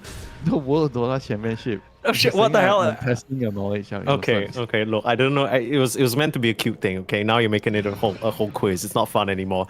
Norma narrowly missing the mark on the Mars coming through the twin gates, and I think it is full dodge mode now for Passion UA. What exactly happened? Because Winter, I remember one point at the early part of the game where we felt, okay, Passion UA, the team fight's starting to come online. They're looking pretty solid. It's going to be hard for Inner Circle to stand up to them. And then suddenly Inner Circle are just running rampant all over the map. Like, how did it get to this? It's mainly the Puck being unkillable, and the DK with the BKB was also like coming to the fight. Even though he didn't have a dagger, like he's really strong, right? He has a lot of like armor, minus armor with the Slaughter and everything. He kills the left very, very quickly with physical damage. That's why the Lash went for a Ghost Scepter this early on. Oh, that's I think that was probably the main reason why they felt like it was really difficult to enter the fight with the troll. They're respecting the DK's strength, you know. But then again, Yeah. I also felt like they were underestimating how strong the Lash was at that point to have felt like they could have definitely taken some of the fights. You know, they were a little bit timid and they felt like the enemy was very strong with their timings. Maybe they could have still taken those fights. You know. I definitely feel like with the Ghost Scepter, the Lash could have killed some of the heroes in the fight. Yeah. I mean, maybe he's just feeling like he's already a little bit behind. He doesn't want to sort of give up any more kills. Yeah, but let me ask you, Mike, when you're behind, right? If you're just farming and they're farming, That's you're not true. hitting any timings, you don't That's really true. You gain- gotta play to win. You can't play not to lose. That's a classic. I don't really.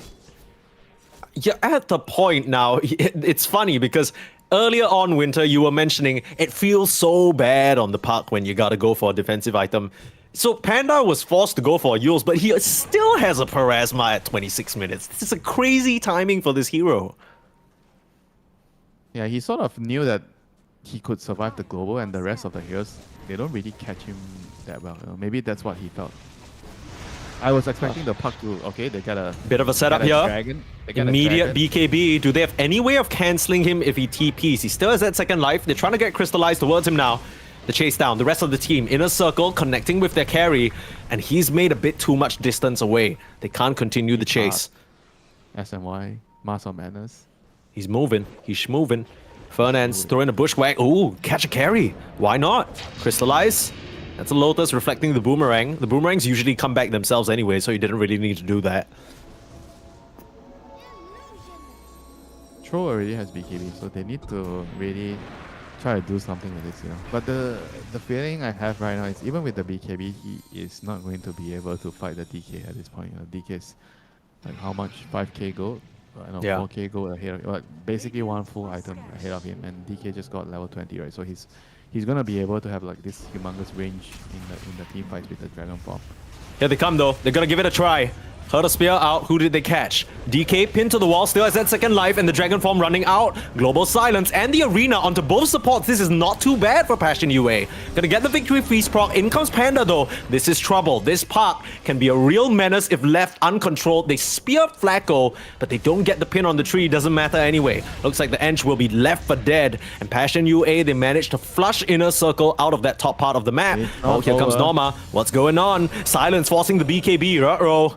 That's not really what you wanted, but I guess it's what you'll have to do to keep him alive. It was still very, very unfortunate they have to use the BKB charge for nothing there. And just losing the two supports, not getting the Aegis on the DK. I mean, he's gonna lose the Aegis right now. And this DK is actually so strong right now. He's going to finish his status. in Yeah, it's crazy. 2 to 3 minutes. 2 minutes, I would say. And as soon as the Aegis expires, I definitely feel like Passion of UA, they need to come out of their shells and they have to just run at them. Yeah. You need to be It feels so committed. scary, but you gotta just full send it, right? Like you gotta send Moonlight in there, do as much damage as possible. If he dies, he dies. You need to set the game up so that maybe Crystallize can be the finisher here and kind of maybe put a serious dent in the inner circle lineup. Because right now it feels like they're getting away with so much. I just don't think the Troll has done a lot this game. You know, he's 3-1-6, but he hasn't really entered the game. You know, you don't get the feeling that he's already coming to the fights and making an impact. He still wants to get more items. You know, he's gonna build Manta, which is nice against the corrosive haze. But is it going to allow him to combat the DK and I'm not too stand sure. his ground? I'm not entirely sure if that's going to allow him to do that. Well, the one thing that kind of works out to Passion UA's favor is if they play around the Dragon form timing, right? I think that's how they got that successful fight the previous time. Yes, he's still at the Aegis, but the Dragon form just expired, so Yoi was like, I'm not fighting, guys. Like, you're left for dead. Like, we're backing up. We're going to wait for the next Dragon form. Maybe this is something they can try and play around. The second this Dragon form that just showed on top lane ends, maybe we'll see a smoke out from Passion UA. Try and put that Manta BKB to good use. Yeah, they definitely have to make a move soon, you know. They've been sitting in their base for the last, I want to say, like 10 minutes. They're not really like trying to attack their opponents. They're just more like pushing the waves and just farming. Dire are scanning. I mean, it's kind of also really difficult with the waves stuck in their base. You know, they need to push it out. They have to try to. Yeah, it's gonna take them a couple of minutes, and I'm afraid those couple of minutes is gonna cost them heroes on the map. Silencer is going to get caught. Yeah. I mean, this is why the wave clear is so important in games like this. You know, if you don't have proper heroes to push out waves, I don't think it's only about the heroes. You know, it's just about priorities, right? The snap, he had a shot, so he definitely has to do that. You know, as part of your duty in the game.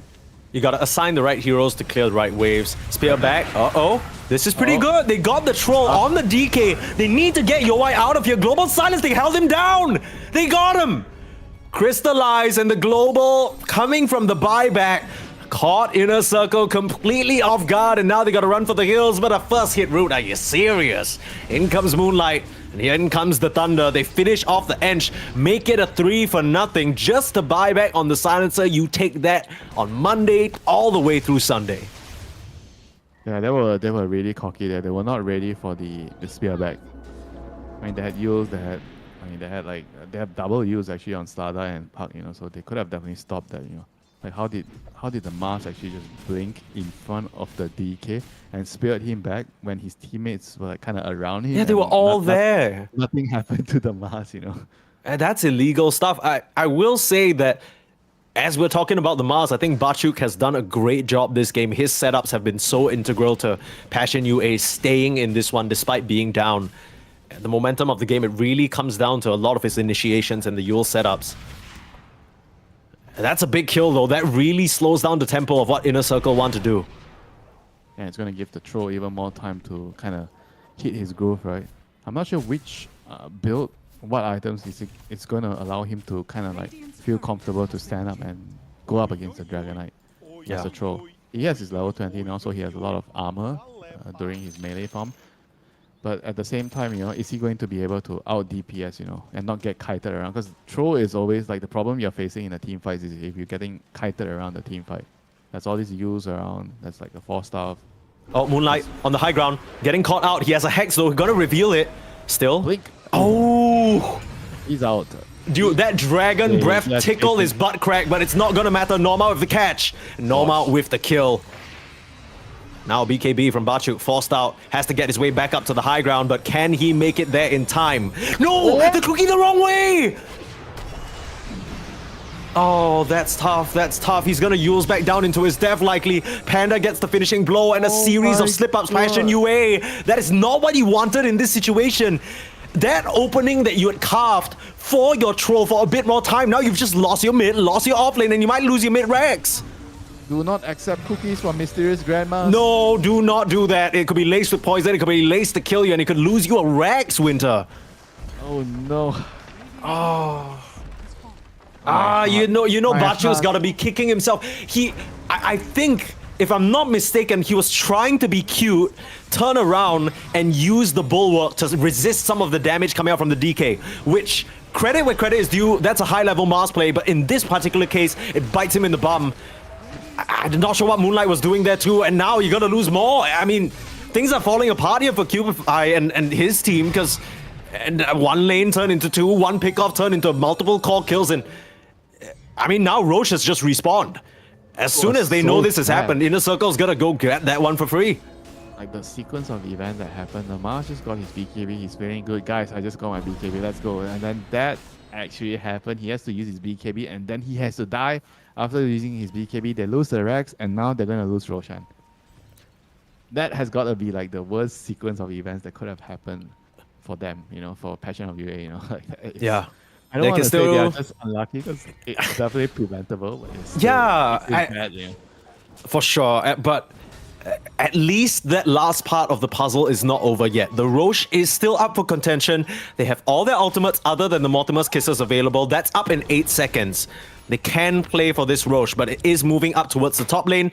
That's why we see Inner Circle completely controlling the triangle high ground. It's going to be very difficult for Passion UA to actually contest this.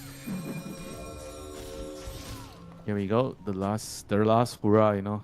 Mm-hmm. You want to see a throw against Dragon. 1 versus 1. Oh, I don't know whether the Dragon Knight can win this. No backup. Crystallize is looking pretty strong now. He has the Skull Basher, so if he does get on top of the Dragon Knight, I don't know whether DK can, you know, 1v1 man fight. The Roche is gonna raw. They will know that this is being attempted. Scan comes through, so they're aware of the position as well. A bit of a wraparound now.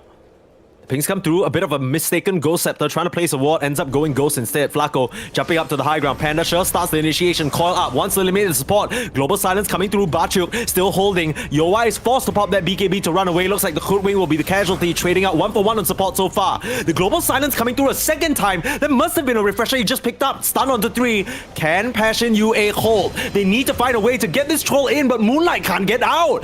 Bachuk now is gonna be chained to a tree and killed off with ease. The buyback from the Hoodwing and the easy reconnect from their tier 2 tower allows them to get the better of this fight and maybe even the better of this troll. He finally pops his BKB, starting to go to work, but he can't even ultimate.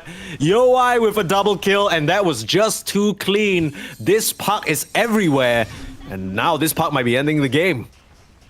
1 and 6, you know, definitely silence us, you know, especially me, you know, who did not believe in the puck, and I can understand why he wanted the puck this game. Outside of the global, they actually didn't really have a lot of very reliable resource to catch him. I think apart from the global, that's definitely going to be the Yule's catch from the Mars, but he was able to avoid all of that, and you know, just I think pressured them so much. You know, this is like the weakness of the silencer snap duo in the early game, where you don't really deal with the puck, and the puck has an edge that could kill your tower very early on.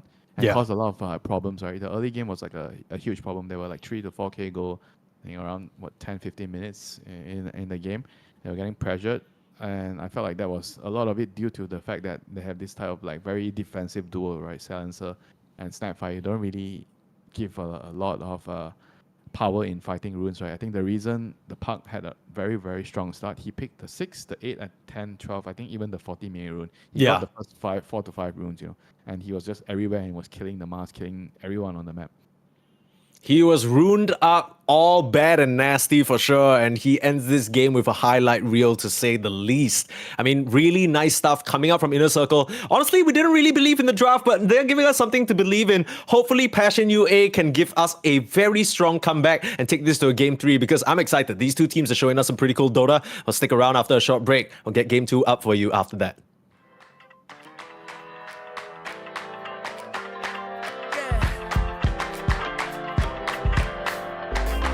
You crack the ceiling. This love is an open sky. Can't shake this feeling. I want you to know I can't lie. These doors are open. Welcome, darling, won't you stay? And you got me hoping. Forever's here, today's the first day. I wanna be closer to you. Closer to you, yeah. Want you to be all mine. I got all these choices, but I so made up my mind, yeah. There's nobody better.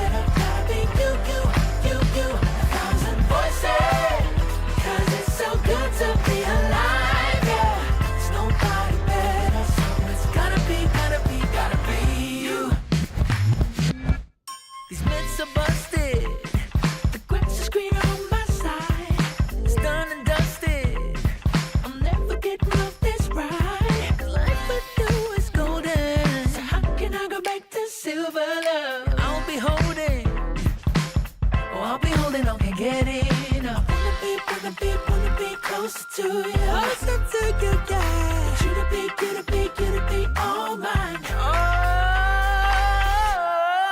yeah. Got all these choices, yeah. But I so made up my mind. There's nobody better. Gotta be you, you got to be you. Voices, yeah. 'Cause it's so good to be alive, yeah. There's nobody better, so it's gotta be you. You, yeah. You, yeah. You, it's gotta be you. Gotta be you. Gotta be you. Gotta be you. Gotta be you. Yeah. Gotta be you. Oh, it's gotta be you. Yeah, all these choices, but I so made up my mind. There's nobody better. Gotta be you. You got to be you. Voices, 'cause it's so good to be alive. Yeah. There's nobody better, so it's gotta be you. Hey. Nobody else, no. It's gotta be you.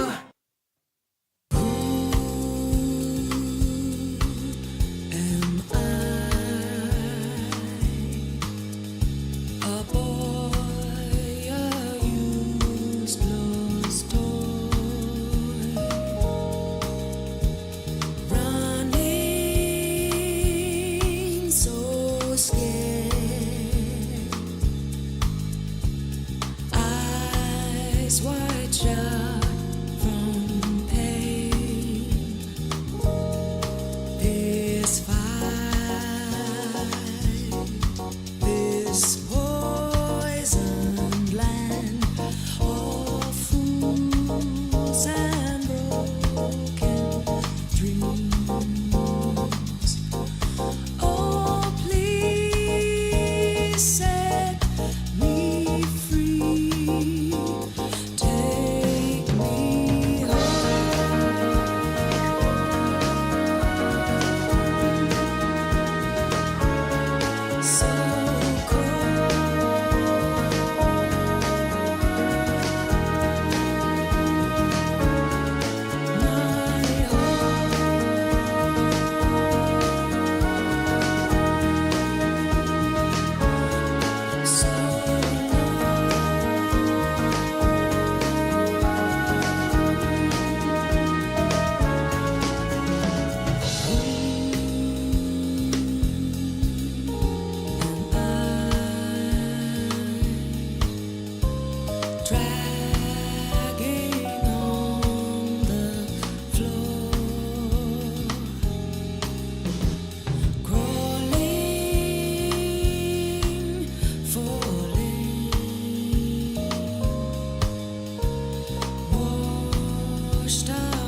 Clashing styles in game number 1 between Passion UA and Inner Circle. One team, Passion UA, drafted all team fight, all madness. They want to run up 5v5. That was the plan. But unfortunately, Inner Circle, with a pick-off tempo-based lineup, managed to do them one better. Winter, we weren't really believing in it, but Inner Circle, they impressed me quite a bit, like using the Ench, everything on schedule, contesting these objectives, denying Wisdom Shrines. They're checking all the, checking all the boxes here. And I think, this game 2 is going to be pretty exciting to watch. Let's hop in the draft. Let's go. Can't wait for the draft. I want another contrasting draft, Yeah, it's cool. Team fight against catch. I mean, we didn't think that the game was going to pan out the way it did, right? I think we probably expected a lot more firepower from Passion UA. It didn't come out that way, though. They lacked the passion for sure. Damn. A lot of missed timings. I felt like they were not as weak as they were. They were playing scared. I think especially with the Lash and the Troll, like there were certain moments in the game I definitely felt like they could have just came together and played around each other, because certain heroes, they were really strong during that point of time in the game. Just felt like they were constantly playing, oh, I need this item, you need that item. So we are not like trying to, okay, meet in between, right? You need this item, you need this item. Okay, if you think you're strong, I'm just going to come in, even if I have like half an item. Yeah. There were too many things they were trying to line up at the same time, right? Instead of just kind of using their one or two strengths. Maybe that's why they didn't like make as many plays as we were expecting. We were assessing it on like an overall level. We're like, okay, Mars hits his timing, let's go.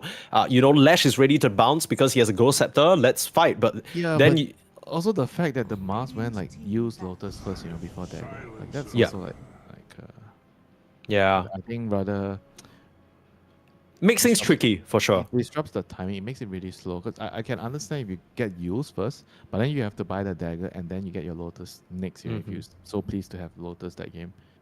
So those are like small other things that really on the surface doesn't really feel like it loses them the game. But if you try to analyze it deeply, so how are they supposed to play during that particular sequence of events in the game, right? So you get this item, then you don't have initiation. So how is Silencer going to use its global, right?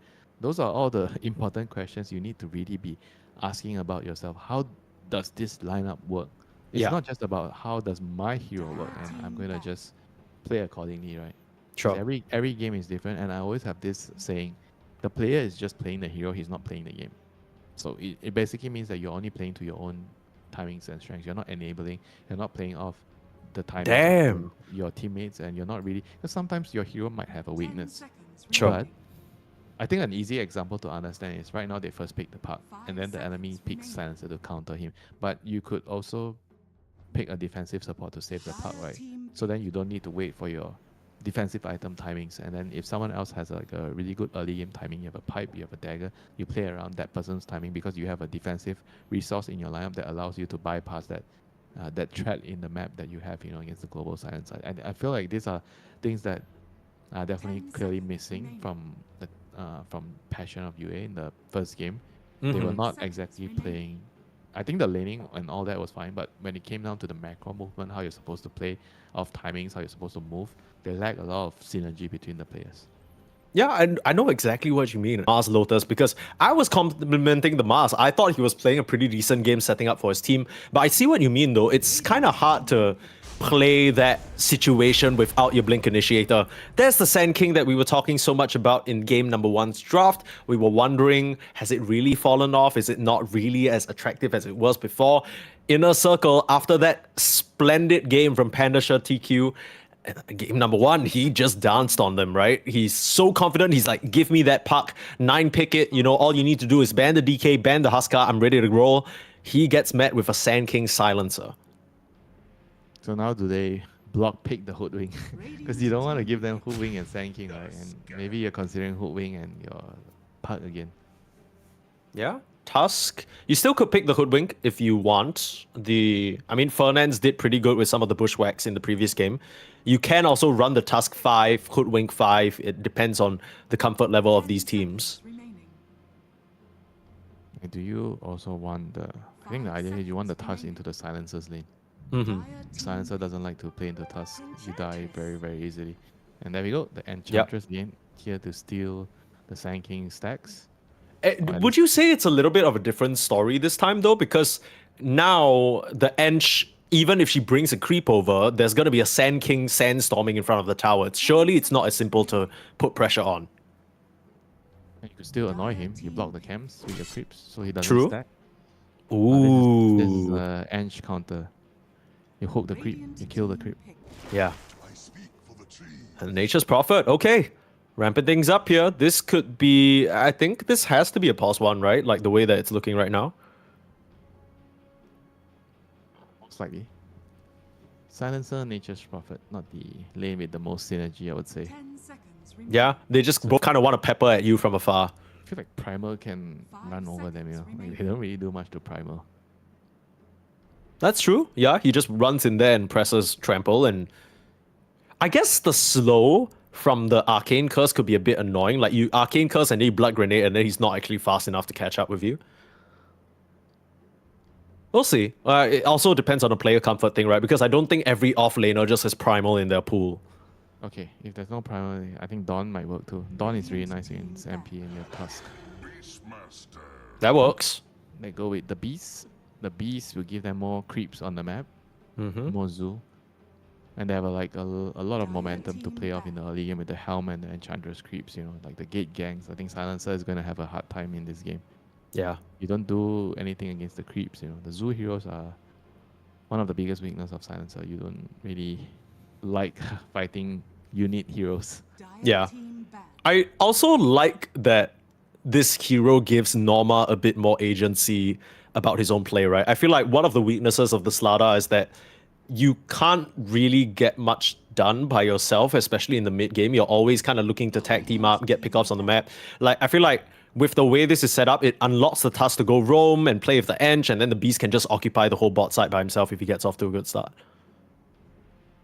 It's kind of nice to have that feeling as position for when you don't really need to babysit your offlaner. I think Yeah. kind of like most of the position for players' dream, right? You can just run around, do whatever you like, and in this game, the main thing that he needs to do is disrupt the Sand King with his stacks, right? Tusk and Enchantress, you run around and the puck can connect easily with the curveball.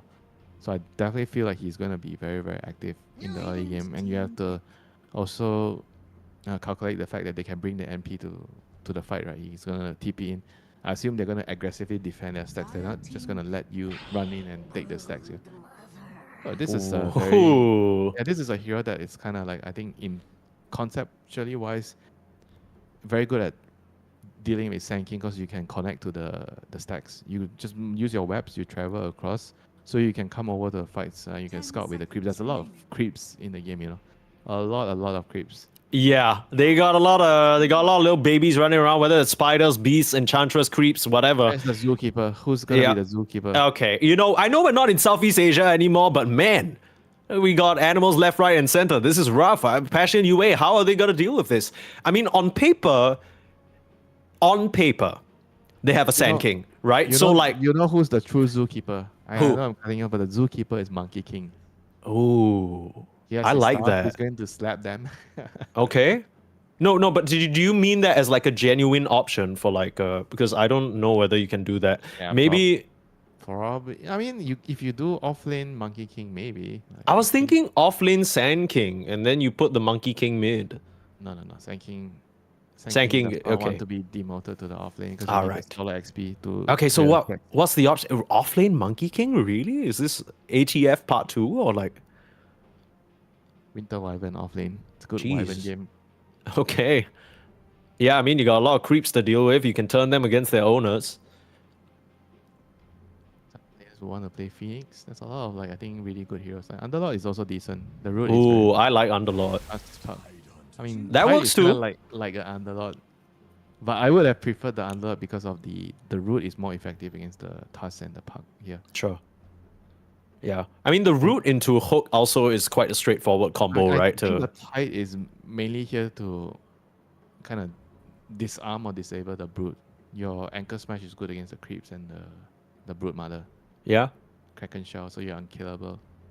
I kind of like this tide just because it can scale to that point where he's unkillable later in the game, right? Like, no matter how many items the Brute Mother gets, if the tide itemizes correctly, maybe a bit more selfishly this game, he can just be He super definitely strong. Needs to have the break mechanic to kill the Tide here. Mm. I think Brood or probably just Brood. Yeah, I don't imagine the Beast is gonna buy a Silver Age or the Bug. Yeah, that's a bit tricky. We'll see. We'll see how it goes. I really like this tight last pick. I get what you mean by it's not an underlord, but still, the Ravage gives them pretty insane team fight. Like, if you start running in with a puck like Dream Coil and then you raw someone, if Bachuk's in the picture, he just Ravages, and it's going to be very tricky, right, for Beastmaster, Broodmother, and Puck to Yeah. continue chasing on. They're playing off the fact that the Tide is gonna be unkillable. Raw, he has the what's it called, blubber, Blubber? to dispel it. Yeah. Yeah, you don't die to Brood, and once you get, I imagine he's gonna get piped this game, so you don't die to the Puck as well. So the only thing at that point that could kill you is pure damage from Enchantress. Yeah. Flaco's going to have to line up a lot of impetuses. Impetusy? I don't even know what the plural form of that is. I'm not going to bother. We got game number 2. That's the plural that we got right now. I think Passion UA, if you're a fan of Passion UA, you're hoping that we can make it a 3. But Inner Circle, they have really impressed us so far with their tempo play, and they have another lineup that looks very similar to their success in game number 1. Yeah, let's hope that they can put up a better fight on the Inner Circle side this time. I think with the Sand King and the Tide, especially, Tide is going to hold his lane. So Yep. I think the idea here is like the Tide is going to take the brunt of the attention so that the Sand King can clear his stacks uncontested. And on top of that, you have an MP that can TP to help the Tide. Tide is going to be in the aggressive position, but hang on, this is going to be very aggressive. Now they're running in. Yeah, the Inner Circle don't care at all. They're just running straight in. Bachu, Brood. on the front line, I don't know whether you can do that. This is illegal. Cracker's gonna get first blood. That's a +1 int already. They end up losing the Tusk for it, though. The Sand King goes down. Nice hook onto Norma. That's a 2-for-1 for now. Cracker is starting to stack up this int, and now Yoa's dropping low as well. You gotta wonder whether this was really the right move. Crystallize blocking them off, buying time for Passion UA to get ready for that fight, and it ends up being advantageous over to the side of Passion UA. They have a useless level 1 hero and they walked up that ramp. That was crazy. The battle That was crazy. I mean, the enemy has like Pudge.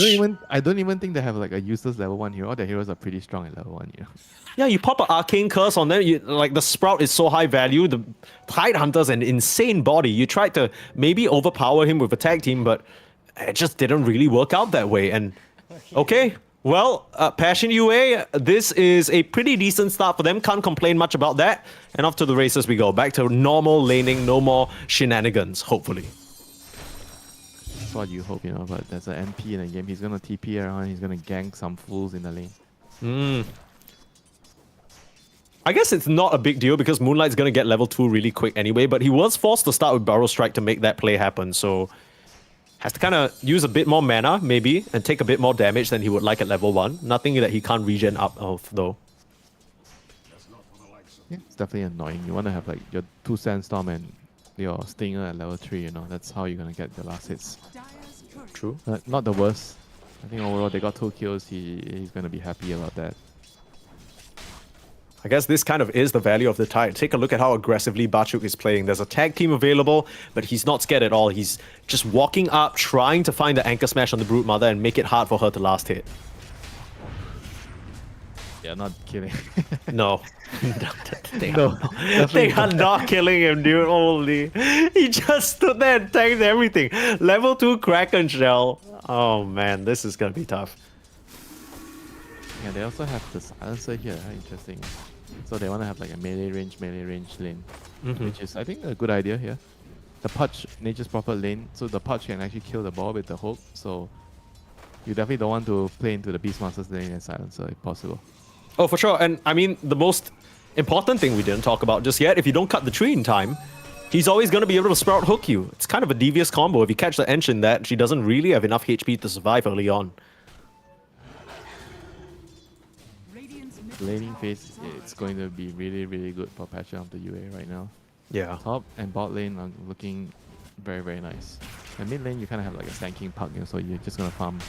I think Sand King is probably not gonna die. I don't want to jinx it, but you probably shouldn't die to the puck in the Yeah. early stages. No. I know Panda sure did just have an amazing game number 1, but it doesn't really feel as easy. There's more tools to catch you off guard, especially the chain stuns potentially coming out from the Ravage into a Barrel Strike. I mean, the Sand King is also winning the sentry wars in mid lane. I think against Sand King, you need to have like extra sentries. You know, support gave him a sentry, but now he has another one. Yeah. I mean, he has to. Okay, he gets it. So he pushes the wave out and he gets the D-bot on the sentry. So that's very nice. So the Sand King has to do the same now. Yeah. These are the kind of things that you need to like discuss beforehand, right? Because now that sentries are limited, you can't just be, okay, you know, who needs it more? Does the Sand King lane need it more? Or do I need to unblock this camp? Or, you know, block this camp? Like it's a lot of different things, You gotta right? ask yourself the question, like, is Yeah. my mid laner more important or I'm more important? Then you will have your answer instantly. God damn, okay, well, yeah, when you put it like that, Cubify though, being run down by the boss, I mean, you got one hook, but you got 3 creeps here, you can only pick one, and unfortunately the Pudge is the one to go down this time around. Yeah, I haven't really seen the Nature's Prophet move yet. I mean, normally it's quite common to see him moving at the 3-minute Lotus, right? You try to join another lane to fight. Yeah. But the Tide mean- doesn't really need his help, right? Because the Tide is Yeah, like he's really- fine. In fact, I think Tide would prefer to be left alone as soon as Take my possible. XP. Yeah. Go away. Oh, that's a nice sidestep from Cracker, not getting caught out by the shards. Top lane though, Fernance dropping low. The Wisps are actually going to save him. And Cubify getting run down again. There's Hawk. Oh, deny. oh, that was close. Still trying to find him around the tree line. Find the Sprout. Nicely done. Crystallize gets it done. That was a bit unfortunate. The Hawk decided to dive bomb the small camp instead of continuing to Yeah. chase the more important Touching target. The watermelon again, just so you know, and he Oh. pops his Kraken and he just stands there. Yeah, and nothing happens. Okay, very cool. Thanks for that, Winter. It was just nice to see a bunch of heroes trying to crack open a watermelon reinforced with steel, you know. Yeah. Ooh. I guess you can blame me for that. This lane, the second never tied to the front. How does he do that? It just means he's misplaying somehow. Dude, Panda's kind of cooking on this puck, I'm not gonna lie. Like, Alright, I understand why they're first picking his puck now. all right. Well, this doesn't really paint a very nice outlook for the Moonlight three. mid laner. Round 3. Okay, here they go. Crack open the steel and force Not even watermelon. Can popping you his get it Kraken. done? There's the Kraken shell. He hasn't even popped it yet. Yeah. And now Flacco, they missed the hook. Why are they even trying to kill this watermelon? Why? I don't think they understand. I think maybe they're feeling a bit dehydrated. You know, after you play a game of Dota, sometimes you want a little bit of a snack and they're like, I could use some fruit right now. But they don't understand that the fruit is going to beat their ass up. The Tide is saying, I love krills. And you're like, free krills for him. Yeah. Free meals. Bro, if he can eat a krill, what makes you think he won't eat a spider? He's already mentioned before that he will eat a walrus, and I don't know how to break this to you, Tusk, but you fall within that same category. Yeah, how unfortunate to be a walrus in this lane. Yeah. How unfortunate. You're gonna get eaten up, bro. That's like... I mean, dude, the funniest part is that Cubify TPs in with the Pudge, right? He just misses the hook, and it doesn't even matter anyway, because they still get the kill. Now, on to Crystallize. The Swarm has begun. Nice hook defensively. Cubify, this time it'll make a difference and save the Nature's Prophet. Oh, this game is definitely some interesting game. A lot of action, a lot of moving around. Okay, you know what? Winter, you say that, but I think the thing that has most made you laugh this entire game is just the fact that they keep trying to kill the Tide and he just presses Kraken Shell. I mean, it's kind of funny. It's good. It is hilarious, Look, yeah. they're gonna try I think again. they're gonna try again. Okay. Round 5. Ding, ding, ding. Okay, they're doing quite a bit of damage now. Here they come. Epicenter. All right. 2-man barrels. What an approach.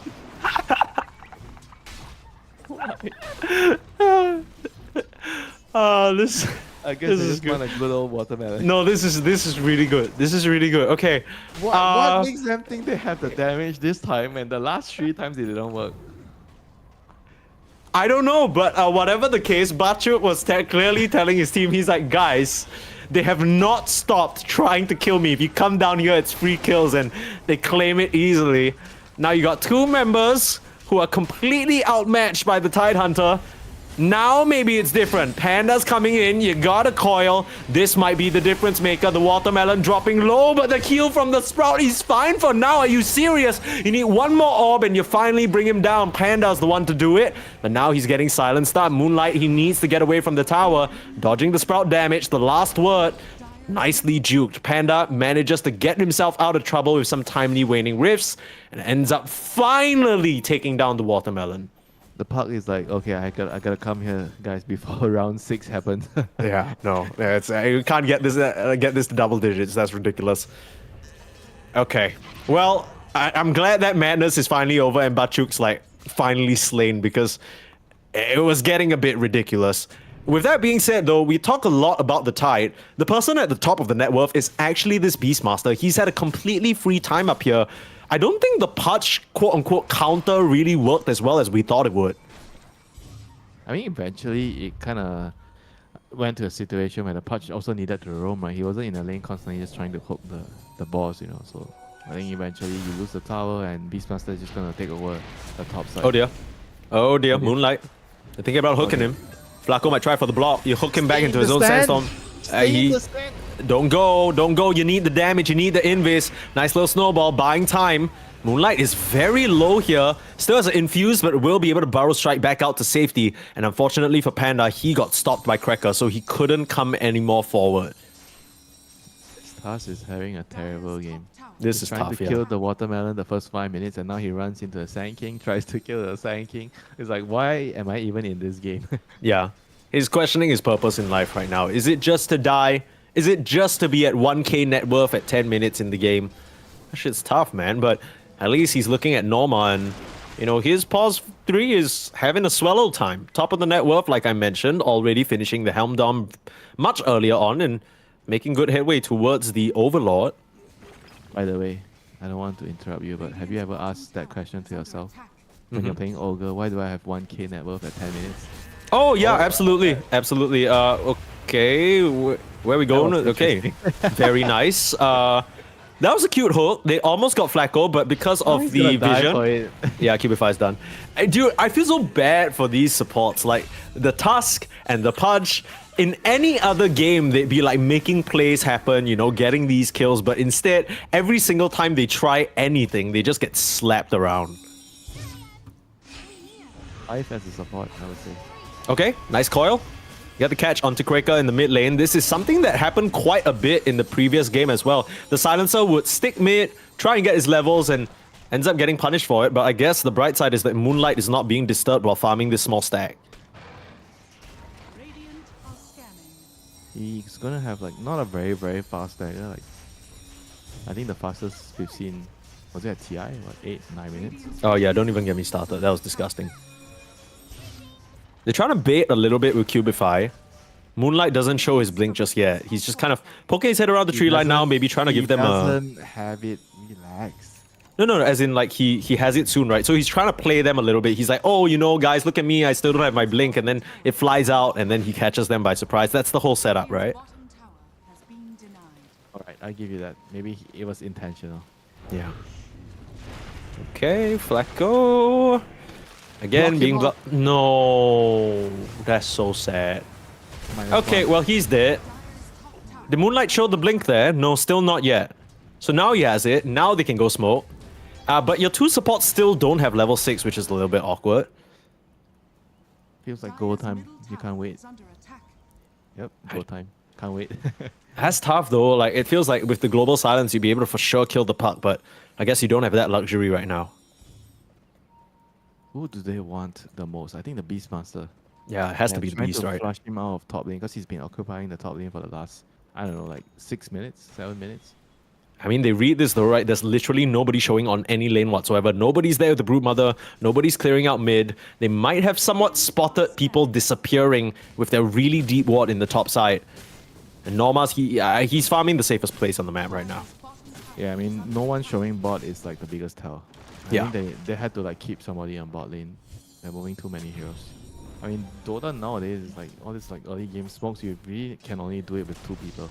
Like the moment you bring an extra friend, it's going to make it very obvious when people are not pushing out the lanes in the map. You know. Yeah. I think the It's rule just tricky, is right? going to be only 2 heroes in early. It's very hard to bring 3. I mean, you say that, but I kind of get the Passion UA struggle, right? Because whoever they put down there, like let's say they bring the Silencer down to bot lane, the Broodmother just solo kills him. Like, even if you bring the... Brood, the thing is, the Brood is not... You gotta play the mental game, right? The Brood doesn't see your heroes. Sure, right. So she's not gonna try go that crazy move. Okay. Unless he sees the Sand King on the map, you know. Right. All right. You gotta, Well- you know, you gotta sign up for acting schools, you know, when you're playing Dota. Oh, yeah. You gotta play the bluff, right? Yeah, it's like... It's like the Sand King just now with his Blink Dagger. He's like, oh man, I don't have my item. Immediate smoke up, look for a kill. But unfortunately, that move didn't really work out for Passion UA just yet. And all the funniness with the Tide Hunter being very dominant early game. Yes, he has his Blats. Yes, he's working towards his pipe. But net worth-wise, it's favoring Inner Circle. All 3 of their cores are at least a small bit ahead of their counterparts. Yeah, Beastmaster is the one with the biggest lead right now. Helm level 2 done.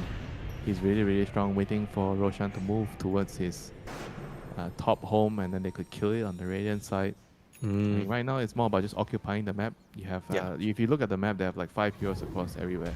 Yeah. Farming everything. They're farming the Ancients, they're farming the Waves, they're taking the Runes. They're really, really happy, right? Whereas Passion of UA just feels like they want to break out of this cycle, but they can't find a move. They're going to smoke again with Sand King. And they want to ideally kill the Beastmaster. Yeah, they're just gonna... They have to kick him out. Like, he's All they so see is an annoying. Enchantress, but look They at... don't want the deer. The They deer do is- not want the deer. They're trying to bait some sort of move, like coming in late with the Burrow Strike. They don't even have the damage is the problem. They will have to use Epicenter to try She's and walking kill. out. She is walking out, but she will not live. You've used a bunch of ultimates. Now, Flacco, they're a bit too worried to commit any further in because of the threat of the Ravage. So, Passion UA, they find a move. It's not what they want, but it is, again, another one of these games where you just kind of got to take what you get. They just lost Roshan, I think. 15 minutes, the Rosh goes up, they're going to take it. I mean, if you're looking for a support duo, look for the Tusk that plays for the Ench like that. You know, he didn't have to go in, but he saw the Ench dying. He's like, nope, I have to try and save my brother. Yeah. I mean, honestly, with how the Tusk game has gone, oh, this will be much bigger. This is important. Can't get the raw off. Waiting for the barrel. Perfect chain stun. That is what you want. That is the move you were waiting to make for the past 15 minutes. You finally connect. Cubify proves his worth on this punch. And there you go. There you slow down the Rosh. No Rosh 15 minutes anymore. Thank goodness. In bot lane, the Brood is playing in illegal area. He is not supposed to be farming here. Well, gets chased away by the Tide now. You know what would be nice, you know, if you have a SB this game? On which side? Like, Inner Circle? So you can, on both sides, you can kill the Brood with the SB, you can kill the Nature's Prophet with the SB. That's true, yeah. That global potential is certainly something to be respected. Bachuk's reaching the point where, you know, the Brood might be able to stand up towards him a little bit. I say that, but then he just presses... Yeah, he just presses one anchor smash and heals back up to full. Break the news to you. He's not even maxing his Kraken and this is still happening. Imagine he has 4 points. Okay, my bad. Sorry about that. Yoi hiding off... Whoa. Hey, what? Bros, what was that? What the hell was that? What is going on? Tell me. They can't see him. What? They can't see him? Where is he? He's gone. They need the Sprout. He's not even there anymore. Oh my god. This is so infuriating. Dude, that's the stupidest shit I've seen in my life. Like, why was he taking so long to climb that same mountain, and what changed to finally help him get up there? Good question. Which legs enabled the Brood to climb up there? Yeah. He's gonna die.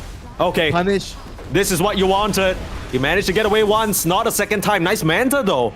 It's not gonna buy him enough time. The rest of the team can't come through. Panda, a bit of an awkward hook, The Sprout heal, still gonna get them over the edge though, and the puck doesn't feel strong enough to contest, but comes at the cost of a Roche. So Norma sees 5 heroes in bot lane, he's like, oh, this is free, okay.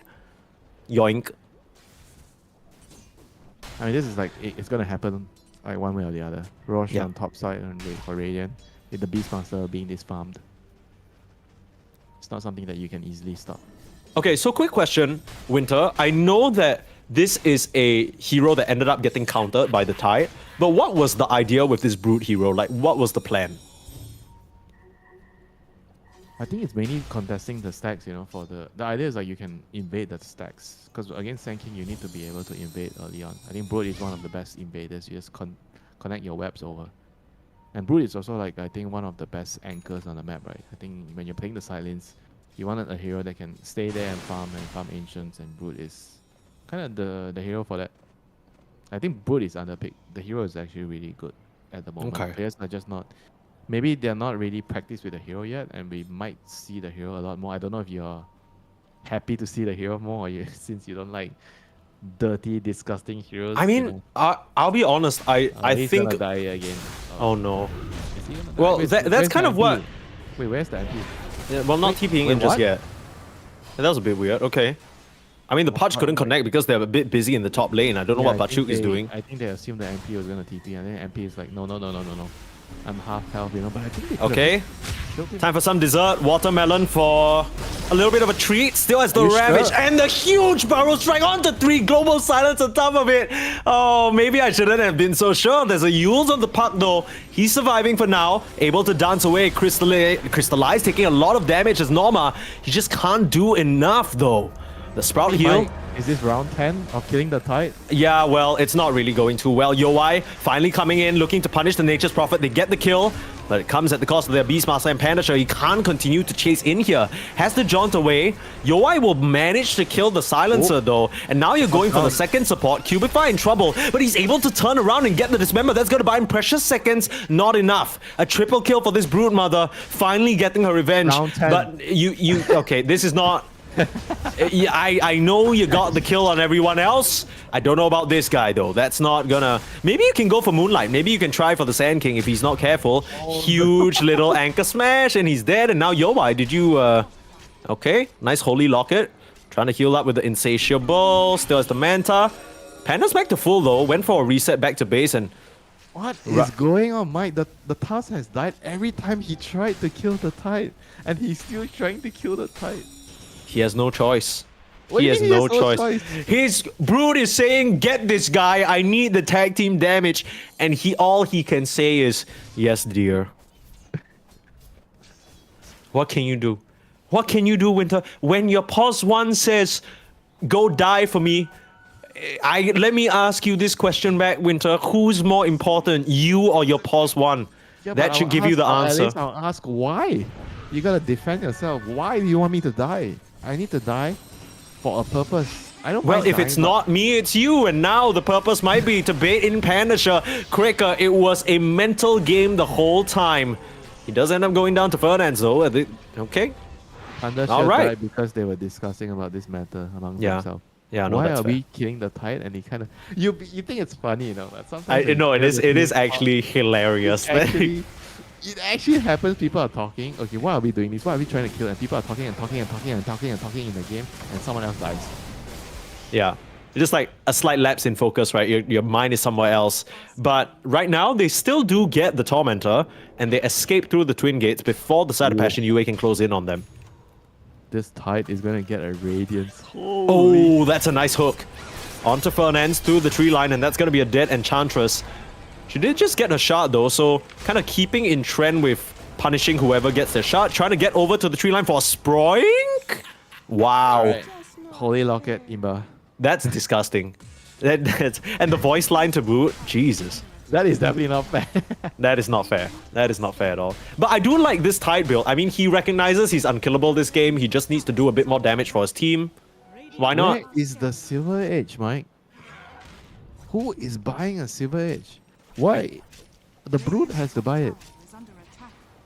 Okay. Well, she's mean, looking at a okay? harpoon at the moment. Look, I'm not the Brood, man. I'm trying to...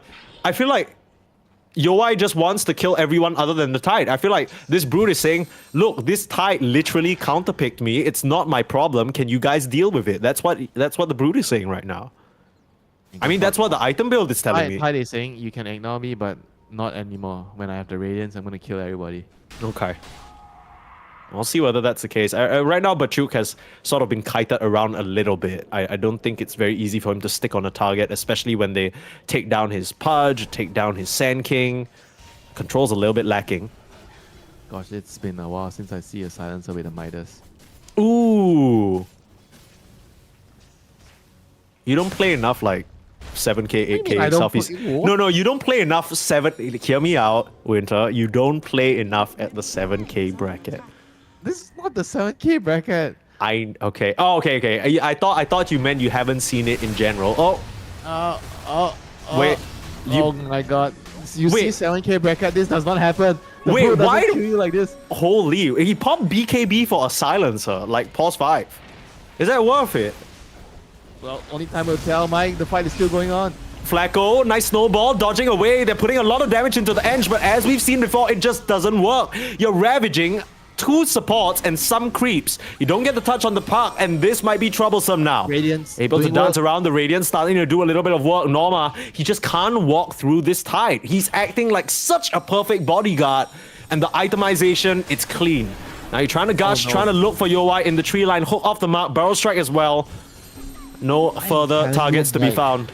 When you play this team fight and you're the Brood, you see the Tide acting so cocky, you gotta kill the Silver Edge right You away. gotta queue it up. I mean, he's not even... For some reason, after that fight, he's like, you know what I need? Still the Harpoon, actually. That hasn't I'm changed gonna my mind at pull all. The Tide next to me. So he can ravage me and my children.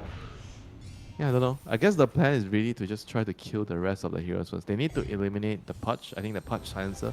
Those two Yeah. needs to die first. And then the Sand King. Oh, And you have to hope when you're killing all those 3 heroes, an MP doesn't kill everyone else. sure. Yeah. I mean, we had our eyes so fixated on this Tide. I guess that's what it was for, right? That the NP quietly scaling up himself. We haven't even really mentioned him. Crystallize is the pause 1 of this team. He's gonna get controlled by the Raw, I'm pretty sure. Like, if you're the Beastmaster, you're not gonna Raw the Tide. You're not Yeah. probably gonna Raw the Sand King. So the Nature's Prophet is the only hero that you kind of need to Raw.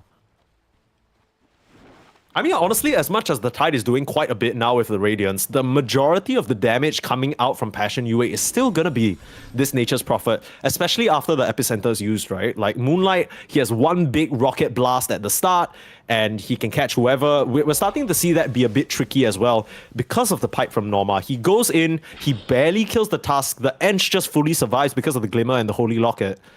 I don't really know who you can kill, to be honest, on this Sand King. Hook. Again, he's Are not... they killing? Okay, if he jumps that side, then Yeah, wrong way there. Yeah, okay. At some points... you don't think people are gonna die because of the what? Because of the pipe? No, so all I'm saying is that, like, it's kind of hard to get a meaningful Epicenter off at the moment. Because all he has is the eggs, right? So he hasn't gotten like that Crystallis, the later booster I damage. think one Barrow Strike into Ravage, like any hero that gets caught in both stuns will die, you know, even with the Epi. Okay, well, we'll see. I mean, it's just about whether Yowai can pop that BKB. For now, Yowai being chased down. Cubify, trying for cheeky little grab. They see him. Curse of the Old Growth, that's actually a pretty decent tool we didn't talk about just yet. Can give you vision of that Broodmother trying to come up here. Get the Dismember. Uphill attacks though, but... Okay. Ouch! He actually almost got him. Dude, you know, like... Bro. It is so funny to hear... Guys, do you know how hard it is to make Winter laugh like that? Like, this is... This How is... that actually happening? The Brood just runs up. This game has been hilarious. I mean, it's really just the Brood and this Tide, right? The fact that Inner Circle just keep banging their heads against this Watermelon. And same thing for Passion UA. They keep trying to find this Brood in this area of the map. They're missing hooks. They're getting caught on cliffs. They're like sprouting when she's already TP'd out. Second Roche, though, is available. We didn't really mention that just yet. They don't really feel comfortable just blindly trying it into Bachuk, though. Because of the old growth, no one's home though.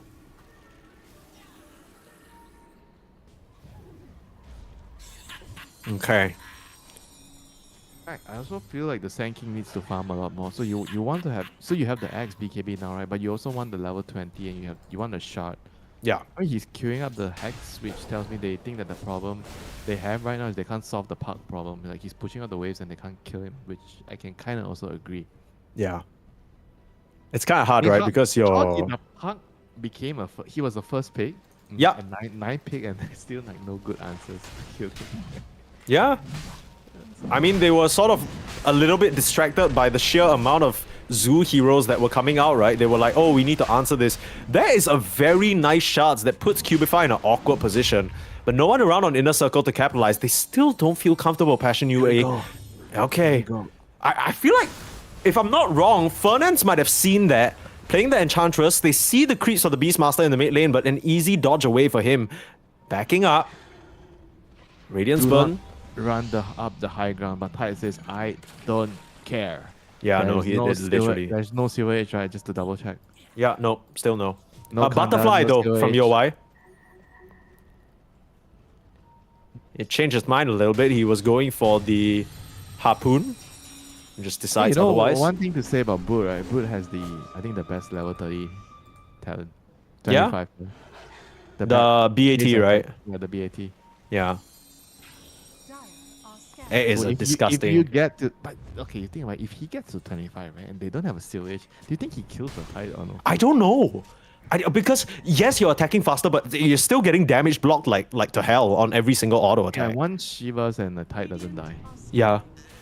Oh, Flacco? What is this? Whoa. Huh? What did he see? Oh, well... Oh, wow. He's buying back. Then the pit. What?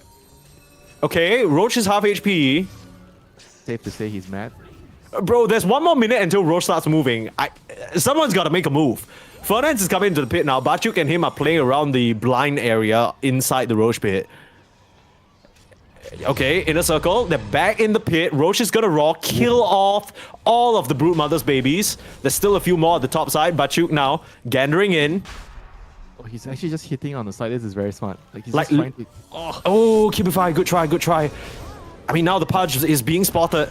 He might have to be the next one to buy back. Fernance is putting out a lot of damage from this edge. And yeah, like you said, Yoai taking advantage of the pathing that the Broodmother has to just keep dancing in and out of the pit, keeping Passion UA guessing. And it's so hard. Now they're going in. Tag team, they're going to try and rush it. 5 more seconds. They need to get it done. Cubify, he can't get an angle in because Fernance is just blocking his way. They can't even get the touch on this end, still standing his ground. Nice hold. Global silence, but there's a Yules. The Ravage is going to miss. Coming back down. Battle strikes there. Can they get the kill? The Puck jumps away, and there's the how? They can't get anyone. They're all so low, but the Puck still survives. Broodmother, though, losing the first life, still has the BKB crystallized, able to auto attack from the sides. They end up losing the Puck. And even though it looked so nice for Inner Circle, they came in up to the high ground, tried to push past the Tide, but you just can't kill this Watermelon, and Crystallize will make it 4.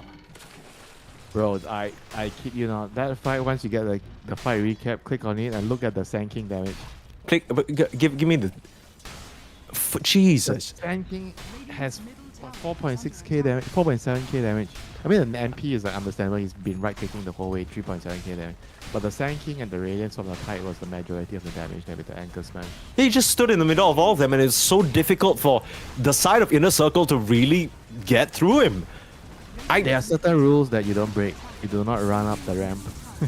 I wonder what their thought was there, because they could have just rushed the Roche and got out. Yes, they lose their Ench, but then couldn't they just have reset or something? Like the Ench was like, guys, I am going to offer myself as deer meat to the opponent. You guys finish the Roche and go home. but you know, they only got the memo for the first part. They finished the Roche, but they didn't go home. Yeah, they just hung up the call. They didn't stay to listen to the rest of the message. But Chuk now is gonna get tested. All right, this is round 10. He is dropping a little bit low though. Yeah, I mean, it's not Okay. 1v1. It's not 1v1 this time. All right, there we go. He's out. Where's his plate meal? He didn't buy his armor item yet. He has 4k in the bank. Unbelievable.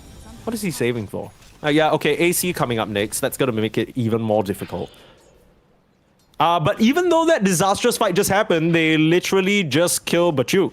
That was a bit of a weird sequence. They take the tier 2 on Passion UA, and then they proceed to run up to the high ground of the Tide alone. He stays around a bit too long, and now Yoa is the one beating down your tier 2. Okay.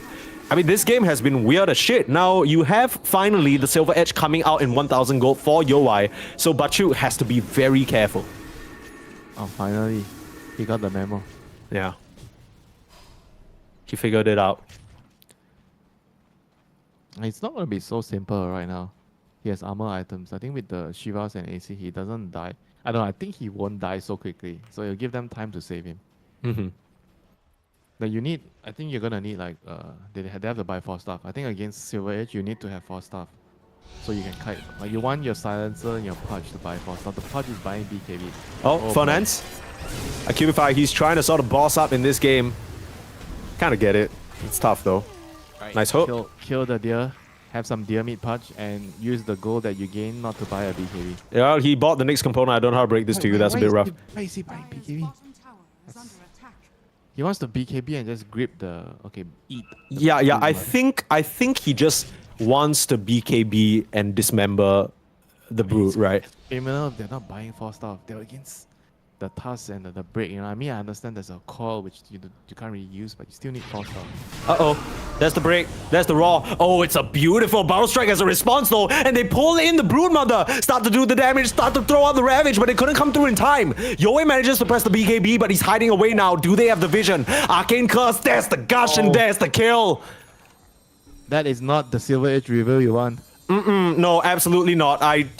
It looked like a free kill of Bachuk, but then you gotta remember, Inner Circle, that you are in the enemy triangle, and it's not like you're winning the game that hard. You just 6k gold lead down, sure, but you're losing your carry for free like that. That's a bit embarrassing. The story of the game, right? The brute trying to kill the Tide. He thinks because he killed the Tide just now, he could do it again. You know, it was a 4 versus 1 against the Tide. Yeah. I mean, honestly, I gotta give props to Moonlight as well, right? Because he had a really rough start, being solo killed by the puck and everything, but I mean, as Sand Kings do, they tend to find their groove in the later part of the game, just hitting these massive ultimates, massive barrel strikes. He is going to be very strong now. He has level 20, 80 rune. He's gonna have a Shivas. Plus, I think once you get 20, this hero becomes creep. Like, he is not a normal spellcasting hero. Because he gets so much damage with all his talents. He just runs around and you die, I think. Yeah, because you are physical and magical with the axe. You get Shivas, then you get Refresher, and then somewhere down the road you get the Daedalus. You just die, you know, in the epicenter. I think the most frustrating part for me about like the agonyms is that the visual indicators for where the stingers appear are not clear. So suddenly you can't even like, you know, with like a Dark Willow with the brambles on the ground, you can kind of like avoid those spots. Something like a Mortimer's Kisses, the blobs are on the floor, you can see them clear as day. But when Sand King's in your face, there's just so much shit on the ground in between the sand, you can't see anything, and suddenly you take like 18,000 damage. You're like, okay, well, guess I'm dead. I didn't even know I got hit by stingers, but okay. You don't even know whether you should press Ghost Scepter, hold Ghost Scepter, press B, like it doesn't even matter. Nice hook there, Cubify, getting the catch onto Fernance. Feels like it's been his nemesis this whole game. This time, not so easy for the Eng to survive no longer, especially with that Shivas. AD rune from Moonlight, it's gonna get worse, and now they're on the high ground. Looks like we're heading to round 3, Mike. Okay. Inner Circle. Gotta try and do something about it. Gotta be so careful into Moonlight though. One wrong step and they all die to the epicenter. AC Shivas on the Sand King and the Tide. They just profit with a Satanic. I mean, those heroes are gonna be so difficult to kill. Smoke up. Are they gonna try for some sort of a wraparound play? I mean, how do you even break this hold? like there's double silence, you know. He has a refresher up. Yeah. Okay. I'm not sure whether they know that. That Midas has been working overtime for sure. You kind they- of have to kill the silence. So you have to get to the silencer. You have to kill the Sand King and the Pudge. Yeah. I don't know, like you ignore the tie and you kill the MP first. Yeah. It's gonna be so hard. I think How you do need you- to take it one step at a time. You have to kill silencer and the Pudge first. Those are the two easy kills. It's a lot harder to kill the silencer when he's just not even showing in the fight. You gotta maybe go to his fountain to find him at this point with how safe he's playing. Hey, he's actually been always away. I've noticed that. Yeah. I mean, His he team is, like, understands that all he smoking. needs to do is press R. His team is like smoking across and he's like casually farming at neutral camp. That has happened so many times. He's like waiting for the Midas to come off cooldown. I know, I get it. I'll do that too. He wants to use the Midas when he's using refresher to get the second global. Yeah. He's pretending he's getting the second global off, but Well, you guys need to go. Okay, I get. oh, I guess I'll use it right after I use my Midas. Bro, look at where he's standing. He's actually literally standing next to the camps. Yeah, but I mean, there are some heroes on Inner Circle nearby, but now Bachuk, he's gotten the talent where Anchor Smash affects buildings, and they're it's going very in? easy for him to push it down. Going in Crystallize is in on the trouble. top lane, Crystallize gets picked off. Very nice play from Inner Circle, and they get the punch as well. Bachuk's now back to try and punish them, but it's only going to be Flacco who is caught out and killed. Very, very worth it, all things considered. Saw Coil? Okay. Oh, he's actually Oh. dying to the eggs. Yeah, the coil, the pipe actually ends up saving him there. Oh, pretty scary. Okay, This well. is going to come down to some red Dota, yeah? Yep, it is. Inner Circle, they find an opportunity to kill that Nature's Prophet, who was very brazenly showing. I don't think he expected that these Inner Circle heroes would be all the way on this corner of the map to punish him. Also, the fact that the global came out a little bit late. If they didn't get the punch off, I don't think he would have died there. Yeah. Because he got controlled and he couldn't use his force staff and whatever, you know, his satanic and his shadow blade. He couldn't click a single button there. I mean, more than anything, really nicely done from Inner Circle to find that opportunity. And now, because of that, they're going to unlock the Roche for themselves. Now, Passion UA, they will know this is happening, but I don't think you can contest without your Prophet for another 25. I mean, the Brood is going to be 25, you know? Like, who has the better 25 now? Seems like it's going to be the Brood. Endless TP versus 50% chance of Anchor Smash on attack versus BAT time. Versus Dream Coil pierces debuff immune. I mean, all these 25s are pretty crazy. 50% chance of Anchor Smash on attack. He has AC for attack speed. Okay, maybe he's going to use it well. We'll have to see. There's a Oh, are you serious? they Are got you it. serious? How? How have you found that? I mean, there's an Aegis. The Global Silence comes out the first time round. Crystallize back in the fight. Where's the rest of the team? They need to try and help him, but they're nowhere nearby. Yowai will pop that BKB and try and TP out, but the physical, that's no respect. That is no respect. No way he was getting out there. That was not even close. I mean, nobody on his team was even nearby to help. Maybe if you think about if the Park managed to come in and drop a coil, stop them in their tracks, but he was piecing out of there. Now, you don't. It's a flipped situation. Now you don't have your brew for 75 seconds. You need to play some Rat Dota. But she was going to pause to make them think about their mistakes because he doesn't have buyback There's on no the more Brood. red So, Dota right now, Mike. There is only more Dota. Game 3 is coming, Mike. holy. I mean, I could have asked for anything better, to be honest. I feel like both these teams are really bringing the heat in this opening series. Just to remind you, we are in our second series of the day, and there are games happening all across the ESL_Dota 2 channels, right? Storm, Ember, the main channel. I believe Earth is coming up soon as well. No shortage of Dota 2 as Passion UA look to bring us to a game number 3 in this second series. Heard a coil on the back line, trying to get the silencer down. Barely missing the mark again. Kraker able to survive on a sliver. And Bachuk, he's just on the front line. You gotta be careful with your Beastmaster though. I mean, hook. It's so easy. It's so... He just died. Okay, well, here comes the Epicenter, eliminating the Enchantress. Still Sproink in the wrong direction again. I mean, things have just fallen apart completely for Inner Circle in these past 2 minutes. Well, time to rethink their strategy about killing the watermelon. Yeah, it really just does feel like it came down to a brilliant last pick. In comes the Park, trying to even the score, trying to bring them somehow, some way, perform some sort of a miracle. But what can the Beastmaster really do? What can the Tusk really do? It feels like their effectiveness has just completely waned in this later part of the game. He's going to try and come up, go for a roll. Dodging nicely through the barrel strike, but it's not going to be enough. He instantly buys back, but your Ancient, that's one thing that cannot buy back. You roll up the Nature's Prophet, but a Ravage finishes the job, hold him in place, and... Oh no, that's tough. Remember what I asked you that looked like the task was mad to me? Yeah. Remember the buyback? No, I get you, for sure. I think if I'm the Tusk, I'd be pretty pissed off as well. This was supposed to be... Maybe in his mind, he thought there were opportunities for them to kill the Watermelon in the early laning stage. There's definitely some missed ones. They go round... Very ambitious, and they were on the wrong track for sure. But that's going to give us a game number 3 in this series, Winter. Yeah, everyone's going to be happy for a game number 3. More Watermelon killing attempts, you know. We're going to see some Brood again, or we're going to see some extra new hero coming out. There's going to be a lot of interesting stuff, you know, happening in this series. Yeah, I think so far across the 3 games or 4 games at this point that we've casted just within today alone, there's been quite a lot of interesting stuff going on and certainly a lot of laughs. Hopefully that continues. Hopefully we get a competitive game number 3, but we'll find out after a short break, so don't go anywhere.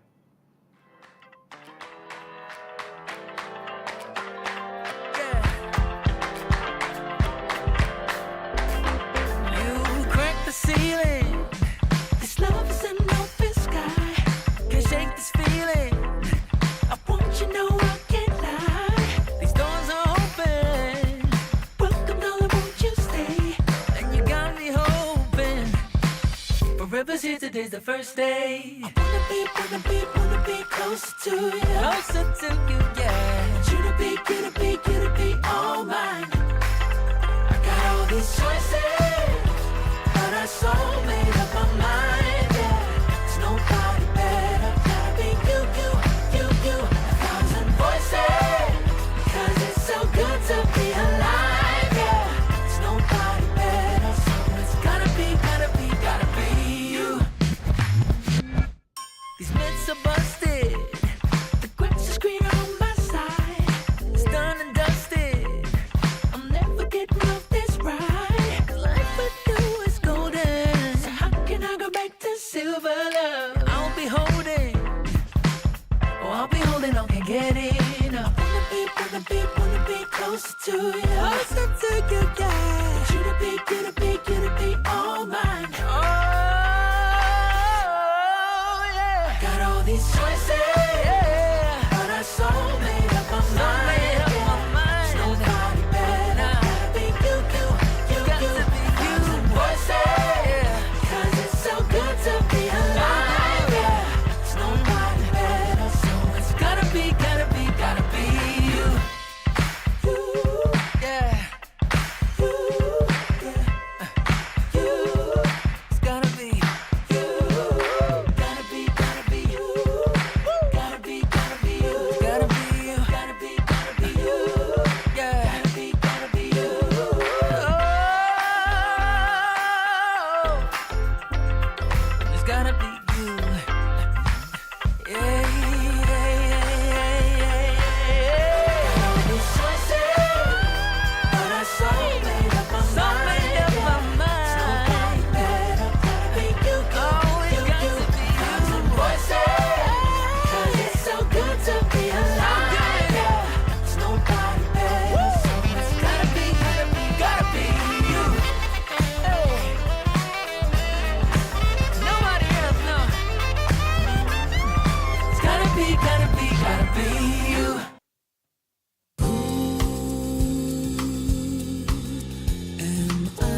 Game 3 to end the day as it usually is. Winter, I know that is your favorite. Back here, Division 2, Season 1 here, Dream League. No better way than to start the whole festivity in this fashion. Why are you triggering me, man? You know, Okay. game 3s are always Sure. my favorite. Game Yeah. 3. Especially the last series, right? Yes, last series of the day, Game 3. I know Winter loves that.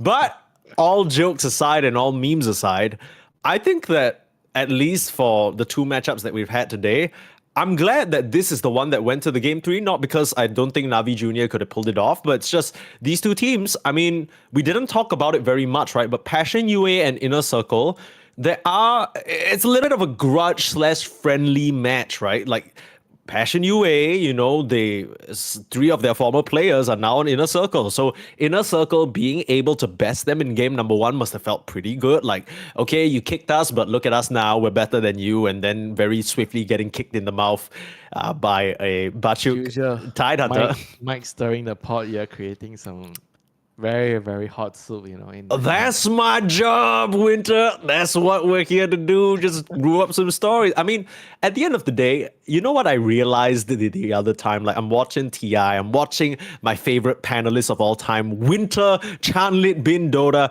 on the TI panel, and I'm just listening to all these storylines that we cook up, right? Half of the stuff is like, you talk to an actual player and you're like, did you... You know, we talk about all these rivalries, all these grudges, all these, and they're just like, no, actually, we're all great friends. You know, we laughed about it afterwards. And you're like, oh, okay, well, you know, it didn't really seem that way when you guys were aggressively tipping each other in the game and all that. But, you know, it makes things more fun, right? And I think both of these teams, we certainly had a lot of fun looking at that Tide Hunter try to be killed a few times, you know, bait in the Inner Circle guys like, come on, you want some watermelon? And, you know, Passion UA, Inner Circle just fell for it every single time. They could always just come over to SEA. We have a lot of very tasty watermelons here. That's true. That's true. But where they want to go instead is Dream League Season 27. That's what all of this is for. 16 teams, 8 in each group across a very long group stage. 1 whole week of festivities here before we move on to the playoffs. But there are 4 slots up for contention. And honestly, with the way that both of these teams are playing, I think they might be able to take some heat to some of the bigger dogs, right? Like, I'd say, you know, if you take a quick look at the teams that are in this tournament as we just hop on over to the draft since it is ready, I think immediately the ones that stand out to me, Mouse, the big one for you. I think Peru Rejects also seem pretty solid. That's Parker, Darkmago, Pig, Matthew, and Michael. Then there's Team Yandex. OG, maybe some people might think are pretty up there in terms of contention. Who knows? Maybe we'll see an Inner Circle Passion UA deep into the playoffs as well. Who knows, right? Really? never Who know. does know? Not me. Where is the Juggernaut? I know the Juggernaut knows that he's the best carry of the patch. But where is the Juggernaut? Not DK. Oh, no, he doesn't like DK. Why don't you like DK? Because he's not the Juggernaut. I said I want a Juggernaut. Can I get what I want? No, not in this case. You don't want a game 3, you got a game 3. I mean, that's the trend of tonight, baby. Inner Circle, they get that Dragon Knight. I don't want to break. The break mechanic. There you Wonderful. go, Dragon Knight. It seems like this is literally a repeat of the previous, like the first game draft, right? Like, except it was Crystallized playing the DK. I think he was. 10 seconds remaining. Gonna have to quickly check that. 5 Refresh my seconds memory. remaining. Yeah, this is literally the... Hold on. It's either reversed or the exact same. I think it's reverse. Oh, no, sorry. We're getting confused here. So... Wait, really? First series. Are you talking about the first Yeah, series? I'm talking about the first series. Sorry, I'm getting confused. It's been a longish day of Dota 2. It's not that bad, to be honest, but, you know, I'll use that excuse where I can. You Dragon Knight said first today pick. It's going to be an easy day, and now you're telling me a longish day. Who said any of this was easy? This is Dream League Div 2. You know how bad they have to scrap and fight each other for 4 slots to Dream League? Only a quarter Not of the these teams team. are going to get that chance. Not the teams. The teams obviously have a difficult job. You know, we have Sure. the luxury of watching from our homes. That's true. sitting on our chairs, our gaming chairs, and 10 seconds remaining. being in a comfortable position. Sure. Not having to worry if we have to consider whether killing a watermelon is a good idea. Sure, yeah. I mean, the only thing we do with watermelon is eat it. We don't need to worry about whether it's gonna pop crack and shell and ravage us. You know, Sounds it's like the someone's- season for watermelon right now. The watermelons you get on the supermarket is very sweet right now. Oh, is it specifically a Southeast Asia thing, or like is that because I'm trying. I think You're from Southeast Asia. no. Okay, what I mean is that I'll be honest with you, Winter, and tell you that I don't really know how seasonal fruits work. So, for example, if you're telling me the fruit is in season, is it in season like across the world? So, if I were watching, let's say, from Slovakia, if I hear Winter Dota say, why do you have to make it about right and wrong? I'm just trying no, to no. mess with you. I know. But all I'm saying is that if I'm Slovakian and I hear Winter Dota say, actually, watermelons are in season, does that apply to me as well? Can I, in Slovakia, go get a watermelon? Would it also be it very does sweet? not, because Okay. you don't have the same soil and weather here. Okay. If Okay. that's what you want okay, to know. okay, relax, Cheese. You're sounding a bit aggressive. Just trying to make sure, so if you told me I have to be more straightforward with you. You don't. Oh, like that's me true. to That's true. beat It's around kind the of bush. Yeah, it is funny, yeah. There's a lot of beating around the bush here with the hoodwink, though, and a lot of beating around the bush with this reserve time. Inner Circle are really taking a bit of a think on this ban. What do you think they're thinking about? Well, Watermelon? definitely not, not watermelon. I mean, Hoodwink, you are already thinking about, okay, you're gonna pair it Sand King, number one. Yeah. You wanna pair it Puck, you wanna pair it with Dire team pick. I think Sand King is probably the go-to, but they're gonna pair with Mars because they really like the Mars. I think they did the same pairing in game 1, Mars plus Hoodwink. Mm-hmm. I think no, that was a slaughter.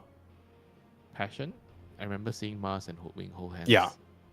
I mean, even though Mars is a lot taller than Hoodwink, so he'll definitely struggle with the holding hand part. Dire team Yeah, it's more like hold the top of your ear or whatever the hell's going on.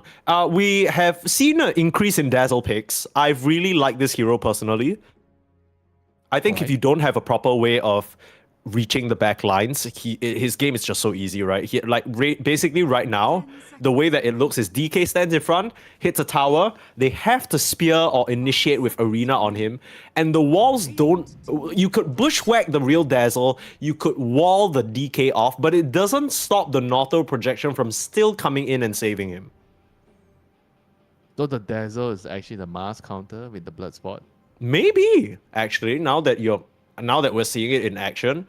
The Pudge also comes out for Cubify. Now, to be honest, there were a lot of reasons why Passion UA won the previous game. I don't know if Pudge was one of them.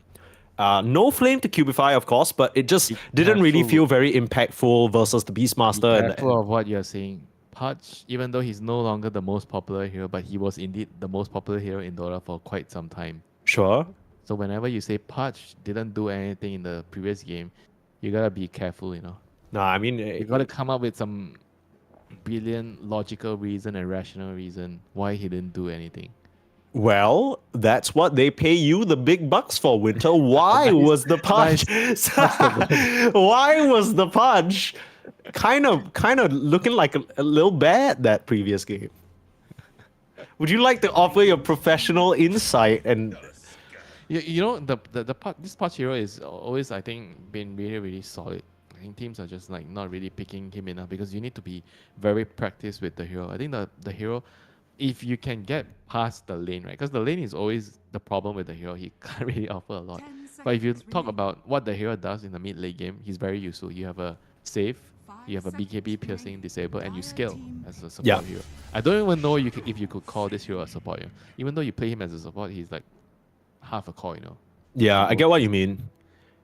And I think the scariest part about this hero is, for whatever reason, if you do manage to get the ball rolling early in the game, you As literally long as, Mike, you exit the lane without having like some 0-5 or 0-3, 0-4, you're happy, on this hero. Okay. Well, we'll see whether Cubify can avoid that fate. In the previous game, he did have a rough start. And up against what Inner Circle have right now, out comes the Shadow Fiend. That was a very hotly contested pick by Hunters. Drinking Buddy Shadow Fiend. Ooh, that could be cool. I love that. I feel like we saw Tidebound play that a lot with Shiro and Y, right? Like I think there was a period maybe 1 or 2 months ago. TUS SF, TUS Gyro, and TUS Medusa. Those are the Mm. 3 pairings that I would really like to have a drink with my partner. The rest Okay. I will just be a tag team. I know this is just stirring the pot at this point, but you did mention that the pot? task, the task pot seemed a little bit angry, seemed a little bit brewing. You know, Oh. it spilled over. Flacco. Yeah, Flacco, and you can't really blame him, right? Because his game was really difficult. What do you think is about this task that makes it a valuable pick this game? Because of the SF, you want to enable the SF in the lane. That's SF it? wants Okay. Body in the lane. And you want a hero that can help you set up kills. The snowball, the shard. Sure. Out comes the Queen of Pain. Little do they know, the SF is going to be a carry. Oh. 10 Like, seconds to be remaining. fair, this SF against Corp is actually not that It's not that difficult. bad. 5 Yeah, seconds SF remaining. is going to, I think in most cases, have more CS, even though the Corp is going to be constantly threatening to kill you, you know. But you also have to consider like what position for he has. He has a Pudge, which I think in a lot of cases doesn't really kill the SF that easily. Like if you compare it to like having a TUS or a Spirit Breaker or what else? What's the other, like Monkey King support that can gank you. You know, it's not the same, you know. So in this matchup, I would say the 10 position seconds 4 hero. remaining. What is the position 4 hero? That is actually the thing that's gonna sway the matchup. 5 Yeah. seconds Okay. remaining. Well, you see Pudge on one side, you see Hoodwink on the other. So I guess on one hand, like, What are you trying to say? Pudge and Hu Wing useless heroes? no, as in I'm saying like I'm trying to figure out which one of them would be more Oh, useful in the my bad. in the situation. My bad. I keep thinking that you're trying to. Start the pot. Put you in a bad spot, like try and set you up to look bad. Yeah, no, I get it. It's fine. I get Oh, accused of I that a know. lot. I bought you dinners, lunch, supper, high tea. Actually, maybe that's not true. Just dinner. Yeah. Okay. It was 10 seconds. It was a funny dinner too. Yeah, but okay, let's not go into that. Let's talk about the last picks here. We got Bat Rider as a ban. That's pretty Yeah, I interesting. think that's like indicative of the SF being on safe lane. Because if you're putting SF on safe lane, you're afraid of running into lanes that can kill you. Sure. I think Okay. that is one of those lanes. And they Oh, and then also ban the snap too. kind of Okay. worry about maybe the Pudge being a core, so Pudge with snap. They think that they could actually potentially create problems for the SF in the lane. I think these 2 bans leads me to think that the 10 SF is seconds definitely going to be a remaining. carry here. Sure. Yeah, I completely agree with you. They have overall last pick. Ours, you know, 5 seconds haven't Yeah. you seen that bashing themselves into the wall after the raccoon? Yeah, that's tough. Kind of reminds me of how they were bashing their heads into the Tide Hunter the previous game, but that's not. Ember Spirit ban. Yeah, And they know the SF is scary. They're banning mid heroes. But I guess there still is that option. Like if Passion UA somehow find an ace in the hole and make things look really, really bad for this SF carry, Yeah, there's what? still the option for them to flex, I guess.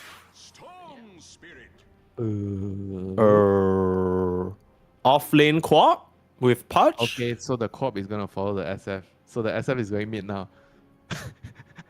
I think you just put the SF mid now. Yeah, but if the SF is mid, then it's actually pretty good into the Storm, right? Because early on the Storm can't. That's my point. Like, why would they? This is very strange. Then what? Do they play Storm off lane? No way. They are not gonna move that. They're definitely not gonna move that. SF is gonna be mid. Yeah, but I this is an think you easy just- solve. You just put the SF mid and pick another freaking carry that can fight some dagger hero. I don't know, some fighting hero, Ursa, whatever. You know, something that can come and tank and fight. There's a Sand King. Does this fan? No, not Sand King carry. L. No, oh right, And carry. also- Sorry, I. Oh no, they're sticking No, to their guns. okay. So Passion UA definitely knows inner circle. They are in their inner circle. They know what they're gonna play. They were part of the circle before they left the circle. Well, actually, not really. Passion UA, How can Inner you be Circle used to of be the part circle of when you Passion. left the circle? Tell Okay, me. Passion Inner Circle used to be part of Passion UA. Then they broke out of Passion UA, lost the passion, formed the circle to talk about it, and this is where they are now. They're so angry about the previous game. Passion of UA is in the inner circle because they were teammates. Yeah, I mean, you're getting into the technicalities of it, but if we really want to be specific here, Inner Circle used to be part of Passion UA. So right now they're alluding. Actually, I don't even know. Is Inner Circle an org at this point? It could just be a stack. I feel like it's so hard to tell these You days. are part of my inner circle now. Great. That's great. That's great to hear. I don't care about all that though, Winter. I want to know which draft you like more. You told me you care about that. You care about what I wanted, you know. That's It's all true. about And it. Now I know it's so all, what? it's all about the draft for you. It is all about the draft, Winter. That's I what like we're. nobody's draft. Damn. I like the Tusk and the Shadow Fiend. Okay. I think they have a more solid team fight lineup, which is easier to execute with the SF and the Mouse Arena. Whereas the enemy's lineup looks very, very funky with Queen of Pain off lane, Storm mid, and DK carry. They just look like they have 3 mid heroes running around. Yeah, I. Do you think Passion UA got a little bit too funny with it? Like, Passion tr- of mid, not Passion of UA. yeah, they all are trying to. This is actually an open audition to see who is the team's next mid laner. Yeah, that would be funny, right? If they just. Dude, they were watching like Heroic and they're just like, oh, you know, I saw Whisper became a really successful mid. Everyone's auditioning for the role now. Love to see this though. It's kind of cute. Since the first game, both Panda and Kraker have been spamming the oi oi oi voice line, which Lock him in! Oh, is he no! dead? I think he's still dead. Yeah, okay. Well, there's that. I thought Nice, he would first blood. He bounced down because my mind just somehow always thinks that the Pudge players always have a Tumblr's toy. I kind of get what you mean. It's so common, right? 30 seconds to Okay, well, whatever the case is, nice wraparound from Inner Circle. Did they... I believe they used the smoke for that. Yep. So... Wait, SF got the kill. Didn't he realize he's not the mid hero? Well, I guess he wants the souls, yeah. yeah, and also... Yeah, why not? It's kind of solid. This is a reasonable excuse to take the last hit away from your mid laner. I think this is the only hero where you take away the last hit from your mid laner and your mid laner does not complete. Oh my god, did you see that? Yeah, that was close. Nice little dodge, though. Close? You call that close? Was it not? It was a good try, is what it was, Winter. I think you closed your eyes there. You didn't see anything. Jeez, man, you're so mean. Cubify is trying his best over here, man. I'm not mean to him. I'm mean to you. Okay, yeah, that's true. Well, whatever. I don't. I always give the players a benefit. Yeah, not me. Yeah. You're known for your infinite grace and forgiving nature towards the mistakes of players. Every time something bad happens in a game, Winter Dota tries to understand. Is that not what I do? Yeah, for sure. I'm always trying to find reason, find doubt. Yeah. give leeway, you know. Yeah, that definitely sounds like you. And bot lane, Cubify, if he ends up going down here, this will fall into the category that you mentioned. I guess he does successfully block the small camp, but that's more souls going over to Yowai. Another not so good start for this Pudge. This is bad news. He has lasting presence. Very bad news. He's gonna deny all the creeps. Yeah. Bob is not gonna get any last hit. Oh my god, even the Tusk getting a deny. Yeah. Wait, why is the Tusk trying to... He took his last hit there. Yeah, I don't know. Okay, well, there's been a lot of funny things happening in these games so I far. guess you have to appease Blacko after the last game. Yeah. Please You're don't like, mind that, I'm sorry, giving bro. you some packs, you know, take this Yeah, last- don't disconnect, brother, please. Oh no, SF missed the last hit. Dude, he has so much damage. How did he miss that last hit? He's busy trying to appease Flacco. It's like what you said, you know, like sometimes you're so busy talking, you're not fully focused, you're not locked in. And honestly, understandable, right? That previous game must have done a little bit of mental damage. They spent so long trying to kill Bachuk that now, even though he's not a watermelon anymore, they're still a bit scared of him. Yeah. I'm sure you've heard it. Dota is a mind game. It is not a computer game. It's a mind game. True. All right. I will see in this meeting of minds which one ends up on top. Again, Mid lane folks. is definitely not a mind lane. It's a fun lane. Is it? How is it fun? Against somebody's gonna die in this lane. I mean, top lane, someone just died. It's a Okay. flipping Mars against a... I mean, Dazzle is very, very strong in the lane. Yeah. I mean, There's in no theory, way you're killing Dazzle and DK in this lane. Oh, a hook! A hook! Oh, he got him. Come on, Cubify. Silencing the doubters, and by the doubters I mean me and maybe you a little bit. Oh, maybe. Yeah, I don't want to put words Now in your you're mouth. giving you know. me the benefit of the doubt. All I do is give you the benefit of the doubt. Winter, don't start.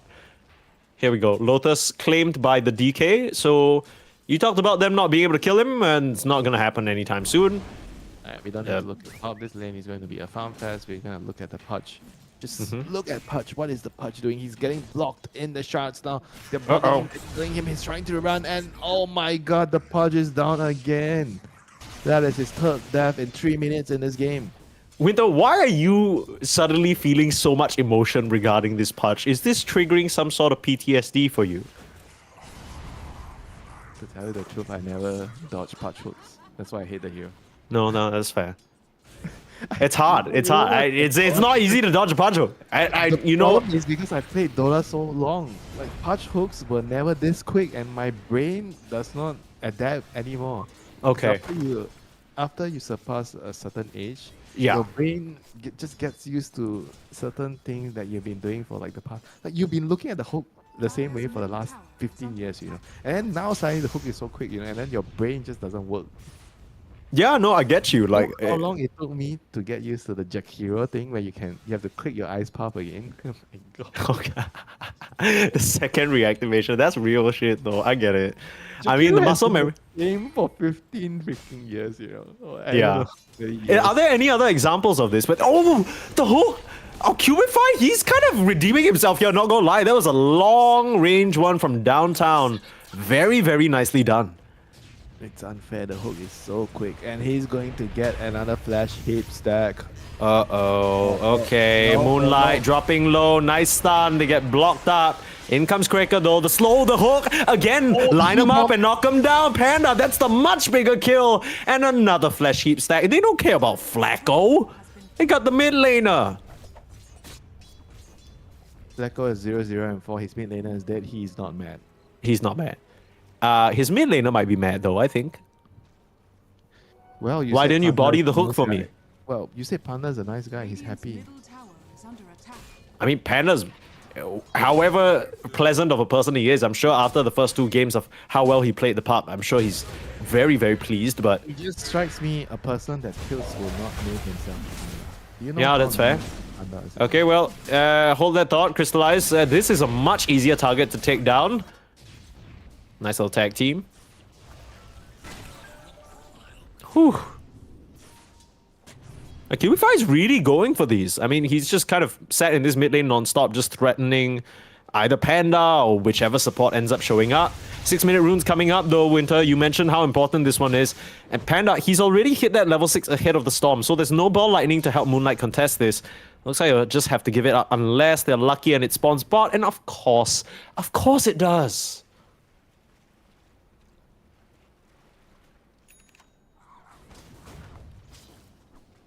Don't you love Dota 2, Winter? Are scanning. Of course. Of course you do. There is no other answer for that question. There's only one answer. That's true. Well, Okay. Unless you ask me, do I love my wife or the What? two mom, then you might have a different answer. Okay, well, let's not ask that question. Then Moonlight coming to the bot lane for a rotation. Level 6, the Storm Spirit looking for the kill onto the SF here. Ball lightning forward, but he's been having a really difficult time, but they can't really stop the wind up of the Requiem. And is Yowen really just gonna walk away from this? That was easy. Is under attack. Radiant are scanning. Okay. How? All right. He has a ward. He No, just plays yeah, the he ward. plays the ward. He plays the ward. You thought it was blind? I thought it was BAC. Okay. Someone check him PC right now. Okay, so let's take stock of the first 7 minutes here. Both teams, they didn't feel strong enough to go contest all those wisdom shrines like some of the madness we've seen before. But quick recap, you know, the SF's doing pretty well, all things considered. You know, that first blood got him a very good advantage in the lane. He's been denying the shit out of this Queen of Pain. Bottom of the net worth is Bachuk. But Cubify's kind of been helping them gain a lot of ground on the map, right? This Pudge has made so much happen in the first 10 minutes or 7 minutes. And he's still looking to keep it going. Safe to say he was the star for the first 7 minutes. He still could be the star here, but Flacco rotating over. Now you have the Storm Spirit able to jump away. They're trying to full focus down the ledge, but Cubify, you just don't have the damage for it right now. Moonlight trying to play around. Nice Sonic Wave, but shoot, coming in, that is kind of a big commitment. And Moonlight, he has to be very grateful that the remaining members of Inner Circle don't actually have enough mana to punish him. I think Flacco is happy to tank that, you know. Like the Corp actually could have just played a little bit more aggressive there. Blink in and use the Sonic Wave and Dagger. I think they wanted to kill the Lash. Oh, for sure. There was no way they just wanted to kill the Tusk, and he didn't really fully commit for that. You know, the Storm actually zipped in. He was ready to go in and just make sure they kill the Lash. That was not the most ideal trade. One kill for Sonic Wave. Not ideal. It's kind of tricky when you bring in both supports on Inner Circle. There's a lot more tools that they have to play with, right? The snowball save, you know, the shots to break up the fight. It's kind of tricky for the Pudge to do damage in those situations. They try for a hook. Cubify, is he going to try it? Slightly off the mark. Waited a bit too long for that one, I want to say. He lands the hard ones and misses the easy ones. That's hard. Pudge player. True. Cracker is down here with a very early... I don't know whether this is early, but it might be an unexpected level 6. He's level 6, brother. He is, and it's... Now they're going to land the hook. Waiting for Snowball to come out. Bachu, where's the Noto projection? Out it comes, there's the Hex. But where is everyone else? The Grave Cubify, winding up the Requiem now, you don't have the Vortex to pull him back in, and Cubify might just be dead. In comes Crystallize, that's a nice wraparound, but can't get through the walls of the arena. Cubify will send a parting hook into the body of Norma, but now it's Moonlight who's dropping low. No, not with the Dazzle around. Cracker makes sure everyone is alive and healthy, and they only lose Cubify. They end up killing 4 of Inner Circle, and Crystallize can now turn this into a tier 1 pressure. Yeah, this is all the Dazzle, man. The Dazzle with the DK having a very, very good start. Spills over to another lane, goes through the gate, ganks it, 8-minute, level 6 Dazzle. And that was it, you know, like the SF took so long to kill off the Pudge. He might be in a bit of trouble here though, Cracker. Getting snowballed up, where's the rest of the help? The hook! Guess what? Oh, they just keep saving each other. And now, Cracker, he can turn around and even grave him, but not needed. Flacco's the one in trouble. Uh-oh, Moonlight, wrong side of the map. Has to get back to safety, up to the high ground. Crystallize there to cover him. The side of Passion UA, they're doing a great job helping each other out. And because of that, they should be able to claim the kill onto Pandasha. Flacco finds a nice deny, but still, that doesn't stem the bleeding. Passion UA, they're doing a great job playing together as a team. I'm feeling the passion right now, Mike. I'm feeling the passion. I'm feeling passion. Of UA. This is like by far the best game they've played. This game shows that they have much better teamwork than I expected, you know, after watching the first 2 games. I think something must have happened, and everybody is like, okay, guys, this is enough. You know, we can't just let this Inner Circle gang destroy us. You know. Yeah, it has to be. You know, again, just trying to play along this whole rivalry thing here, but there is definitely a rivalry. If you I just yeah, exactly right. You have to feel some sort of way, like coming out to prove a point. And in a way, like if you are the replacement player and you know that they kicked these guys to pick you up, they have 3 players from the same team. Literally, yeah, and like their replacements are all playing on Passion UA now. So Cubify, Bashu, I think these guys in particular, they are really. They want to show that they were the right choices, right? They don't want their new teammates to think, oh, we should have stuck with that guy. You know, why did we kick him? Why do we have this guy instead? You know, it was a mistake. The mental burden of losing this game. Yeah, no, for real. And for it to be the opening game, opening series for them in this entire tournament as well, I feel like that's going to have some degree of impact. The DK is smoking without a dagger. He's running in. He wants to fight. Goddamn. The passion is real. The passion is real. The hooks are real. I mean, this Cubify Pudge has been everywhere, and they're not done just yet. Looking at Pandasha, in comes the snowball. Try and lock him up. Do they have a save this time? Come out, not even needing the grave. They got 2 piggies right in front of them, and Pandasha, he might just have to be denied. Nicely done, Flacco. He denies him right before the Sonic Wave comes through. But Crystallize, he's still running, coming in with the stun. Where you gonna go, SF? Get out of the way, Cubify. Looking for a hook. They don't even need it. That is actually some sequence of events right there. Smoking with a DK with 0 items. They are just recognizing they are way stronger than them. This Dazzle is actually working out so well. Like he's been I don't want to say just the punch being the star of the show. The Dazzle showing up in the last 3 fights in a row definitely has such a huge amount of impact in the fights. With It's a SF little bit of a SF sub diff right now. And yeah, with SF and Lash, you're kind of hoping to blow heroes up when you catch them, right? But how do you blow heroes up when there's a grave in the game?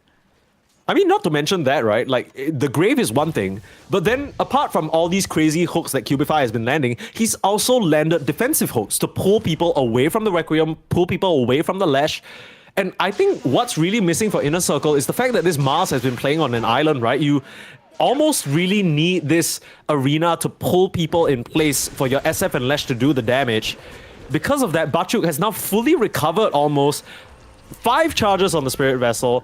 Level 10 killing spree. I mean, you wouldn't even recognize that this was at one point the lowest net worth core in the game.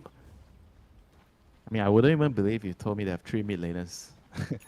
Storm, DK, Quap, Cores, you know. They're not playing like they have 3 mid laners. They're just playing the game, moving accordingly. Yeah. Depending on who has their nukes, who has their spells up, who is strong. Just It's playing really like- nice to see. Yeah, it's definitely very nice to see. You know, I like to watch some good old Dota, you know. Yeah, this is good old Dota. If you're a Passion UA fan, get the kill on to Pandasher. And you're at this stage of the game, this is where it gets scary, right? Because the Queen of Pain, early on laning, it was kind of tough. But now, she has that full Spirit Vessel, 4 levels in Shadow Strike. She's completely undisturbed and she can just jump in and put out so much damage. It's like impossible to play as a support. Yeah, you have to kind of... Okay, the dagger is going to come in for the Mars right now. This has to be some sort of turning point for the inner Yeah. circle. Norma's been quietly farming up here for very long. We talked about him needing to get connected with the rest of the moves, and here they come. Trying to reach deep, find a DK, find a valuable target. Tower is under attack. They're going It's to good find show. a new break. He has a Mage Slayer. This is so tanky. They're going to decide against it. They want to move towards the mid section. I mean, this is going to be tough, you know. If they don't find the Dazzle, I don't feel like they're going to have good chances of winning the fight. I mean, they also don't have the high ground. How many times in this series have we seen this already? Running up to the high ground proves to be their biggest mistake. Cubify getting initiated on, but look at the Dazzle. Easy Grave, easy Sonic Wave. They are all melting. It's a nice snowball save to preserve them for now, and they will get the kill onto the Pudge, but it doesn't even matter. Flacco trying to find Roche for a deny, put him out of his misery. They'll be lucky that that hoodwink was able to escape. Fernand scurries away through the tree line. But that is not the Mars Blink you wanted. Use the arena, and all you get is a Pudge. Yeah, this is definitely the last 5 minutes from Passion of UA has been played with a lot of passion. They've been moving around as a team so well, utilizing each other, standing on high ground, defending their wards, and doing everything correct. It's very hard to find fault in the play that they've been showing us, you know, for the last 5-10 minutes. Oh, for sure. I mean, I don't know if this is too much to say, but I almost want to claim that this Game 3 Passion UA looks so much sharper than Game 1. I feel like usually when you play a longer series, like it goes to Game 3, maybe that's where you start to dull a little bit, you know, you're not playing as tight, not playing as clean. It's kind of the opposite effect. Passion UA, they're warmed up, man. The engine's running. Maybe they should have played a scrim before the first game. Who knows? Maybe they played the scrim, but it wasn't even enough. We'll see. I mean, Inner Circle, they're not out of this just yet. It's a very difficult game. The SF carry played from behind, not the greatest, but it is still a hero that can do an absurd amount of DPS. But that's only if you can stabilize the map. And right now, you're losing heroes left, right, and center. Moonlight's got a whole bunch of galvanized stack. He's up to 19. 16 minutes. He has 19 stacks at 16 minutes, and He has 19 stacks at 16 minutes. He's about to make it 20. Yeah, he's going on to Fernand's, trying to dodge away. Sister Shroud continuing to be the most broken item ever. They will get the kill It's not onto the this most broken hood. item ever. It is not, Mike. It is not. Okay. It's been nerfed. It was one of the most broken items ever. I'll let you get away with that. It was, Okay. but it's not a broken item now. Not that Yeah. broken. The most broken level 1 item. Now I feel you're making me look it up. No, wait, there was like before Sister Shroud, there was something else. Dire are scared. How Was could the I forget? Queen of Sister Shroud. No. No, there was something else that was basically Sister Shroud, but like more disgusting. Okay. It was, the what you miss one hit every like what 5 strikes. 5 hits. Something like that. I don't even remember. My memory is really, really bad, to be honest with you. I can tell. You Yeah. don't even remember what you had for breakfast today. False. I had a red bean bun. Proof of evidence. Proof of Jesus. What the hell? I need to start taking pictures of my meals now. Yeah, show me a picture. Okay. How do I know if you're lying to me? That's true. I could just be pulling your leg. And this Pudge, he's just been pulling on everyone this game. Inner circle, they don't stand a chance against the hooks. You have no chance against me because I will just tell you I have not had any breakfast. Okay. No pictures, nothing. So I don't. I should have. Yeah, I should have. That's a good play. That's a good play. Okay.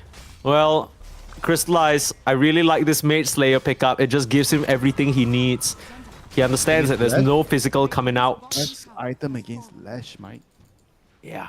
You buy Mage Slayer, you buy Pipe. Nobody dies to Lash. But who's buying Pipe? I guess no one. Radiant's middle tower is under attack. Yeah, the Mars needs the BKB, right? There's too much shit going on. Ooh. Blood grenade? Nice block. Oh, he's just waiting. He can just- waiting to disable it. That has got to be one of the funniest things I've seen, apart from the previous game. Yeah.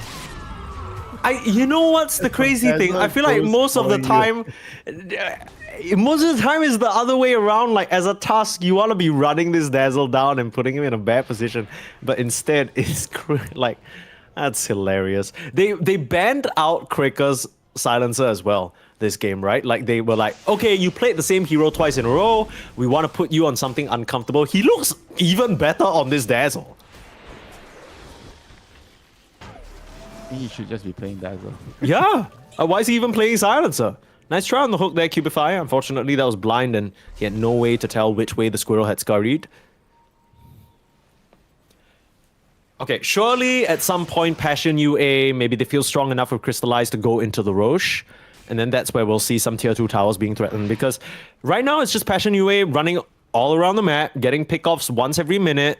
You know, not much that Inner Circle have done to stop it, or no smoke move after that Mars blink reveal failed.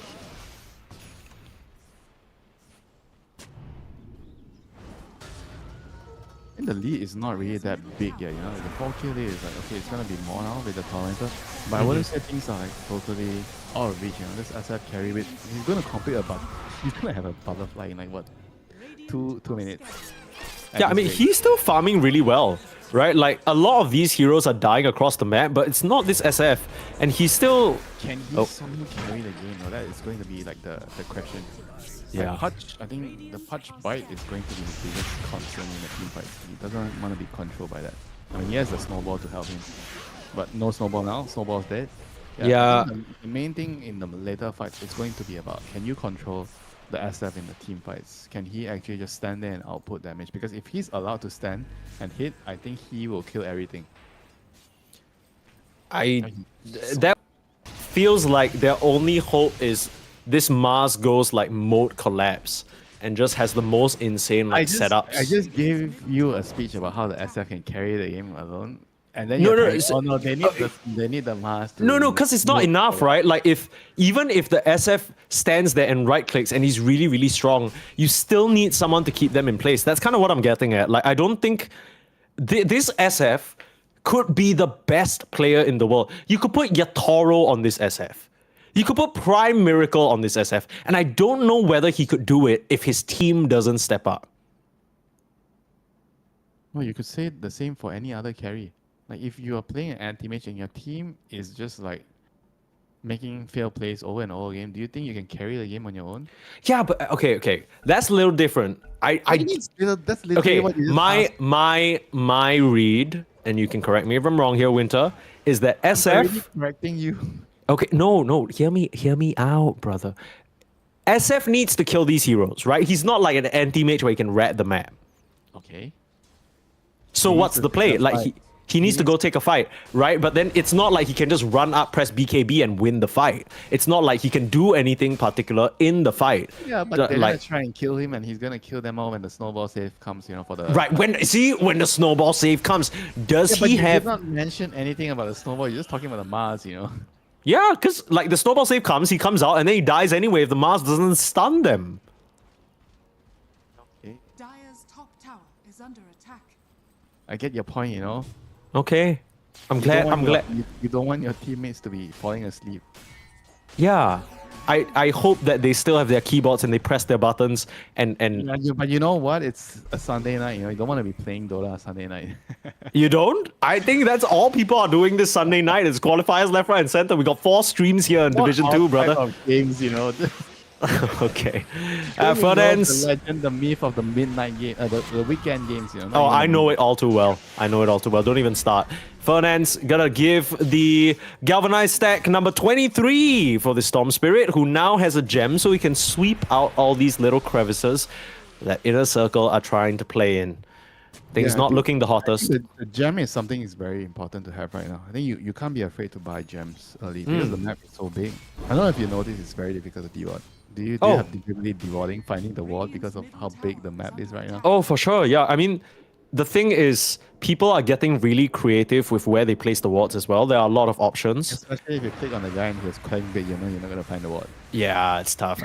Dude, the second I see a support buy a Quelling Blade, I shake in fear because this guy has studied some Miposhka replays or some shit, and he's gonna find some disgusting. I don't know whether he's watched some Game Leap, hey, hello, it's your boy Speed, or whether you watch some Z Quixotics video or some Purge. Oh, here are the best 7 wards I found in when EWC happened or some shit like that. Like you know this guy's gonna come with some nerdy ass stuff.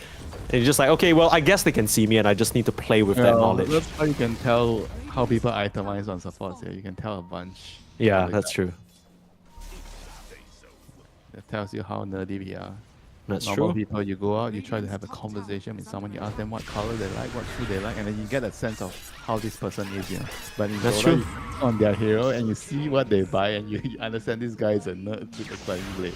Yeah, I also think one of the other big telling factors of like what someone's like in Dota is if you look at their like Steam username, right? Like some people got depressing ass stuff, some people got the anime profile picture, like some people got a song lyric. You know, it's you can kind of tell a lot. But right now, what I can tell is that Inner Circle are not really connecting the dots here. They have lost their supports over and over and over, and it is a very hard game, right? Fernandes is 1-9, the Tusk is 0-8. It's really difficult, especially when Moonlight can just do this. You got a hook? Oh. Yeah. That's got a sting. Yeah, I don't know if you guys heard that noise Winter just made, but that's how Inner Circle probably feel. Just a little bit of a It's not uncomfortable over. groan. The SF is still not dead. Sure. He's gonna have BKB. Okay. All your eggs is going to be on the SF's basket right now. Not that I advise to put all your eggs on one basket, but this is how the game is going to be right now. Yeah. In the team fights, it's either you protect the SF and he kills everybody, or you lose. Well, we'll have to see whether we do end up getting a team fight of any sort. Right now, it's just been pickoffs and what looks to be in some countries called bullying. I think if you did this in a schoolyard, you would get a stern talking to from your principal how much you're running at this hoodwink and giving her a hard time. Is that what your principal did when you were at school? No, my principal made me come to the office like once a year to tell me that I should stop sleeping in like every other class. And then I went, yeah, sorry, I won't do it again. And then I did it the next year. Yeah, I mean, tell me about it, you know? Imagine the first time we worked together, you fell asleep. Yeah, it's a bad character trait of mine. But right now, I'm sure that Inner Circle, they wish this was a dream. It's turning out to be a bit more of a nightmare. First series, trying to go up against your former team and getting schooled like this. Not really the type of lesson that you want to have this early on. Actually, not that bad, mind you. I think it's actually still fine, like 6k at this point. Sure, Bro, yeah. hey, look at the kills. They are 19 kills behind. And it's only 6k differential. Yeah, I think what is, like in a regular situation, I would agree with you. Although I feel like in this Not a particular... regular situation. What? It's not really a regular situation because with all these galvanized stacks and flash heat, like it just gets worse, right? I mean, you're giving away all these support kills and maybe in another game, they wouldn't really matter as much. But I kind of think that this is the one game where it might actually have some sort of impact. Flacco's got to try and TP away, manages to do so. That's really nice. He hurt you. He TP'd out. You spoke a little too soon there, Winter, I'm not gonna lie. What? You should have just kept your mouth shut and tried to wish him the best. Okay. As a BKB, turn around. Ooh, the damage. Okay. Yo, why? He's doing it. He kills Cubify. Look at Crystallize. Look at that. Okay. There's no damage on Moonlight. Yo, why? He's getting Sonic Wave now. He needs the lifesteal. He's getting Requiem. The spear. It's there. Yo, why? They save him. And they manage to turn it around. Panda sure. He has that Dragon Knight Maid Slayer on him. But Crystallize now. He's so low. Your words, Mike. SF. What did I SF say? doesn't want to take the chance. What did I say? The game is not that far. Oh my god. Oh my. Fellas, we have a game number 3. What do you mean? We already have a game number 3 since Okay, 27 yeah. minutes ago. Sure. Okay. But I just, you know what? I think that was, I dare say, a little bit of a mistake coming out from Passion UA. They started that fight with like 0 mana on their Storm. A little bit of a mistake, yeah. I like how polite, how gentle. I gotta balance you out, you know. You're going hard right now, Winter. I'm giving him the benefit of the doubt, you know. Yeah, Winters are cold. It's fine. It's expected. I mean, you saw how that fight played out, right? I think that's like the first charge of the BKB. I think the longer the game goes, if they can kind of trade out the SF's BKB, that would like be really ideal. I think it's gonna get to a stage where the SF has a short BKB and then you can just use your bite to counter it every time. Yeah. I guess for a first reveal of the BKB, that was just about as good as you could ask for Inner Circle. agree. That was like a 4k or 5k goal swing. So that was Yeah. good. Now you gotta- It's now kind you of gotta weird be- as well, right? Because, you know, Winter, I think you're talking about like this hypothetical team fight that Inner Circle are looking to get. They get the BKB on the SF, he gets the right click and It wasn't whatnot. hypothetical when it already happened, right? You No, saw that. I mean that, like, I feel like so far, every single thing that has happened this game has just been an attempted pick-off, and then either Inner Circle just get picked off, or... wait item and somebody dies playing the dead lane. Yeah. Like, and now the true powerhouse has arrived, right? The SF with BKB and Butterfly. That's true. Yeah. A couple of key items coming up as well. BKB for Mars, now coupled with an Aeon Disc, so he's not going to get just bursted down. You have that Lash with his own BKB. The tides are turning. Here we go. Might have a game on our He's hands. actually so weak right now with this like, Mace Slayer BKB. Like, he doesn't deal much damage. It paid off early on, but now it's starting to pale in comparison to the sheer firepower from the Shadow Fiend. He's kind of getting outscaled a little bit, right? One of the biggest problems with DK with this Corrosive Dragon is that he doesn't necessarily farm the fastest. Especially if you go items like Mage Slayer, you kind of stunt your own growth. Just gotta try and go. This is it, Crystallize on the front lines. Dragon Knight has the last chance to turn the game. He's gonna Yeah, find haste a rune. squirrel. Okay, there you go. Okay, dragons like squirrels. Yeah, roast them up. Okay, that's not enough. Okay, SF is oh my god, SF is gonna have Daedalus soon. mean, the I will key say thing- that this still is pretty hard if you get BKB Dismember, right? Like, that's the... Oh, Yeah, but he has Snowball. As long as he's standing next to Falco, like, just needs to save him, you know. Flacco, sorry. that is a 10 times godlike killing spree. Bro, look at how quick. Did you see how he Yes, disappeared? I did in fact see that. And that's a Queen of Pain with Blade Mail was and the one- Plate Mail. And the Snowball. And he died within what? That was like 2.5 seconds of disable. Speaking of a disable, bit of a catch out here, but the Shield Rune keeping Panda Shell safe. Storm God, zipped that's it. in, my goodness. Moonlight. Immediately gets cold feet. I think Passion UA are starting to realize that this game is not quite as in their favor as they thought, and I thought as well, to be fair. You've been telling me the whole time, but lesson learned, Winter is always correct, and now... 31 to 13, you know, you flip the numbers aside, they are the same number. True, yeah, at the 31-minute mark too. In come Inner Circle, trying to sweep through and find a target. Passion UA have already evacuated this immediate area. Some wards on the Tormentor. I don't know whether this ward placement actually spots it out. It might start to see the animation now, but not much they can really do to stop it. I think they smoked over, so I don't think the wards saw anything. Yeah, So what Charlie was. Oh, Black. yeah. It's not too bad. I mean, both shards are pretty solid for the supports, I'd say. But would you say the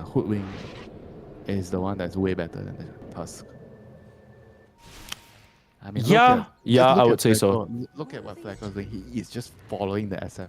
I like it. Commend the guy. The SF TP spot, he TP spot. SF walks mid, he walks mid. Yeah.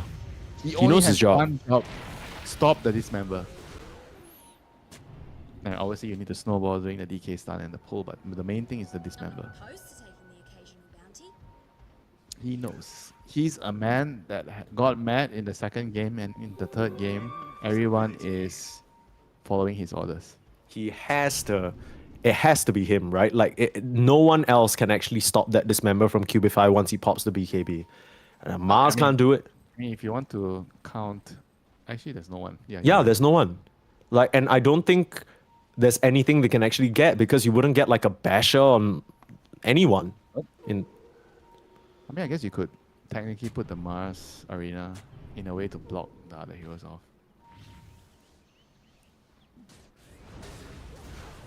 Well, I guess that doesn't work. Everyone has BKB. So yeah, only the Tusk. The Tusk is the man of the moment right now. He's going to be the man to watch. If you're passionate of the UA, you have to find the Tusk. Whose job is going to be finding the Tusk, finding the Warriors. The Storm? The Corp? I don't even know, to be honest with you.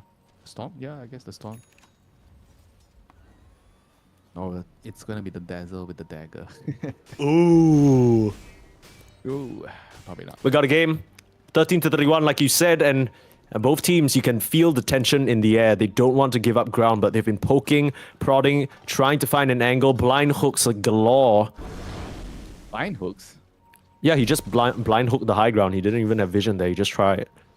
Kind of crazy. That was like testing the waters, right? Not exactly. A blind hook implies you don't see anyone, but you land the hook somehow. An attempted blind hook, let's say. Crystallize. Gotta pop the BKB. And the bomb's going in. What the hell? Norma didn't even need to pop the BKB for that. That was just an arena for a BKB charge. That's tough, man. And now you got an AD rune in the top lane. You can give that over to your SF and... Oh, Panda chooses to bottle it. Okay. Yeah, he doesn't need more on the SF. SF has enough damage. Whew. Man, it's gotta be so fun, you know, for the SF right now. Yeah, I guess so, but it's also a lot of pressure. The whole team's on your back. I mean, the good news is he doesn't have a really useful level 25 right now. Hey, does it matter the left talent attack damage? I think it doesn't. I don't think it matters, yeah. Found the Hoodwing, in comes Norma. Nice little spear away, but not gonna matter. Moonlight continuing the chase forward. There's still a BKB on this Mars. They gotta be careful. Flacco jumping in with the snowball. Nice pull back. Hacks up the Tusk. This is the target that you talked about. Bachu gonna put a dagger on him. Just gonna easy Yules that one off. So they lose the Hoodwink. That was a very sort of tactical smoke around, wrap around. They're both trading sides on the map right now. Yowai just gets a tier 2 for free. What's the play though? Do you start going back to base? Do you hold this area? Do you just let them threaten your tier 3? All stand back. Have to go back and farm. They're gonna need more items on their heroes. The DKs look so weak. Bloodthorn, dagger, BKB, Mage Slayer. His build is so weak right now. Yeah, it's not really the type of build that makes you feel like this DK can start carrying the game. I'll tell you that much. You click on him, you feel like, oh my god, he is not going to carry. You think this is like some mid DK or something, right? Like he had to play early to sacrifice his tempo. Like DK.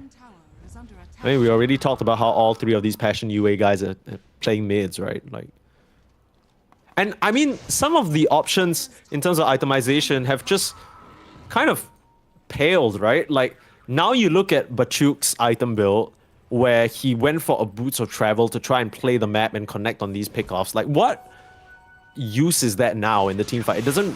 Like, that could have been 2k gold spent on another item, maybe something that gives your team a bit more armor, something like a Shiva's. Yeah, Shiva's is gonna be important.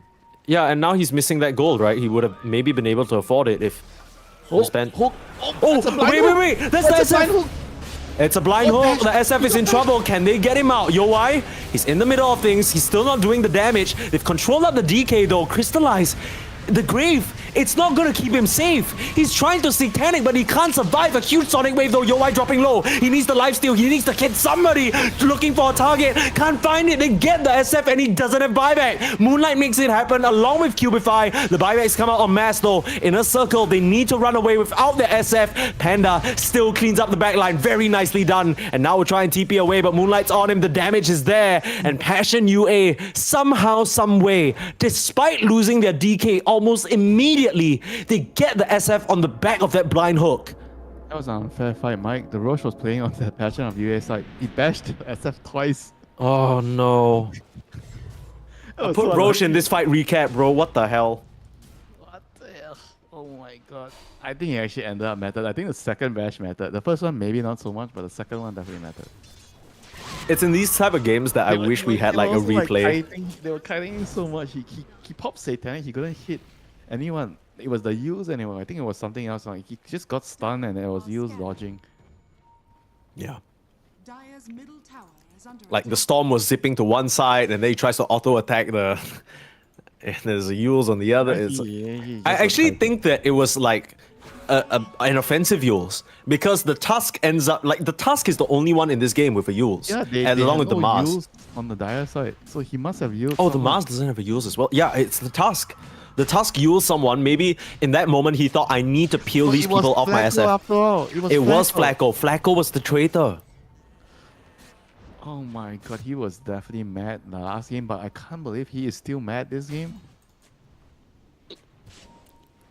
You have to, you have to solve.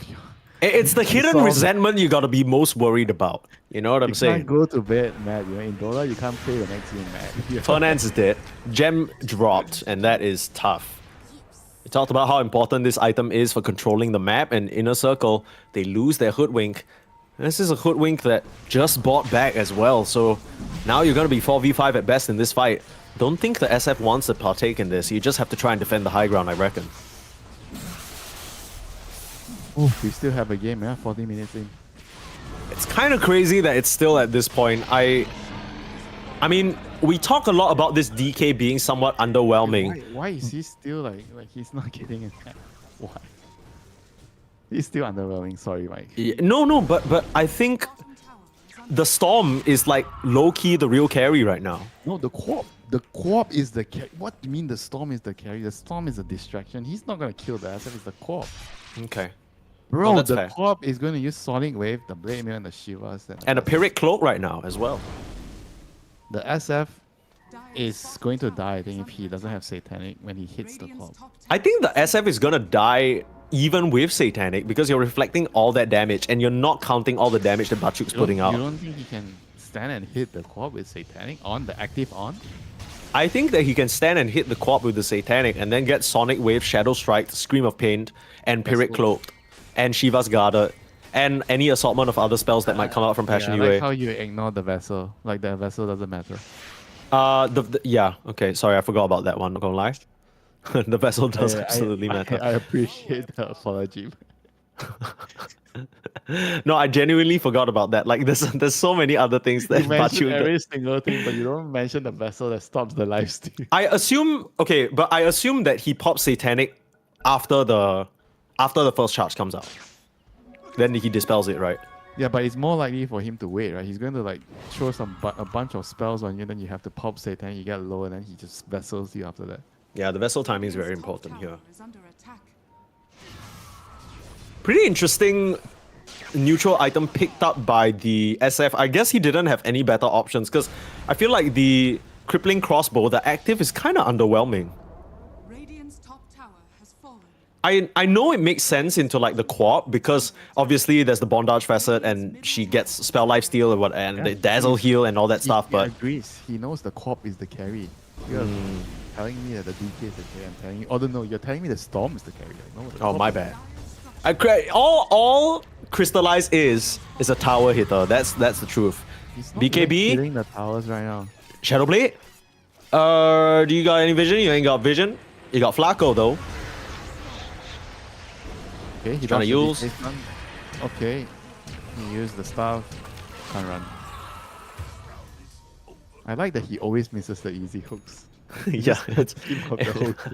He lands the hard blind hooks. You don't Bro, see any. he- Oh my god, he lands the hook. he hits like a max range hook in the mid lane at level 2 versus the Hoodwink. He hooks the SF from across the pit with zero information, like in a You ask game the deciding top Roshan players, fight.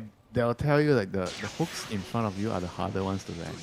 There's so much like mind games. Oh, BKB, bye bye, Lash. Lands there. You think he's gonna like path upwards, right? Then he just stops in place. They're like, what the hell, bro? Like, can you put some meaning behind your You know, steps? they actually say that it's actually harder to land the hooks in like bad games, you know, because you don't really know what they're doing, you know, how they're moving. Oh yeah, for sure. When the players are getting better, it's actually easier to hook them. Yeah, because you can kind of expect, you know, they follow a certain movement pattern or they get into routines and stuff. You never really know what these lower ranked players are doing. Yeah, that's why it's true, right? The hell. Crystallize, beaten on the tower. Moonlight's gonna zip up to join him. Got the Aegis on the Storm. They ain't worried about a thing, but they gotta be careful about their Mars initiation. Come on, SF, let's do it. The duel against the DK. Come on. Let's do it. 1v1. Come on. No let's go. dazzle interference. You got that Shadow Blade, Silver Edge. He's getting in there. He's trying to find an angle. He's running I in. think it's gonna wreck him. Do they I have have a a gem? Do they know? gem, Cubify is a gem? gem. You No can't just run sentry? in. You can't just run in. sentry? Spear? Okay, Look at him. okay. They get him. They get him. He's dead. You can't get the grave off. What the hell? Where was the dazzle? I mean, they get it onto look, he Cubify dodged the now. Sonic Wave. He Oh, dodged. yikes. So bad. Wow. Yo, he's gonna carry this fight. That was Lord nice. Flacco is still in the game. He is not mad this game. Yeah, no. I mean, again, I feel like this is the second or third time this entire day that we've seen teams just not really Bro, respect they the didn't spear, place man. The sentry. They didn't place the How is he standing there in this? He just right clicks them. I mean, to be fair, he was on his high ground. It's not like he walked down to the low ground. It's just but more like... bro, you've been playing against this Shadow Blade SF. You need to place the sentry when you're trying to hit. The DK was literally hitting the tower, then place the sentry down. Yeah, that's fair. I mean, I mean, also a that's lot of fair. things... No, as in, it's fair that he should have placed a sentry, is what I'm saying. Okay, so you understand where I'm coming from and why am I mad, right? Yeah, no, I do understand why you're mad. I think this is one of those, like, you just kind of look at your support and sigh a little bit. It's yeah, I know you got a gem, but you still kind of got to cover me, because the Pudge, in a weird way, his they don't positioning have is a always gem. going to be behind, right? They don't have a gem. They have a gem there, but They, yeah, the Cubify had a gem. they still had to put a sentry in front, right? 'Cause Yes, that's what I'm saying. So, now the gem is back in the hands of Flacco. Is under attack. Very nice. So the gem is the cursed gem, right? So whoever has the gem will lose the fight. Yeah. They forget to place sentries and then they get caught out. It's not even the forget part about placing a sentry. They just don't buy sentries sometimes. You know, some greedy supports, right? They just click on, okay, why are you not having gem sentries? You know, they just ping on the gem and then they're hiding behind because they need to save you. And then you don't see the Invis hero walking out and killing you. And then you ping, why no sentry again? Then they just ping the gem again. You know, you get so angry. Yeah. Yeah, no, I've been there. I've been there. It's just like... You've not been there. You are the one. No, as in I've been there. People be angry at me. Ooh, mid lane. Onto the Lash. He pops the BKB though. Should be able to survive this one, especially with the help of Norma coming in with a huge arena, but Duke is dead. They find the Queen of Pain, and now into Crystallize. SF though, where is he? They need to find this SF damage in the fight. He's starting to lay into the Dragon Knight, starting to lay into Moonlight. Yo, why? Nobody's dying at the moment. They're just kiting him around. They buy back on the Lash. They're What looking is for more. this? Hex on the sideline. They find this Storm, but a beautiful hook from Cubify saves him again. I mean, if Corp is dead, you're not killing the SF. It doesn't Yeah, seem like sure, it. You can hook all your teammates all you want, but you ain't killing SF. I mean, look at Yorwai. He is the boss. He's strutting up the lane. He is showing his items. He's hitting the tower, and he's saying, "Come get me." He's gonna land the hook, and then he's gonna kill the. Okay, now I'm punching No, randomly. very smartly blinks out. That was necessary to preserve his life. So Yoai does end up going for the left facet, which I guess is the only one that kind of makes sense compared to. You're not getting the, the right. Yeah, facet. what the hell you gotta get cast Bro, speed he's for? not So he's not even you- casting any single. Dude, you could cast like Satanic like just a little bit faster, as if it's not instant. Okay. I guess it's still useful to cast your ultimate. Yeah, at some point I'm sure it's useful. Yeah, just not more than It seems Shadow the Ray is ra- doing ra- attack raising- damage, I guess. The raising with the right click actually it does more than the cast speed. Yeah, I would say so. I think it's relevant. Hey, if you think about it, it's like an AoE auto attack, right? I wonder if you crit, yeah? With the... Oh, that would be cool. That needs testing. Oh, Now, Cubify, pop the A on this though, that's a bit awkward. not dodging from the right clicks. Yeah. Okay, so Yoai, no Queen of Pain. I mean, honestly, again, I feel like this is a bit of what I said, right? Like, the Mars has to get crazy setups, and he has been. Like, that arena mid, catching out the Queen of Pain, that is the only person, that's what you're saying, Winter, that can kill this SF. If you can find her again, I mean, this might be game over. I mean, I sense the passion fading away from the dire side right now. Yeah. They've been praising the passion, I think, during minute 20 to minute 30, and now it just fizzle out, you know? They see this SF, they're afraid. Yeah. They are afraid. You can't be afraid. You need to know that you have the damage to kill him as long as Corp is alive. Go on him. Buy back. Try. Come on. Sonic Wave. Destroy Where's the him. snowball? Where's the snowball? They push him forward. What the hell? What? Where? Where's the snowball? It was stuck. Where? What? Oh my Winter, god. Winter, I hate to break this to you, but I smell something, and it might be passion. It might be passion is back on the menu. Passion UA. How did they do that? Dude, I thought for sure, Flacco being right next to him, there was gonna be a snowball save come out. It was gonna be nice, you know. Then they get the counter initiation, but no one was in position. No. It wasn't the passion. It was the wrong circle.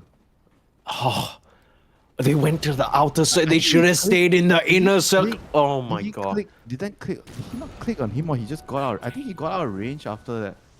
I don't know. I mean, the snowball range is not that bad. I feel like he was right next to the SF2. He should have been able to pull him into the snowball, but maybe he cancelled it early. I feel like I barely saw it come out. Cubify, very educated guess on the hook there. Thought that maybe there were some inner circle heroes hiding in the tree lines. He's right. He just was slightly off the mark. And Moonlight, now up to the high ground. Gotta be careful. There's your hook. Trying again. Secondary Hex. A spear. Arena is there, but the Grave already comes out. And now Cubify on the front lines. Starting to bite away into the Lash. They need to get the Storm away. They hit him and he dies. You buy back on the SF, but this SF is a bit too strong now. Even with your Queen of Pain, Bachu can't enter the fight. The refresh and Crystallize is dead. Yoai buying back there turns the tides of the engagement. And how many times are they gonna fall for the same shit? He was so scared. He didn't hit the storm right away when he TP'd down. You know, he like took a couple of step backs, made sure he walked far away from the initial engagement, and then he hit from a safe distance. He was so scared that he just bought back. I mean, if he dies, it's game over, right? Yeah, but if they couldn't kill the storm, it could have been game over too. You know, so it was crazy. But it worked out in the end. They killed 3 heroes. Now they're gonna get Roshan. Is this He is saying, okay, Flacco, if you don't have a snowball this time, I have Aegis, you know. So it's okay if you want to let me die this time. Just don't let me die twice. I will say that this game has definitely entertained. To our observer, can you pull up like the win probability chart again? What is happening with our games today? Gaben Yeah. knows you need an injection of caffeine, you know, by watching this game. Yeah, dude, it's giving me a shot for sure. I don't think Passion UA want to buy back here. The death timers are coming down lower, but because of it, The passion is gone. that's what you said already, and then they managed to kill the SF and push high ground, and then they kind of let. Flacco was mad, you know. Now Flacco is not mad again. Flacco has composed himself. Flacco is fine now. Flacco, don't let it happen again. You gotta make it happen. Banner, Yo- put down the banner. Don't let them Wait, kill the creeps, Flacco. What's happening? Put down the banner. Flacco? Or maybe he doesn't want to commit in because the SF still has Aegis. SF has Aegis. Yeah, hook. You get the Lash. Nice Mars Arena on the back line. In comes the Dazzle looking for a save. Grave up onto Cubify. Beautiful Sonic Wave onto 3. The Requiem though turning things around. Punisher still in the middle of the fight. The SF being controlled now. He needs to get out. He needs a save. They don't get him on the first life, but he's coming back for the second. They've already killed off Flacco. That's the save out of the equation. And in comes Moonlight on the buyback from the fountain. And SF, he doesn't have help any longer. They buy back on the supports, but it doesn't matter. They just can't reconnect to the fight. And I feel feel the passion, Winter. I know. I see the passion. I saw the passion when they bought out their heroes and they valiantly killed the SF. They made sure he died twice. Do you think this disconnecting is I part of the blame that- passion? Like I they blame- overloaded on passion a little bit too. No. I blame that on Flacco because Flacco, when he was snowballing across, he didn't bring the. Yeah, SF. why didn't he pick him I up, think he was man? going to pick him up and bring him to the low ground so they could reset the fight. Instead, he leaves him on the high ground. See you later, sucker. Bye. Oh, He shit. just leaves him and he goes down alone. I should. Actually, This legit, get, bro, if Flacco SF is like No, if in and SF out was on of. the low ground. If SF was actually on the low ground, he could have killed the co-op, and maybe the fight would have been totally different. Okay, whatever it is, like all those jokes aside, right? Like I will say that the offlaners. That was No, a no. serious comment. Hear me out. I want to make a point. I want to say that Norma and Bachuk, like these two offlaners, I think they're really, really playing their hearts out. Like these arena setups and the Sonic waves, it has been crazy. It feels like, The joke is definitely like putting in like some overtime. They need to pay him the overtime. yeah, he's going crazy, and I, I don't know how he's doing this. I don't know how he's getting away with so much on late game quad, but I guess the hero itself is just ridiculously Co-op strong late when you get game to is these like- points. Co-op late game. Have you seen a co-op late game? Like he hasn't I'm even- looking at it right now. He hasn't even gotten a refresher. Wait till he gets the double Sonic wave. Your SF is gonna be 10 meters away from your team. You'll push him twice. Oh my goodness. People always expect the repositioning from the Mars or the Magnus. They never see it coming from the Queen of Pain and Crystallize. He's on his tower attacking duty finally. again. Will Finally, they he's fall? useful. Dragon is useful finally. Here we Kill go. the Here we buildings. go. Kill the buildings, end the game. That's what you want to do. Are they going to fall for the Mars initiation again? There he goes. He whiffs. He whiffs. Norman, no. That is not what you want. You still got the refresher. 30 seconds In comes to end the Bachu. game. He's popping his BKB now. 23 more seconds. Now you pop the first walls of the arena. You're looking for a refresh. Your Aeon Disc goes down. They're starting to hit away onto the tower. They protect it for now. Crystallize the fountain? starting to bit in. Cubify. They're starting to run into the fountain. Huge vortex onto 3, denying any sort of counterplay. As Flacco, he's in big trouble. Flacco, he's gonna go down. Another hole, another miss, but 2 seconds left for your SF. You need to try and come out right now. You don't have a glyph. You need to bring this back. You need to find the SF way back into the fight. He's starting to auto attack, starting to fight BKB up. They grave up the crystallized DK and pull him away. In comes Lash Nihilism, burning down Bachu. Easy blink away though. BKB now for Moonlight. He refreshes. Yowai still has damage onto Cubify. He's managing to get the kill. They're holding Passion. They're trying to jump back in and finish the game, but they can't do it. Oh my god, how is this happening? It's still not over, they're going in. It's still not over. Oh my god, this is... I mean, surely you buy back on Bachuk now and you give it a try, but They probably regretted going for the throne. They could have just gotten Megas, I think. yeah, I mean, you had so much time to try and make it work, but and not just go for the throne, right? Cubify was at their damn fountain. Moonlight was in there, vortexing 3 people. They were feeling all nice and fancy, and it ends up biting them in the butt. And now, would you look at that? Inner Circle, they're still in this game. And he didn't go there on purpose because the co-op got kicked in. Like, he didn't get into the Oh. fountain, he almost landed in the fountain, so he had to go and save him. I didn't even realize the co-op got kicked. I thought he was just going in there for the vibes. Yeah, Flacco, man. It's just Ah, Flacco. there's- He either wins the game for you or he loses the game. And that's true. That's true. That's. I mean, this certainly bodes well for the rest of DreamLeague season, like season 1 of Division 2, right? I wanna These see games. more Flacco. This is so funny. Like these games are hilarious. Ooh, the Aghanims were crystallized going down. You don't have Black Dragon, dude, for 3.5 minutes. What the hell? How important is that? I guess it gives you a little bit more damage. Oh, Yeah, I 40 mean, more it gets okay, you a whole bunch of damage. That's kind of significant. 40 damage I- plus extra splash, 10% splash. The Puffy is also kind of useful if you can find a way like to fight on like high ground, low ground terrain. Fly out of the arena, right? I don't think you can fly out. No, the I don't arena. think you can do that. No, You're not allowed to. it would be funny if you were though. But should you be allowed to? No. You shouldn't be allowed to. Because if you could fly out of the arena, then Night Stalker would have a compelling argument that he could actually also fly out of the arena. And then there'll be some Phoenix coming into the picture. There'll be Clockwork coming into the discussion as well. Yeah, There'll be you got a whole conference of people trying to make their case. It's going to be a mess. Like civil courts can't handle that. Okay, There you go. the I feel Flacco like I've caught- said this like Flacco. No, don't do it, Flacco. Don't do it. what? What? Do you think he was going to try for a kick? He was checking the runes. Oh shit. Flacco. Flacco, my goat, you got to bring it home for the squad. He only has one chance. He has 3 minutes left on his buyback. So if he dies, he's out of it. And if he dies, most likely the SF will die as well. He Yo, only why? has one job. Keep SF! Get him out! Get him out! He's pulled out. He's outside of the arena. He's starting to do damage. That's the first BKB though. Cubify. Using up. Buying himself time. There is a grave and a 4-star down to the low ground. Nice team play, Passion UA. But Chuk's going in. But Chuk, I'm not sure about this. Meanwhile, Pandasher on the back line, he's gonna end up going down. Nihilism's not gonna keep him safe, but he does have a buyback. So does the Pudge. That was crazy by the Quap.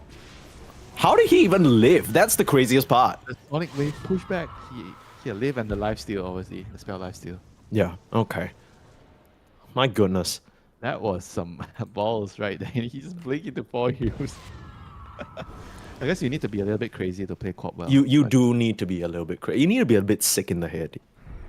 Just Quap and TA players. If you're not trying to red line your hero, you're not playing to the edge, you are not playing the hero well. That's Level true. 30, it's the level. Okay, the level 30 is not going to change anything on Quap. Blink cooldown. I mean, Okay. is the DK ever going to arrive in the game? I feel like it's 57 minutes. It's not in the game yet.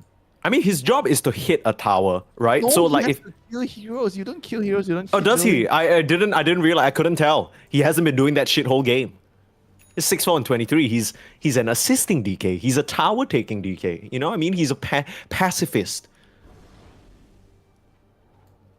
Even like a offlane DK can kill heroes. You know, now I don't even know if it's a offlane DK. Yeah, no, I get you. Okay, well, are there any items that will make a difference? Because apart from the items you could buy, there are, of course, the tier 5 items that are going to come into play, Winter, and that might change things entirely.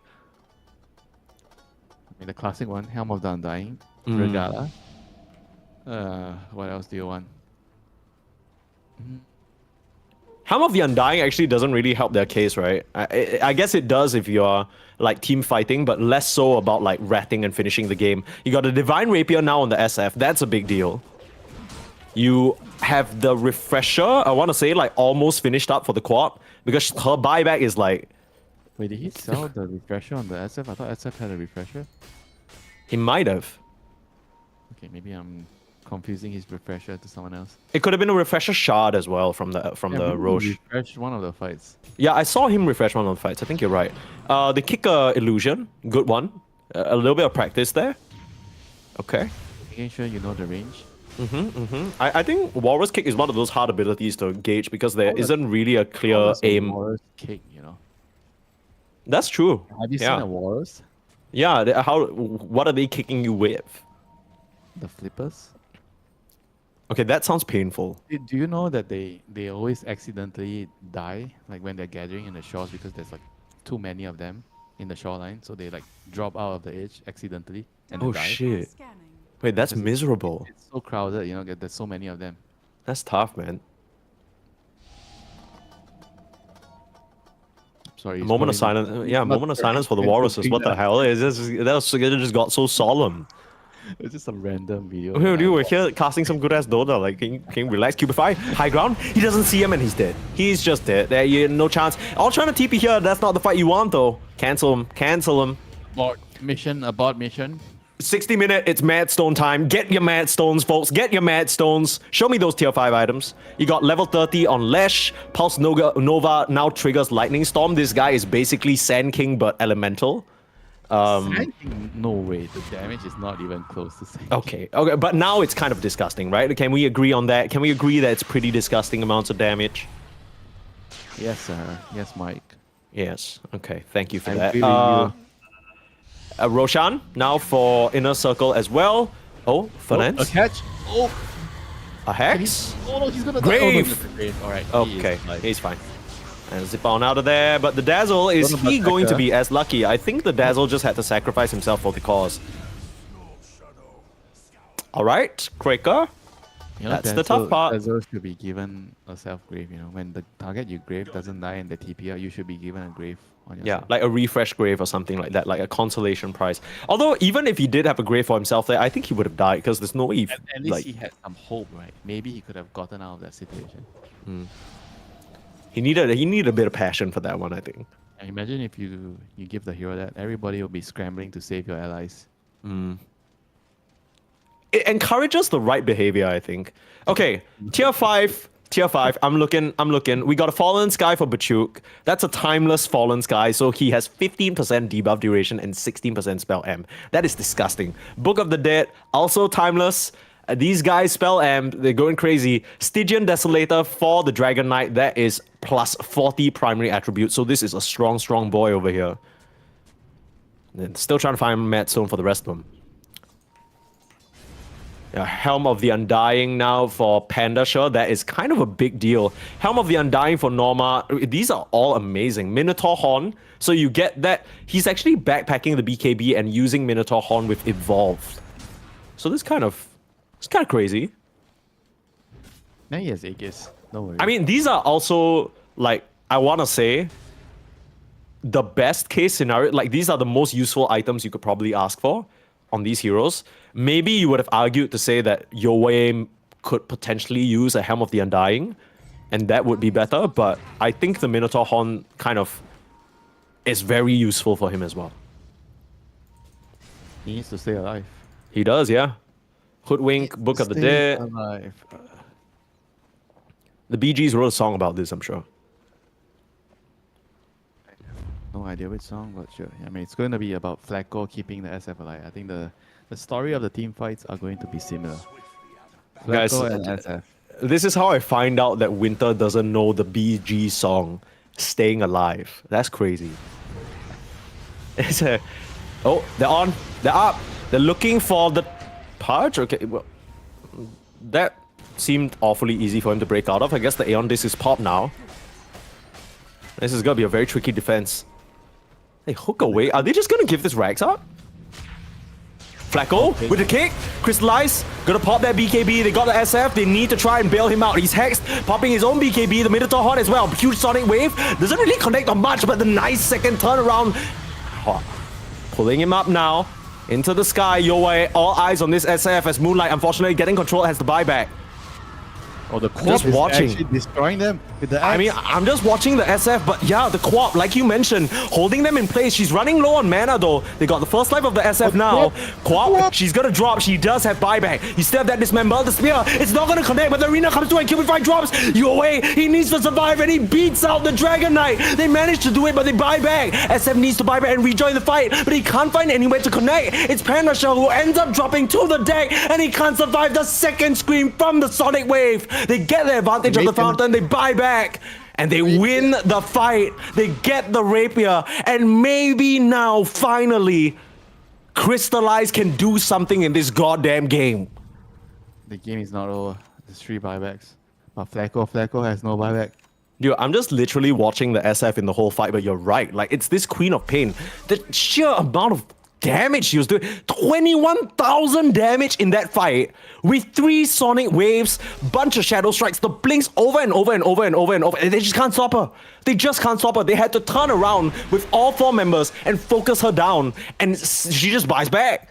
And now you're looking at Passion UA, they're going to try and put an end to what they started. Flacco doesn't have buyback like you said, so at the very best, it's going to be a 4v5 situation. If you can somehow buy time for the SF to not use his buyback. No, they have to buy back and jump them now. There's no time. You have to. Yeah, you can't wait. They're just going to go for the Ancient. There's one more fight. Come on. In a circle. You got a man up here. You got to go for it. In forward. Dropping the ward already. Buyback. Come on, boys. You gotta Give do him it. one more fight. SF, you can't afford to hold it. What are you waiting for? In he comes, looking for an angle. Yowei, starting to walk forward. Oh no, they're backing off. They got the vision. They're backing Trying to get off. the setup, Crystallize.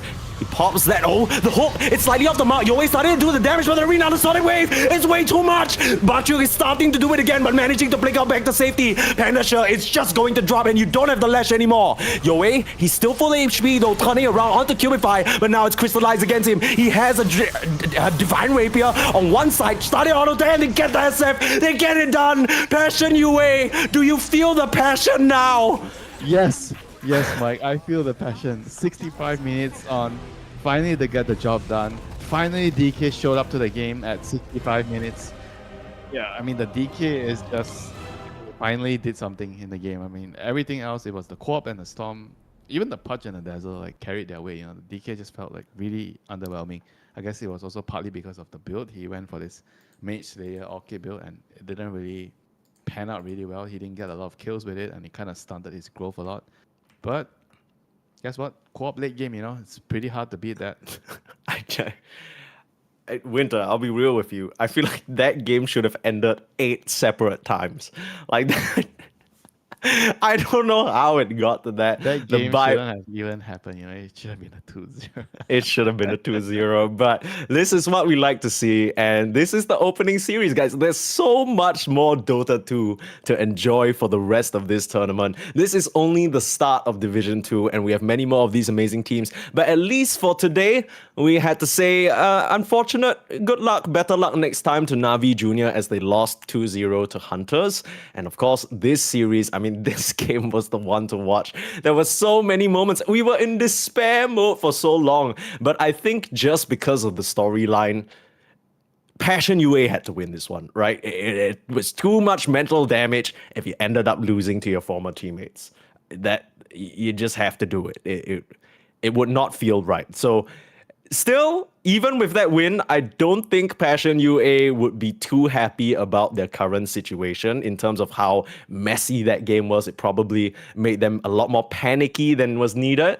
But yeah, a lot of things to fix moving forward into the next day. And speaking of the next day, we're basically done here for the first ever day of Division 2 Dream League. We're going to come back to the same channels. You got ESL_Dota 2, you got Ember, Storm, Earth. We got 8 best of 3s happening tomorrow. It's going to start at the same time, CEST at 2:30 p.m. So we'll see you back here on this stream. We'll be covering Mouse versus HunterZ. So we're going to see how the SA boys deal up with one of the best Western Europe stacks right now. But for tonight, thank you so much for joining us. We hope you enjoyed the games, and we'll see you guys tomorrow.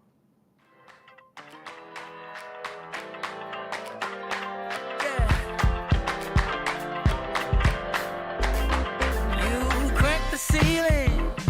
This love is an open sky. Can't shake this feeling. I want you know I can't lie. These doors are open. Welcome, darling, won't you stay? And you got me hoping. Forever's here, today's the first day. I wanna be closer to you. Closer to you, yeah. Want you to be all mine. I got all these choices, but I so made up my mind, yeah. There's nobody better, gotta be you. 1,000 voices, 'cause it's so good to be alive, yeah. There's nobody better, so it's gotta be you. These myths are busted, the grass is greener on my side. It's done and dusted, I'm never getting off this ride. 'Cause life with you is golden, so how can I go back to silver love? I'll be holding on, can't get enough. Wanna be closer to you. Closer to you, yeah. Want you to be all mine. Oh,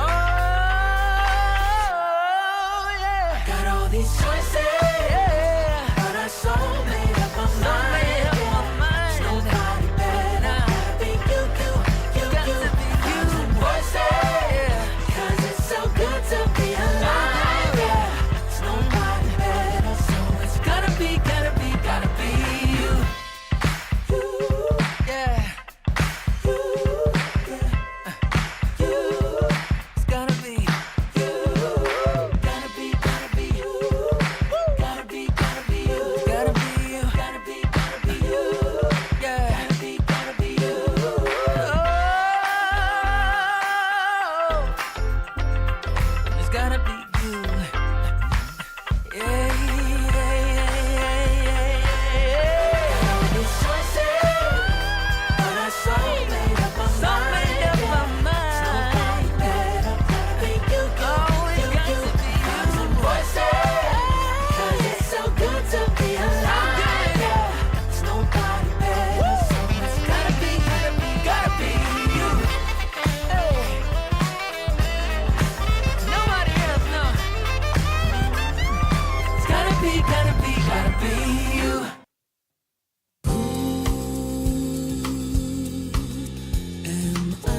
So